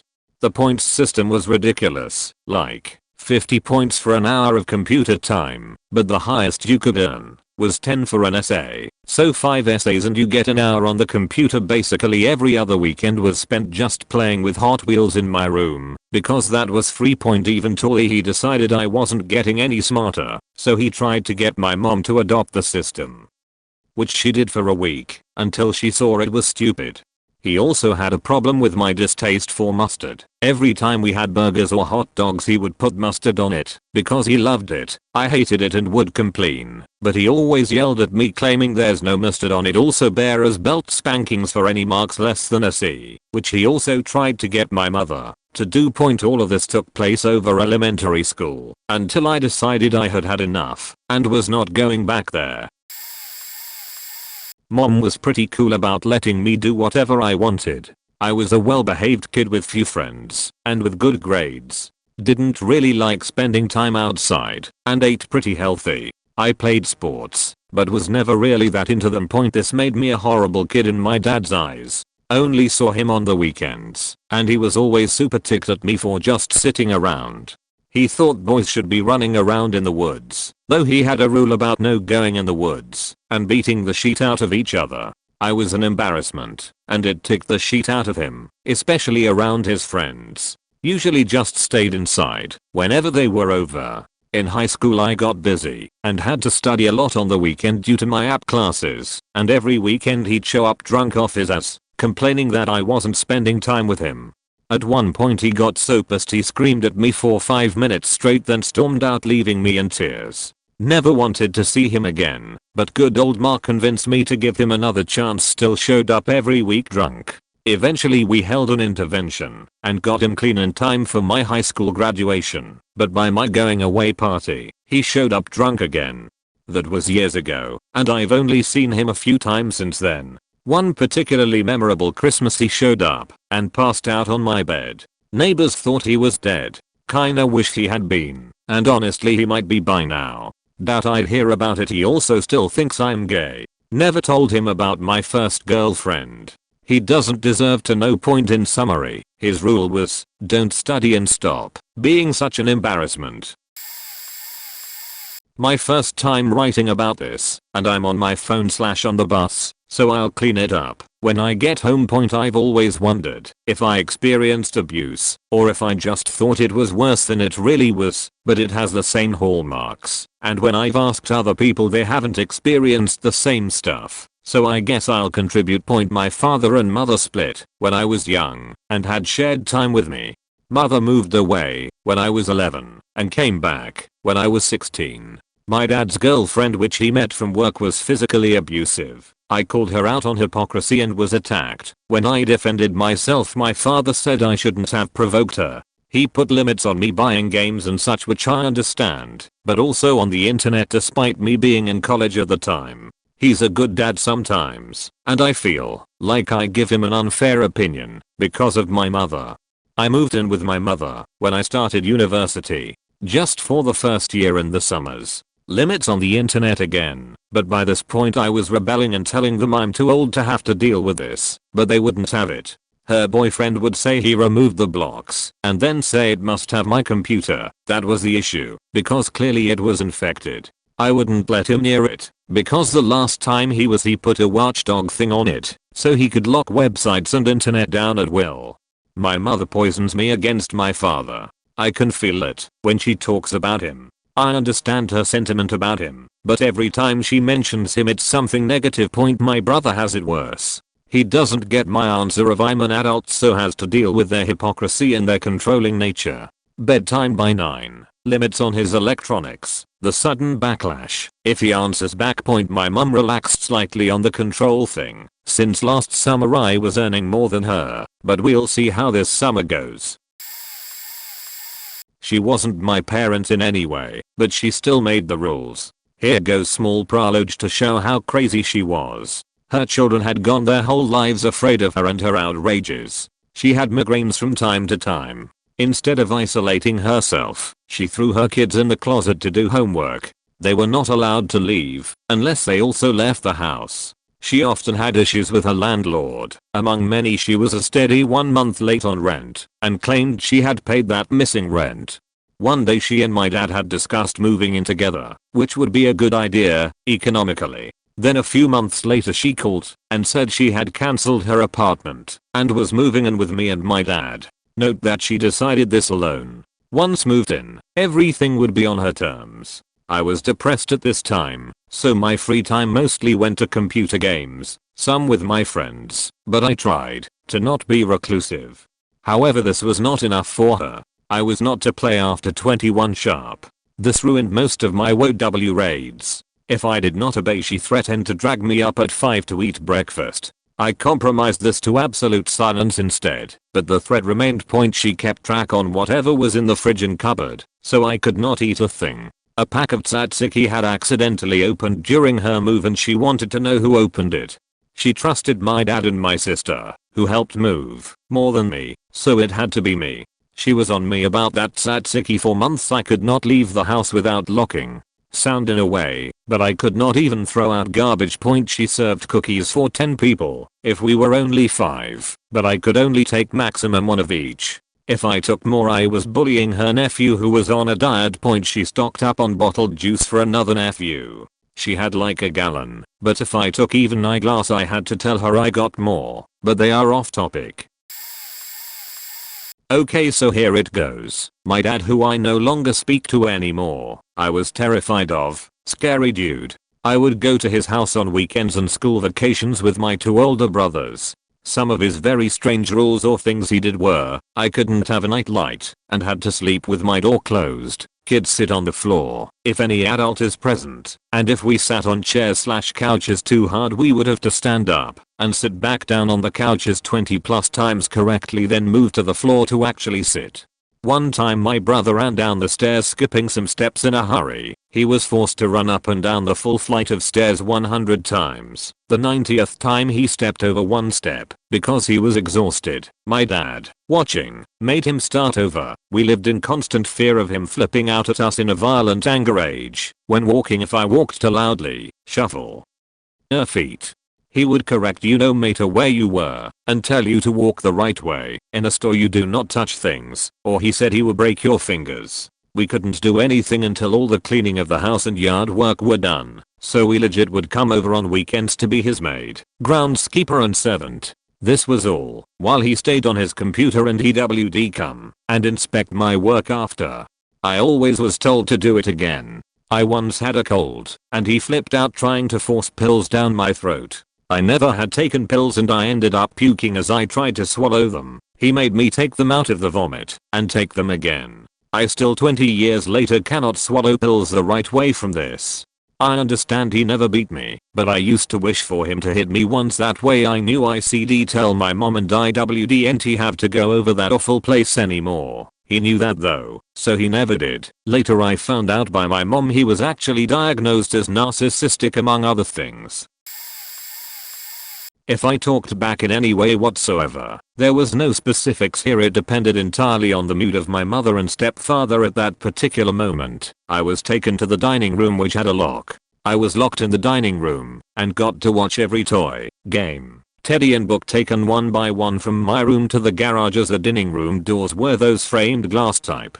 Once my bedroom was stripped to nothing but my bed, clothes and bedding, I was taken upstairs and locked inside. I had to knock and shout and cry to get bathroom breaks, which I was only allowed twice a day and once before bed. During these breaks, if I spoke, cried or made eye contact, I was slapped and locked straight back in the room.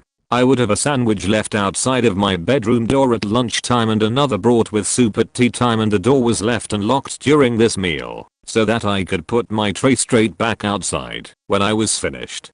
This included school days. I was taken to the bathroom for a shower, sent off to school, and marched directly back to my bedroom when I returned. It took me months to earn back a few of my rights to leave the bedroom/use the bathroom unattended/read a book, and so on, and in the end my mother would return everything that was left in one day, threaten what would happen if she had to do it again, and then we would repeat the process when they decided I had spoken out of turn again. I still vividly remember being sat against that bedroom door crying for days on end. There were times where I genuinely thought they would leave me to die alone in there. I was young. It stopped when we moved to Dubai, when I was 12, after my sister moved out and filed for emancipation. And though this wasn't the worst punishment I've seen on this thread, it was the most lonely, scary, and awful punishment I ever endured. I spent so much time in that bare room, honestly believing I wasn't deserving of even the most basic of human interaction. That I was as bad as the naughty men in prison, and that one day, when I was old enough, that's where I would end up. I remember even through the loneliness, the boredom, the severe pain from having to hold my bladder and bowels for hours, and the shame, the worst feeling of it all was that during each instance not a single member of my family would look me in the eye. I was a disgrace.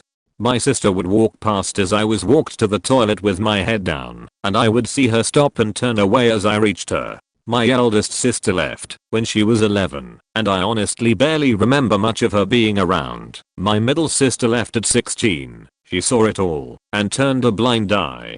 For some reason it never happened to her, though she would sneak out and smoke and talk back and swear from a really young age.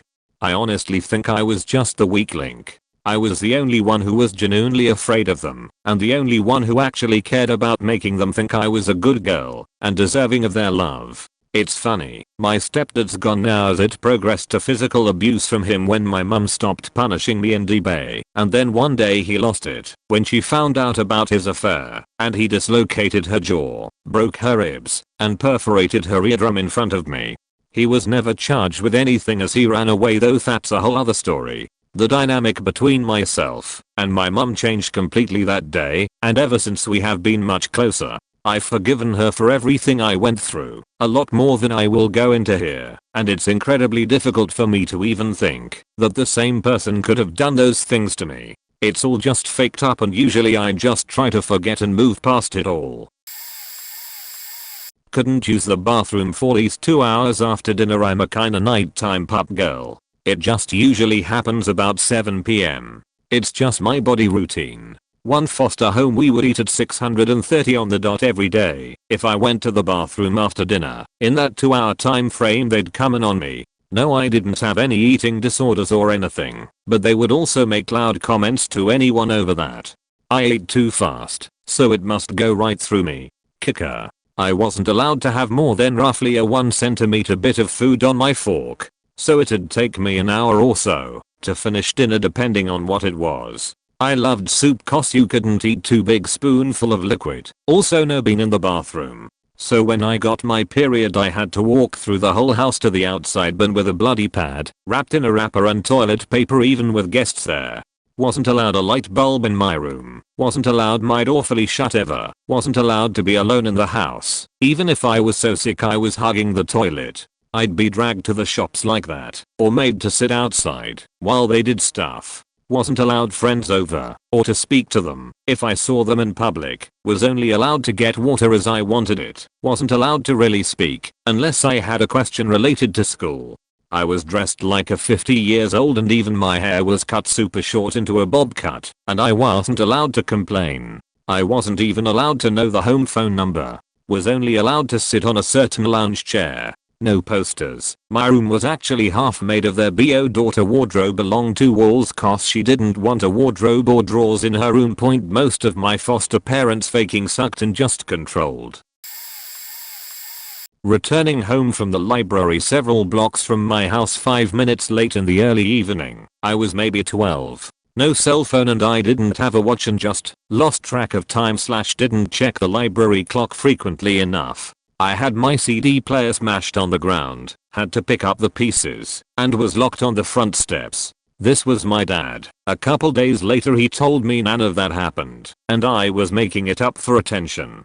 If I didn't have a younger brother who would corroborate stories ISTG, I would actually think I made half my childhood up. My dad also put me in an armbar, law enforcement lol, and pinned me to the ground because my terrible handwriting, something I also got punished for, looked really neat in a homework assignment he was looking over, and he thought I stole someone else's homework.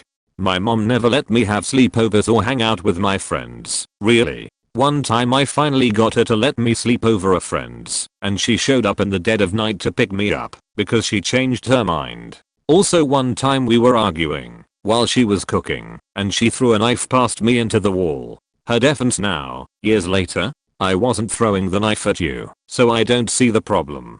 One time my mom was yelling at me and backed me into a corner. I put my hand on her arm to step around her, and she told everyone I hit her. She would also always tell me I was talking too loud, no matter what volume I was speaking at. She still does that actually. Sometime I wonder why I have anxiety and panic attacks to this day. Sometimes I don't.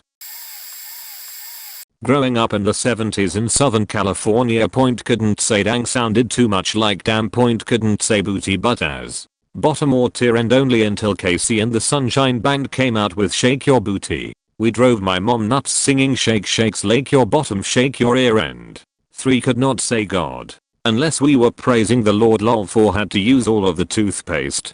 Take scissors and cut off the end. Mom said toothpaste was too expensive to waste. Same with ketchup. 5 If you broke curfew, you better find a comfy spot on the porch. Once the door is locked it's locked. And if you took pity on a sibling and got busted pulling them in through the window, both yours are on the porch for the night. And if you say dang and God as you are being escorted out, you'll find yourself sucking on soap on your way out. No TV after 8 PM except for Good Times, Jeffersons, Sanford and Son, and Different Strokes. But if we wanted to watch those on Sundays we had to wait.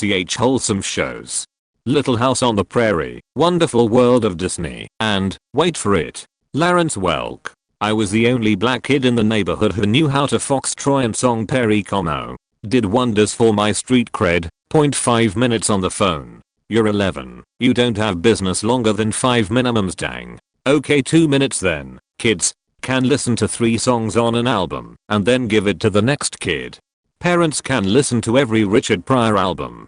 Kids better not get caught listening. But ma, you guys are playing it on the big speakers in the living room. We can hear it down the street. So we just would stare off into space and pretend not to listen. Let her call my name a few times so she thinks I'm not paying attention. Plus the usual stuff about street lights and skirt/shorts length. Boys I could date, none until 17.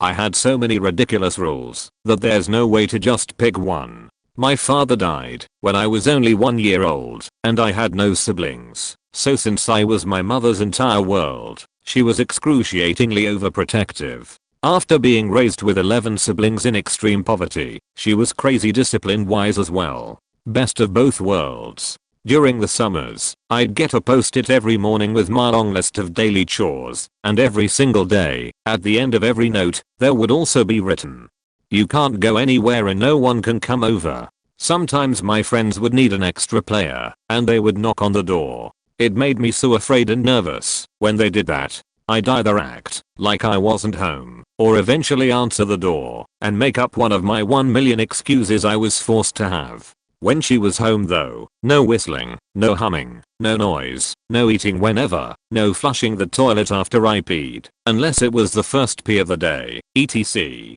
The first day I saw some Air Force recruiters walking around my high school, I signed everything they had. I got in big trouble and was grounded, but it was worth it. 3 weeks after graduation I was on my first airplane to basic training, and a few months after that, I was living in Europe and smashing the Berlin Wall apart with a communal sledgehammer. I've been to 30 countries, lived on 3 continents, and get claustrophobic every time my plane's wheel touch the ground in America. She made me feel uncomfortable in my own country. Lol. Peace, love, and kindness to you all. I wouldn't say my parents had very strict rules, just a bunch of somewhat unreasonable ones. I could only eat during the 3 meals a day. If I missed one, I had to grab the next one, which was strange because me and my siblings usually made our own. Dinner was sometimes an exception. I had to get B's and above in everything. Some of my siblings could do it, but I have had severe ADHD for a long time, and the only thing they did to improve my grades was I'd get spanked 5 times for every 10 points below an 80 in my classes.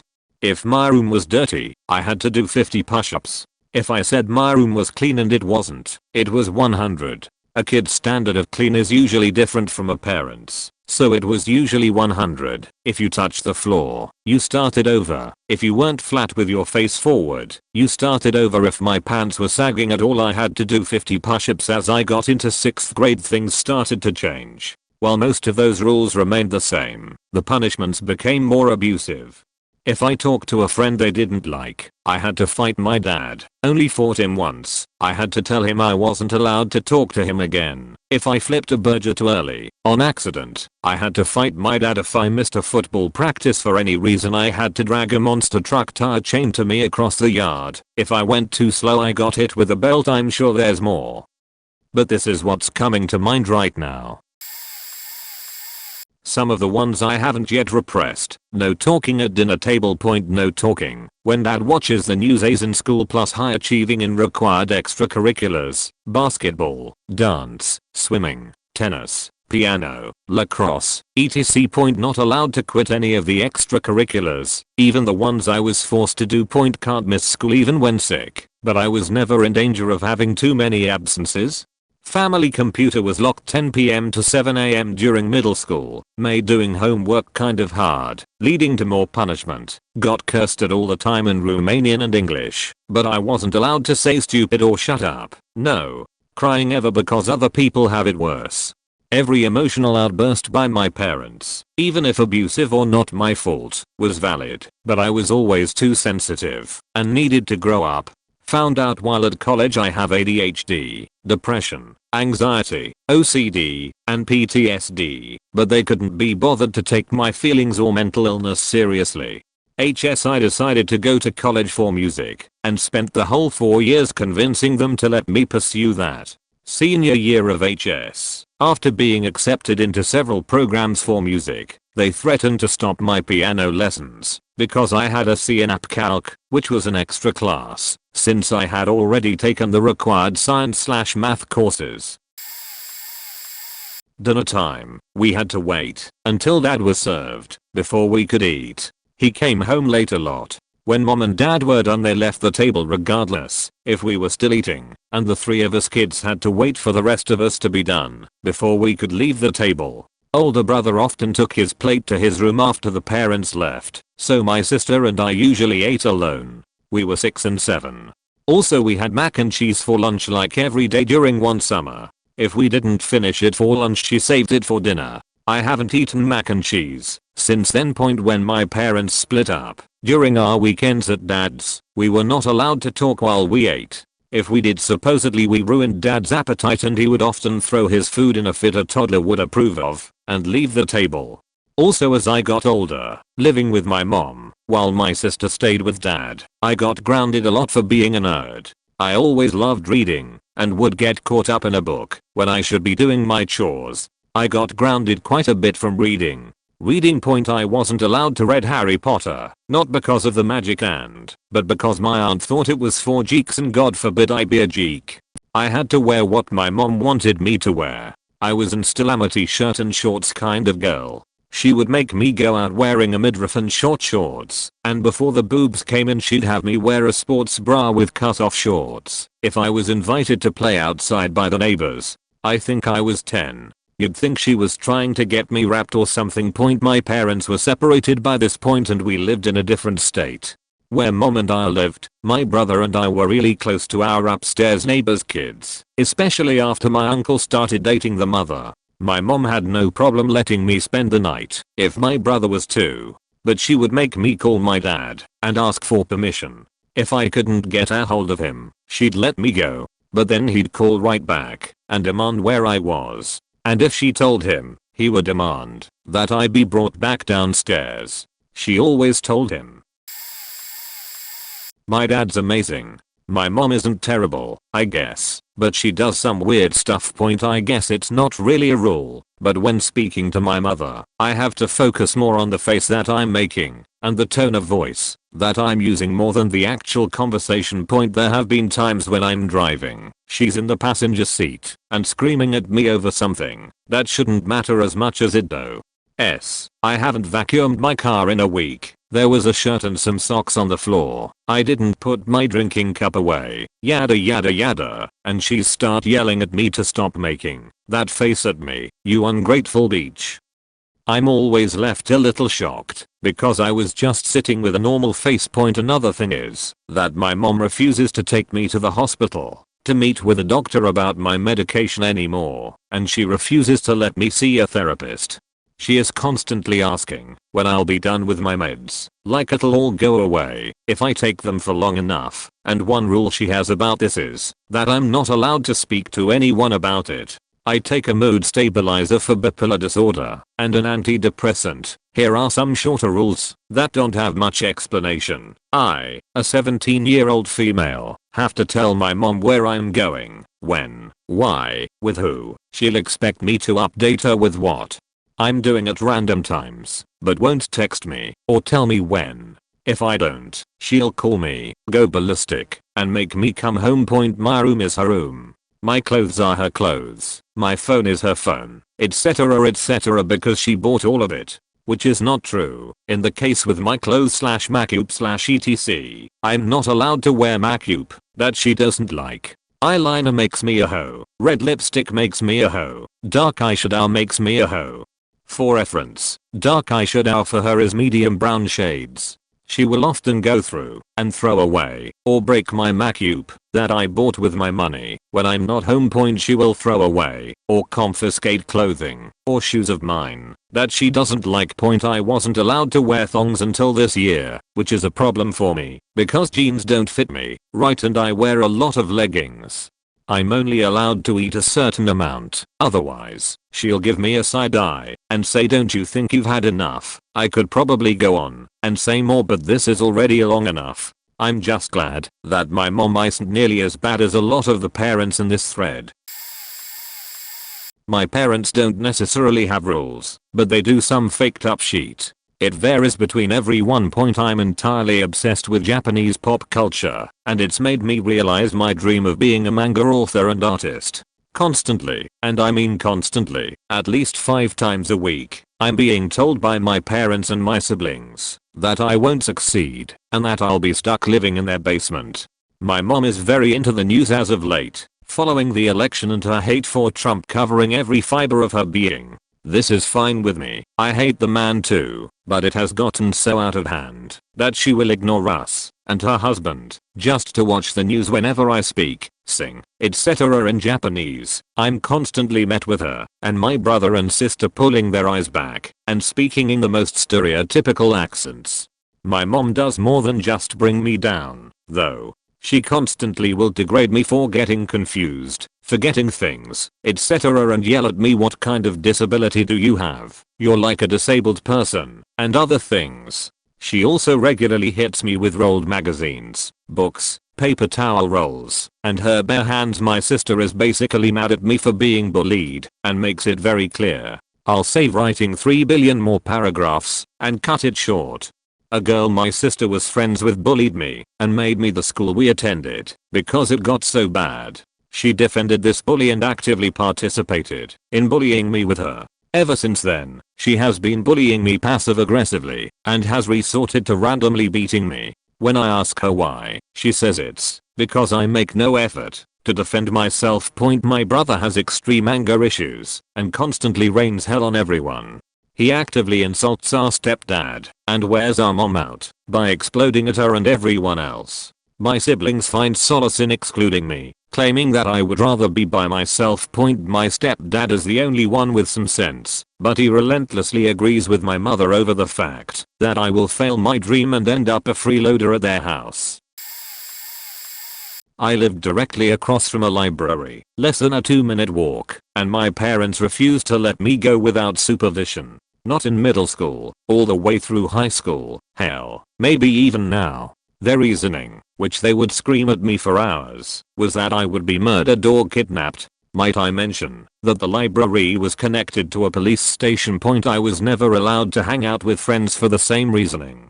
Once, I somehow talked them into letting them attend a friend's birthday party on the grounds that I wouldn't leave the house. Fair enough, but my friend failed to tell me that the party was actually going to be at the park, a short distance away from her house. There were at least 20 plus other people, and plenty of other adults, my friend's parents included. Long story short, my parents found out that I had left my friend's house. drove to the park immediately, blamed me for lying to them about where I was / telling me I should have called them, and told them to pick me up when I found out the location was changed, and made me leave immediately. From then on, it was basically an unspoken rule that I just don't hang out with friends outside of school. Any attempt at asking, and they would scream at me and ask if I was stupid. My mother would even throw tantrums, screaming and crying about how ridiculous I was being. A more recent one, I have to text my mother good night every night before I go to sleep. If I forget or am busy, she'll blow up my phone with texts or message one of my friends on Facebook to find out what I'm doing. This starts less than an hour after the first missed text. I'm almost 20 and in college. Alright, pulls chair time to explain my entire life story up to the boring part. I've always really never had great family luck, and so it seems with my father and his father. Some sort of curse or whatnot. When I was around 3 to 4, my father left me, my mother and sister, because he cheated on her, because my mother is crazy and my father is an asshole. My mother had a huge grudge against him. Any way she could, she would try to get back at him by using me and my sister. After that, he basically gave up on us so he could pursue a college education. Mother was 18, father was 21 when I was born. My mother, not wanting to be lonely for the rest of her life, married my two ex-stepfathers named Jason and Mike. Jason was physically abusive and semi-strict. The worst thing I remember was that I had to go to bed by 7:30 till I was 15. He would also play a lot of video games, and he would reward me with them if I did things like homework or got him something. My mother dumped him because he was beginning to get addicted to some drug that I don't remember, and got my second one. This guy was literally the reason why I had massive depression later in life. He was extremely strict and abusive, but never would hit me, so he could get away with the stuff he did. I remember he was a ex-convict who was controlling over my mother. He would play these channels and get these recording of these super far-right guys and force me and my sister to watch them, and they would always be on. My mother was right, so she was okay with it, but it crossed the line with her when he started strip searching our rooms and threatened to strip us if we took something without his permission. My mother told us it would be a good idea if we had problems or anger to write it in a journal. She had one when she was littler, and it always kept her from acting out. When her mother took it and read it, she was devastated. I had a journal, and when one of the strip searches overturned it, she was protective of it. I remember her saying that he read it while laughing. They fought a lot afterwards, and he would get kicked out to his father's house. She was planning to divorce him after she moved from my personal favorite home because the school and people there were friendly, and broke me into life to what I will always deem as a low point in my life. He came back and wooed her over and said he changed. That's when it started. He was the only person with a job and would take out his anger on us and the pets we had out the house. She couldn't kick him out because she couldn't afford it and was trying to get a job. I remember he had this big party at our house for his birthday with all of his friends. My birthday was skipped that year because we couldn't afford it. I was 16 turning 17 in the summer of the so far worst 2 years of my life, and I decided that I would handle no more. I moved to my father's, and that changed my life for the better. TLDR, faked up sheet with convict stepfather and himself searching and threatening to strip me. Moved out and doing well. My parents have really weird, not so much outright stated rules, but they get upset about weird things. My dad doesn't like colorfully dyed hair very much. They are weird about my friends. If my friends don't seem normal to them, as in, a very narrow idea about what teens my age should be. It's kind of hard to describe, but like they shouldn't be LGBT. Most of my friends are, and my parents don't know it. LMAO, they shouldn't look weird.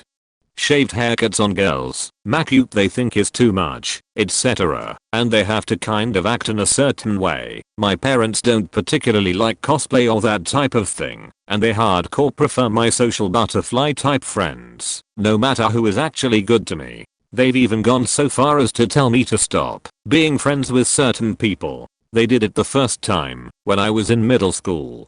He was one of my best friends at the time and we are still really great friends, but he embodies exactly the kind of person that my parents hate, even without them knowing he's trans, which would set them over the edge. They did it to me most recently this past weekend, after I had one of my other best friends over to stay the night. There was a small incident that I was afraid of getting in a lot of trouble for, and I lied about it. Anyway, this led to my dad saying that I couldn't have her over anymore, and that I was only allowed to hang out with kids my own age. She's a junior this year, and I'm a senior. I'm not going to follow that rule because it's ridiculous. They call me immature anytime I disagree with them, or do something wrong, even though a lot of adults have said otherwise. They are the type of parents who talk about respect, read, unquestioning obedience. Close bracket. They want me to act like an adult, but they treat me like a kid in some ways. I do act a little immature / childish sometimes, but I don't feel like I can learn to be an adult if they don't treat me like one. They get mad if I roll my eyes or give a dirty look, and there's basically no such thing as a small wrong thing in my house. Nearly everything I do wrong is treated like the worst thing ever. Now, by most parents' standards, I'm pretty well behaved. I've never snuck out or done anything to that level. I think the worst thing I've done is lied and cheated on a few tests. I didn't want to, but it's math, and I would have failed if I didn't, and my parents don't even know about the cheating. But according to them, my behavior is like my abusive, manipulative mother. They always assume the worst about me. For example, if I don't know what I did wrong, I'm playing dumb, or if I cry while they get mad at me, I'm playing the victim, even though I take responsibility for what I did wrong, and don't even usually tell them when I think their punishments are too harsh. I cry when I get upset because I'm a sensitive person, but they think I'm playing some angle, trying to get what I want. I think they are making assumptions based on my birth mother. I live with my dad and stepmom, by the way. I have ADD, so I can be forgetful and impulsive, as well as a lot of other symptoms. My dad gets mad when I forget things. I have a hard time realizing when I'm making certain faces, and I get in trouble for that. I don't know, it just sucks sometimes. I try my best, but a lot of the time it feels like it's never good enough. I don't think they're intentionally trying to find something to punish me for, but I feel like anytime I step a toe out of line, no matter how small it might be, they jump all over it, like I told them to fuck off and stole their car. They have a children should be seen, not heard type of attitude. They want what's best for me, but sometimes they hurt more than help. For example, my mom, stepmom, says that even though I'm skinny, which shouldn't matter anyway, I'm not toned enough to wear crop tops, whatever that means. Also, I'm not supposed to say sup or aha. I have to say what's up and yes or yeah. He makes me get up exactly 9 hours after I go to bed, which is kind of a problem considering that I tend to stay up late w/o them knowing tbh. I love my parents, but they're really strict, and it feels like I'm missing out on a lot because of it. As a result of that, I don't feel like I'm maturing and gaining independence as much as I should be. And when I came out to them as bi during my freshman year, they freaked out, big time. Eventually it led to them saying I couldn't hang out with seniors anymore, but I couldn't figure out why. For someone who claims to be, in his words, one of the most liberal people you will ever meet, he acts pretty conservative. But you know what they say, strict parents create rebellious kids. Even though my personal brand of rebellion only consists of staying up late and flipping them off when they can't see me. My parents had a lot of their own issues that they projected on me. I'm the older sister, and luckily they were divorced and way more easygoing by the time my sister got older, so I really took one for the team. So they had many ridiculous rules. The 3 that stick out are I would get grounded 1 week for every dish or piece of silverware left in the sink when they got home, and yes, I'm guilty of forgetting to transfer a bowl or spoon to the dishwasher here and there. But 80% of the time it was something that either my parents or sister had left there. It was just always blamed on me. I would be grounded for an astronomical amount of time if I accidentally spilled a drink, and God forbid it happen at a restaurant. Then my dad would yell and make a fool of all of us. Even my mom would sheepishly give a look of apology to our server or anyone else giving us a what the fuck look. I mainly remember this happening as a teenager. I was only allowed to hang out with friends one day out of the weekend, I think it was, because my mom and dad didn't want to stress about where I was, who I was with, when I was coming home, etc. because I was pretty popular with the older crowd in high school. But jokes on them, because since I knew I only had one night out, I would scrunch an entire weekend of partying into just a few hours. Needless to say, I got pretty used to hiding drug and alcohol hangovers. It only lasted until 13 or 14, but our weekends weren't so much a break as it was prison labor time. Weekdays were crazy too, but weekends were 12 hours hard labor before anything else. We were awoken by 8 AM and told we had 5 minutes to get ready. Get ready for where/what? Work. This was the upper Midwest, so in winter that meant wearing layers and such. Anyway, we ate 2 to 4 hours after working, and we could only come in to use the bathroom if it was #2. In that case we were given 5 minutes, and if we faked it, we'd wish we didn't. The main chore was chopping wood, so much faking wood. We lived in the country, and had so much wood for our fireplace, that it was insane. Piles you can see from space. Too much wood. Lots of other stuff, but did it snow recently? Oh. Fun times. Our 500-foot driveway needed shoveling, and instead of using the plow my father owned, we shoveled it with small shovels. Comically small shovels. During football season we were allowed to come in to eat and watch the game if we achieved a random, arbitrary goal set in my father's mind. There was no set goal, so it was more or less based on his mood and how little we cried.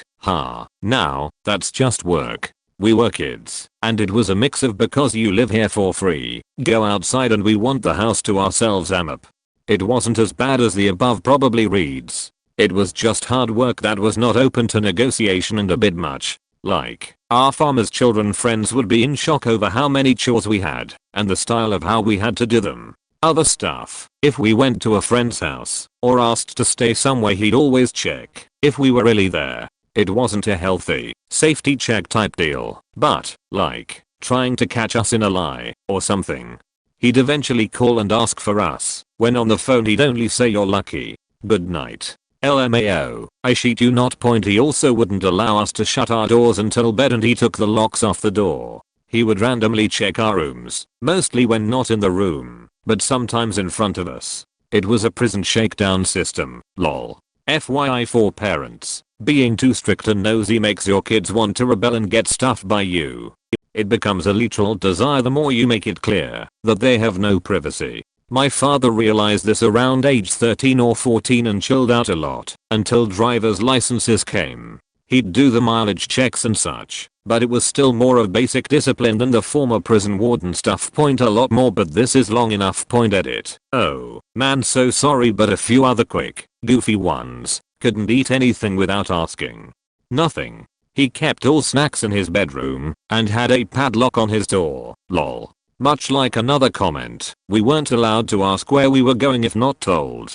If he said to get in the car you did, and asking why or where to would get you that look. We weren't allowed to say ain't. We also weren't allowed to have no answer for a question.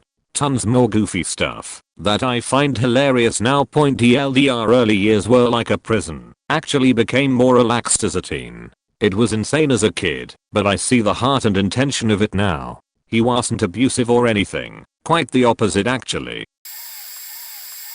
So I moved out of my mother's physically abusive home. Stepdad strangled me regularly, mom pushed me down, and kicked me in the head. To my dad's, when I went into junior high, I had a lot more freedom, but him and my stepmom especially had a plan for what I should be doing and be interested in. I became really obsessed with music, playing, listening, everything. In 7th grade I was so ahead on trumpet they put me in the high school marching band. My parents went along with it for a while, saying they were proud of me and my hobbies. When I told them my junior year I wanted to go to school for music education or music therapy, they changed. Told me I wouldn't make any money and started restricting what I could do with my music. I wasn't allowed to spend my own money to get recording equipment or new instruments or anything related to music, and they would take away my guitar or my drumsticks for very little riazzo. Forgot to take the trash out when you have been doing it with no issue for months. time to hide his guitar for a month, which continued through college. I went to college for 2 years for free to get my bachelor's. My dad had money saved for my last 2 years, but told me he would only pay for my schooling if I'm not in a band. The band I was in at the time was gaining a huge amount of popularity, opening for May Day Parade and patent pending and regularly getting shows where we made money. It was also the only social outings I really had, since I worked so hard on my schooling. So with that I had to quit school and get a good job where I made enough to move out. The band ended up falling apart after that, but at least now I'm happy. I can play, write, and record all I want, and I'm finally getting around to starting up a new project with some friends from high school. I'll still never forgive them for not allowing me to do what I loved more than anything in the world, and I'm still saving to finish my degree to go teach music. One day I'll be able to love what I do. TLDR parents stopped me from the only thing that really made me happy, music, because they said it wouldn't be a good career choice. Asian household here. A lot of dumb rules. I followed them all. Curfew, polite language, respectful demeanor, bowing to elders, no direct eye contact to elders, etc. So on. As I was younger, fast forward to high school, circa 2000. I was elected to the student body, beta club, and various academic club positions. I was low-key popular, even with my parents controlling home life. Now, with these clubs, I had a position of power. I had meetings to attend, projects to do, and all kinds of fun things. My instructors never thought I was dishonest, but I couldn't make eye contact when speaking to them, which led to some awkward questions one time when we were all questioned on some missing test banks. I rebelled my junior year, but that's another story. One of my parents' rules was no lingering after school. Basically, I couldn't hang out at my friend's house or even at school. It was straight home. Another rule was literally no going out. I kid you not, that until I was 19, I had never been to a sleepover, birthday party, or anything. In fact, I never even had my own party. I went to dumb social things, weddings, engagements, blah. Another was the fun rule. I had no more than an hour of computer, TV, or outside time. Pick one. No mix and match. It was almost always around 7 PM. And it was almost always cut short because the sun went down or our shows are about to come on point, and gods forbid any of my friends show up. I may as well have invited the yard because they'd ask less questions than my parents on why and where and how I gave our address out. You'd think we were illegal or something. Come to think of it, nah, fairly certain we are all legal immigrants. My folks weren't bad at all, very loving and caring parents, but of course they had one or two of these weird rules. My mom didn't really understand media very well in terms of cartoons and video games, so when she saw something like Star Wars she assumed I was just killing people for the sake of it, so video games or TV that she found strange, she didn't like me watching it playing. But she was a reasonable person, and if I showed and explained to her what was going on she had a change of heart. Very relational women. Another weird rule growing up that actually pissed me off and started a few fights was when there was a guest over and me and my girlfriend at the time couldn't have my bedroom door shut or anything in that regard. What took the cake is when my sister had a math tutor over and she said she wasn't comfortable with me closing the door while she was over. After that I was like, excuse me? Mind you, this person paid little attention to me or my misogynic fact other, so this was more on my mom's account. I understand that it's their house, but I faking live there, and this person, as stated, could give half a shit what I was doing. We weren't even doing anything for that matter, lol. TBH, I can't think of much more. I had all of the basic rules like, if you're 14 or something they didn't like me swearing, or having a curfew, and whatnot. Eventually I grew out of these things and now my parents curse with me, and I come home when I want. I lived back and forth between both sets of my grandparents for a good bit of my early years. My grandparents on my mother's side were pretty strict. We had to stay outside and play for most of the day. They would lock us out because staying inside was considered lazy and unproductive. We would have to have the table set and cleared off for each meal by a certain time. We were also not allowed to speak at the table, especially side conversations.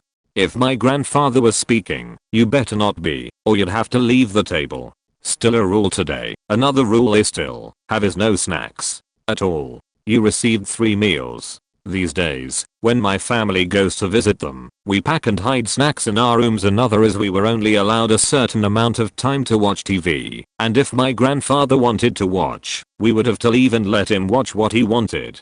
I guess most of these aren't really unreasonable, just strict. These rules all applied for all of my cousins as well, but it was always uncomfortable when they'd break the rules because they didn't live with them, like we did. Point: I have several tattoos and a nose ring also. My grandfather hates all body modifications, crazy hair color, and dislikes makeup. Every time I see him, he tells me to take the earring out of my nose, and I haven't dared to show him my tattoos. My mom says to just do it, but I'm too afraid. Which is hypocritical of her, because she is 46 and still hasn't told my grandparents about the tattoo she got when she was 24. Can't compete with the rest of you, but I wanna share either way. Point: if there's something my dad hates is lazy people. My high school had the evening shift, 3 p.m. to 9 p.m. Every morning around 8 a.m. we would have breakfast as a family and my parents would go to work. The first couple of weeks I spent the mornings laying on the couch watching TV or sleeping, until the day my dad forgot something at home. It was maybe 10 or 11 a.m. I was sound asleep when I heard him yelled my name. Dad, what were you doing? Me, sleeping. Dad, don't you have homework to do? Me, I did it last night. Dad, so, you have nothing to do? Me, not really. Dad, okay then, I need you to empty the pool. I went for the pump when he said, no, use a bucket. Took me 3 days. When I was done he asked me to clean it, to fill it up. The next day he said, tomorrow you'll do everything again, until you find yourself something to do in the mornings. The very next day I was taking swimming and basketball lessons. To this day I can't sleep in if there's someone else in my house, and if I take a nap I hear my dad yell my name. He's become way more relaxed now. We are currently working on a project together in a secluded area where we have to share a room. Now he is always suggesting I should sleep a little more. Point: I want to be clear though, I love my dad. I wouldn't change in any matter the way I was raised. I'm proud to share his work ethic and responsibility. This wasn't their most unreasonable, but one of the strangest. No anime. Sailor Moon was my first anime as a kid, 7 to 8, and my parents detested it. Wound up because of terrible American dubs becoming such a huge problem they completely banned any Japanese cartoon if it wasn't actually anime but had similar art style. I had to show them what studio created it so they could confirm, but they were okay with Pokemon. I'm guessing because everyone was obsessed with it. It didn't stop me, just made me want to appreciate it more. I'm most proud of being able to sneak online, dial-up days, download subbed episodes, 2 to 3 hours per episode download, and watch them without parents finding out. Usually happened when dad was mowing lawn, loud mower hid the sound of the modem. Saving grace was computer in basement. I once asked why they hated it so much. I just didn't get it. Turns out, they didn't like it for 2 reasons. Art style, no one looks like that eye roll, and because the episodes didn't end in 30 minutes. Continuing plotline, they couldn't follow it. I'm 10 weeks pregnant. My dad actually yelled at both me and my husband that if we named our baby any stupid faking Japanese name he'd disown us. Lol. What? Jokes on him. Having a Ghibli themed nursery. Late to the party, but pop music was going to make me sin. No Britney, NSYNC, Backstreet Boys, Prince and Guns N' Roses were okay, but he kept track of the albums because they were his. When I was 14 and tired of not having a boyfriend because I really liked this kid, I had to give a presentation on the differences of going out and dating because I couldn't date. I had to outline exactly how far I was going to go physically with this guy. For emphasis, we were 14, and I'd never so much as held hands with a guy for more than 30 seconds outside of church. My first boyfriend needed to be a Christian. I had prepped him for months, because his mom was, but he didn't go to church. I really liked him, y'all. He started attending church with me, because it was closer. At some point I wasn't allowed to see him outside of school and church because I didn't like Having him at my house, my parents made me uncomfortable having people over, and at his place we just played video games or I slept. We didn't see each other outside of school for months. I have a handful of other anecdotes, but writing them out makes me realize that my dad was insane, particularly when it came to dating. Doctor's appointment turned into accusations of having an all. I was 16 and scared of such still. Both my parents' backgrounds themselves are stern enough. Eastern European Russians, devout Catholics, met in the military, and were drill sergeants for 20 years then retired in their 40, and we lived comfortably. My parents also waited until past 40 to have their first child, as to avoid ruining the marriage. Being a rebellious teenager, having your biological parents be Russian Catholics that are ex-drill sergeants, and be in their 60s, we didn't get along. A very traditionalist home.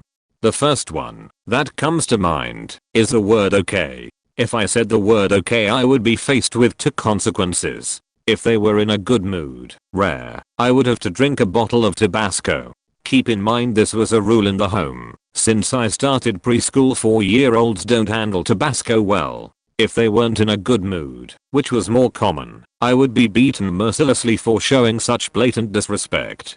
Two situations that stand out is, when I was 4 I wouldn't swallow the Tabasco and my father punched me in the stomach. As if I was a grown man. My father is 6 feet 4 inches and 230 pounds of muscle, and my mother is 6 feet 0 inches, both over 2 meters. The other occurrence was, when I was 7 and my father was less than pleased, and I said okay. He picked me up by my feet and threw me across the garage. I of course landed headfirst on the concrete. It was all normal for me until I went to other people's homes and saw that not everyone is beaten. I wasn't allowed to have privacy. My stepdad would sometimes go through my room. Like most girls, I figured the panty drawer would be a good place to stash anything I didn't want found. Found out very quickly, around 10, that he would search through them anyway. He kept this up until I moved out at 17. I also didn't have a proper door. It's important to note the house was a single-story bungalow style. My door directly faced the kitchen/dining area and was directly adjacent to the bathroom and the walkway to the family room. My door was a double-folded one with slits through it. Think something like a room divider. I was expected to mow the grass and help out in the garage with my stepdad and brother. Okay, that's fair. But I was the sole person to clean, do laundry, and do dishes, because that was women's work, and demeaning for my brother or stepdad to do. When I did dishes every night they would be inspected. If a single thing was found to not be perfectly clean, even if I missed a small spot, I would have to wash every single dish, even the ones that passed inspection. We weren't allowed to eat outside of mealtimes without express permission. My stepdad regularly counted the snacks to see if we were eating without his knowledge. I once got in trouble for wearing makeup to a dance in 6th grade. I put it on at school and didn't manage to get it all off. I started wearing makeup all the time as a big FU. I also wasn't allowed to wear any nail polish except pink because it was classy. I painted them red once and got told I looked like a hoe. At 12, no friends could come over. I couldn't stay over at friends, and I wasn't allowed internet access at home. We did have internet, we just weren't allowed to use it. We also could only watch what they wanted to watch on TV and weren't allowed to listen to music without headphones, but not loud, because we had to hear if they needed anything. No decorating rooms or questioning them at all. I don't really talk to them anymore. A story from when I was already a teenager, but relevant nonetheless. When I was a senior in high school, I began playing Dungeons and Dragons with friends from school. This was in the early 90s, so the satanic panic was still a recent thing. I knew my mother would not allow me to have D&D books in the house, so I hid them under my bed. One day, I was running something small for my sister when my mom was supposed to be gone all day. Of course, she came home early and found us in the basement playing the game. She flipped her sheet and was screaming at me about how evil and satanic the game was and how dare I subject my little sister to it. Knowing this was a battle I wouldn't win, I gather up the stuff to take back to my room. She kept yelling at me, claiming I could not keep those devil books on her property. I obliged her took the books to my car, which was parked out in front of the house. I said, "You can't keep those books on my property." She kept yelling, I'm not. I paid for this car with my own money and it's parked on a public street." Needless to say, she was not happy at me for a long time after, and my trunk became a small D&D library till I moved out. After I graduated. My mother was very religious and strict compared to the parents of my friends, but as I got older and met people from even stricter families, I realized I didn't have it too bad. Caveat: my parents were not super strict, but we had a few weird rules. The weirdest one was the no sitcoms rule. My father hated TV sitcoms, and we were not allowed to watch them. However, my mother did not care if we watched sitcoms, so the rule wound up being no sitcoms on TV while dad is home. So, old sitcoms that were in reruns, that aired in the afternoon, we would watch. That is Three's Company. New shows would air in the evenings while dad was home and were thus forbidden. I remember watching about 10 seconds of Family Ties, but as soon as dad saw the part with the parents as protesting hippies in the opening, he screamed, "Turn that sheet off," and that was that. Dad hated hippies even more than he hated sitcoms, so in my whole life I've seen a handful of episodes of Family Ties. I think mostly because that one went into reruns after a couple of years and we could watch it while dad was at work. I have never seen a single episode of Perfect Strangers, even though all the kids at my school loved it and talked about it all the time. He really hated Fresh Prince of Bel-Air and that show was expressly forbidden. By then we were older, so I sneaked a few episodes of that one. I do remember watching shows that aired during the daytime during summer break. We watched a bunch of The Facts of Life. Because of that point, anything educational was allowed. Thus, I spent a good part of the 1970s 1980s watching shows on PBS. Nature and Marty Stauffer's Wild America were particular favorites in my house. I watched Nova a lot. My dad's weird rule did have a couple of positive effects. I remember 2 occasions where my entire family sat together in the living room to watch 2 TV shows in their entirety: Carl Sagan's Cosmos and Ken Burns' The Civil War. Those are cherished memories now. After reading some of this, some dude got his head through a cabinet for eating a grape. Wrong mayo. What the fuck is wrong with people? Then my parents weren't as strict as I thought, but anyway, here it is. Couldn't watch Pokemon cause some church pastor said they were totally demons. Pokemon meant pocket demons. Clearly nobody checked the goddamn grammar on pocket, but that's okay, cause it was Satan's work anyway. Couldn't watch Dragon Ball Z cause Mr. Satan was called Satan. Couldn't watch Power Rangers cause the bad lady had horns, so therefore she was Satan's wife. Couldn't watch Yu-Gi-Oh cause they said summon, therefore they were summoning Satan and his kind. Couldn't have nor play video games cause that pesky Satan again. I never even understood what Satan had to do with video games. Dumbest part is that I was allowed to play on the PC, but only like 1 hour a day. Couldn't watch Saint Seiya cause in Spanish it was Caballeros del Zodiaco, which translates to Zodiac Knights. Zodiac signs equals Satan. Apparently Japanese people love to adore Satan through their cartoons. The best one was that I couldn't say Simon to say yes. Simon is slang for see, which is yes, cause some random parent at my very religious school said that she knew for a fact that Simon was si monstro. Yes, monster. It sounds more logical in Spanish, and of course that faking Satan was behind this. I was actually told this by my dad on Sunday, July 2nd. I was setting up a little pool party last week for me and my friends at my house on Monday, July 3rd. I had asked my mom first, because she would be the one off of work and watching over us, but she never told my dad. So on Sunday I was going out with my brother to go paintballing for the day, and when I get home I call my dad to see if he knew about the pool party going on. I had to ask him if he had work on that day so that my friends wouldn't be bothering him, but then as soon as I asked him, he replies saying no, you had fun already. So in my head I was surprised and saying to myself that I guess there is such thing as having too much fun just from doing one thing for the week. So my friends were all surprised that he said that. It's mostly my dad that is very strict, cause I myself am a computer game. So everyone he sees me on my computer he always says the same joke, you making any money yet? As in making money from playing games, cause I'm always playing. But then when I ask him if I can go out with friends, he more likely says number 80% of the time. So he says no and it forces me to stay home, and then he talks about why I'm always home playing games all day and they're both very strict on bedtime rules. I'm 16 and my brother is 20. And they flip the fuck out like if they are going to die if we don't go to sleep by 11 PM, even though I'm on summer break. There's plenty more, but it's pretty small ones.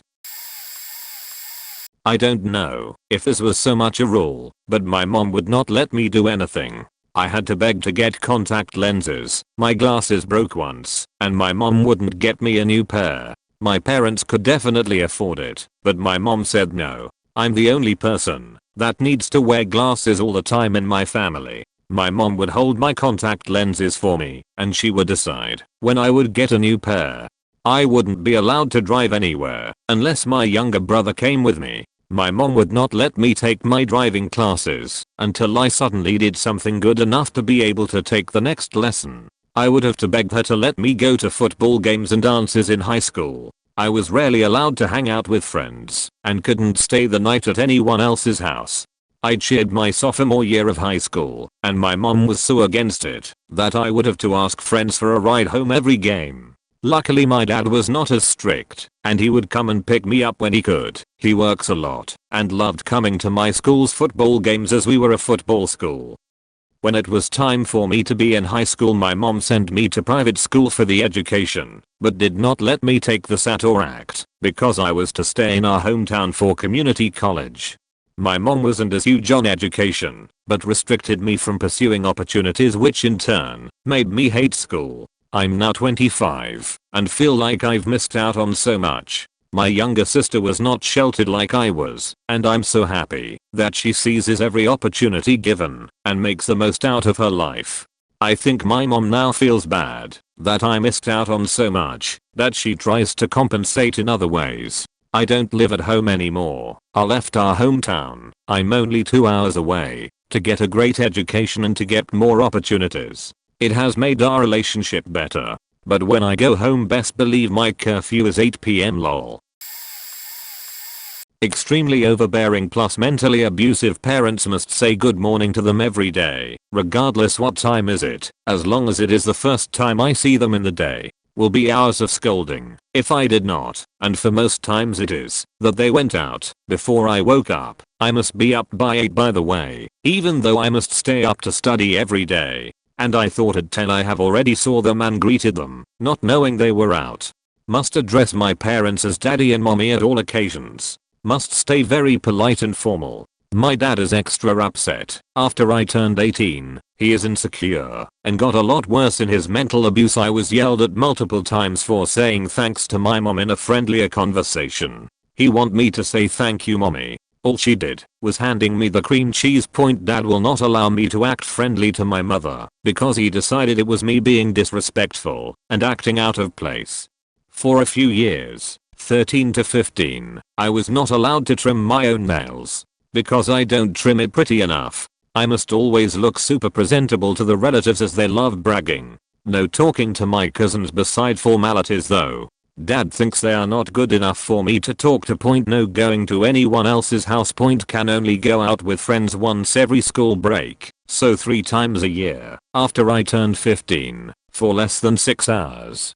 Honestly, disapproves me having any friends unless they are elite students, and even so, no actual friendship. Won't let me visit my friend who is in hospital for 3 months because of lupus. Only allowed to take elevators by myself after I turned 12. We live in 7/F of an apartment building. Thankfully taking stairs are not allowed either, so I just can't leave the house at all. Phone is confiscated right after I got home from school until I got to college. My dad is paranoid about me dating. Received a text that is obviously wrong number at 3 AM. Somehow my dad decided I'm dating someone. Got dragged off my top bunk at 3 AM for beatings. He decided I'm too lazy to get up and told my whole family not to wake me up for school, but for sure will beat the fuck out of me if I don't. I took an old phone up for alarm as I don't own an alarm clock. Got beaten up at 5 AM anyways. punished to 3 hours of kneeling at age 8 after he tried to scold me for a dripping shower head, had me politely explain I wouldn't know it's dripping as I changed, and left before the shower head has done its regular drippings. He checked the knobs and realized it was the cold water knob that wasn't tightened. He is the only one who uses cold water in showers. Out of embarrassment he said I was disrespectful to be talking back at all. I must only study until I sleep. No entertainment at all. No TV, no social media, no exercises, and of course no gaming. Only studying.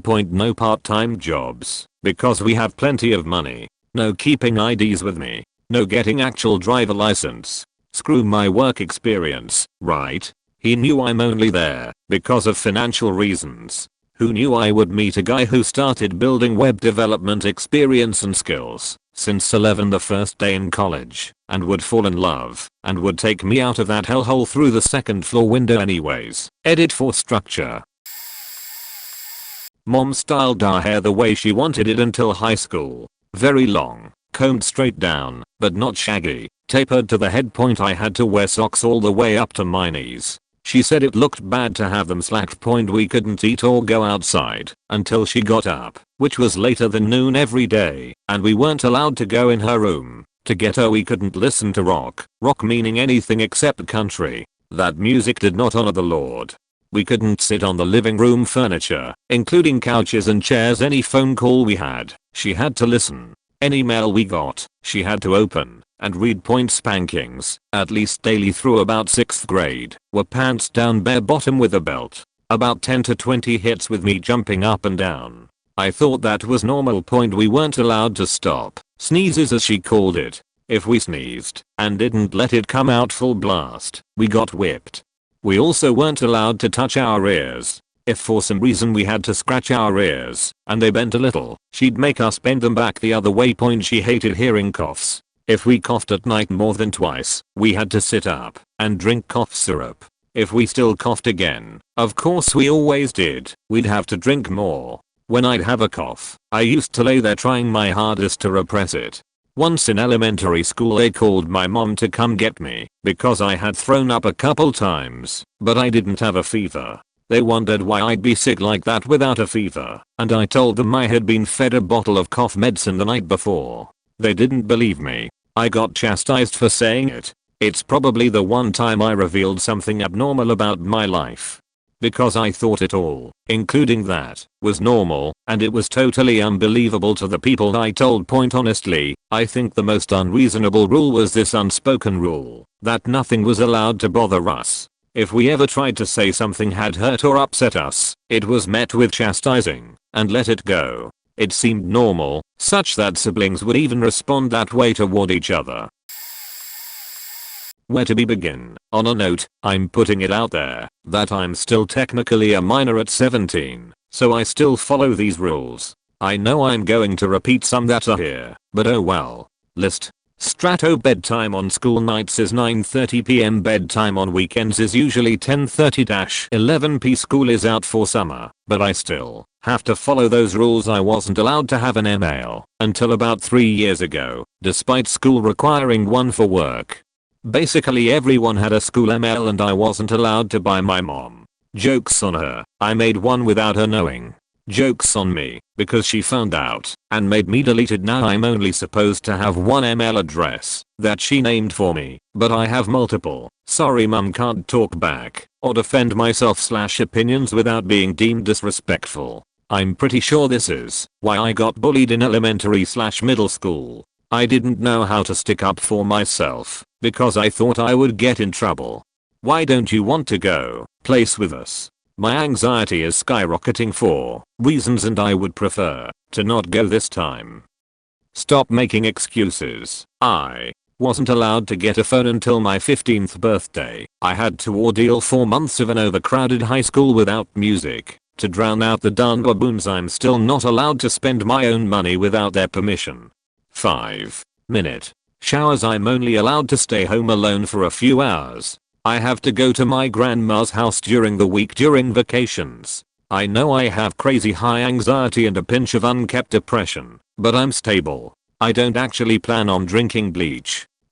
It's an internet joke, I promise. The swears. There are the typical ones. Sugar, frick, binge, donkey, done. Despite not being heavily Catholic, I went to a Catholic school until 6th grade, when I got thrown out. Lol. Saying oh my god is a sin. I live by science, not by religion. Still have to follow that rule. Also, apparently calling someone a numbnut is also a bad word. I was yelled at for that. Sleep with doors open Noah/C. My mom lives by fans. Then again, she's always cold, so 90-degree weather is like spring for her, and it's like the sweaty underside of Guy Fieri's double chin for my brother and I. Wasn't allowed to play rated M games until this year. First one I'd go for was the stick of truth. Anything lower than a B+ is bad. They got me a math tutor because my grade was a B. Currently my high school doesn't follow traditional rules, so they get their own grading system. 3C no more A, B, C, D, F, P system for us. No nude drawings. I'm striving to be an artist, and since I can't draw nude because of rules, my proportions are super off, and I can't draw boobage or packages at all. I can't look up nude references. Only recently my parents have been letting me go to the mall with my single friend without adult supervision. Jokes on everyone though, because I rarely leave my house. It's rare for me to want to willingly go out for the day. I'm told what I can eat/can't eat and how much. My dad made me super self-conscious about my weight because he would constantly berate how much I ate. I wasn't overweight, but I wasn't at a midpoint either. I've now dropped 10 lbs. On my own say, and now fall in the normal BMI zone for my height. I'm sure there are many other rules I'm forgetting, but for now that's about all I can think of. I get yelled at a lot for random things and random rules always pop up. My therapist wants me to move out ASAP, but I need to graduate first, find a steady income, and hopefully get some experience under my belt. Sorry for this being long. I just like giving people tea to sip.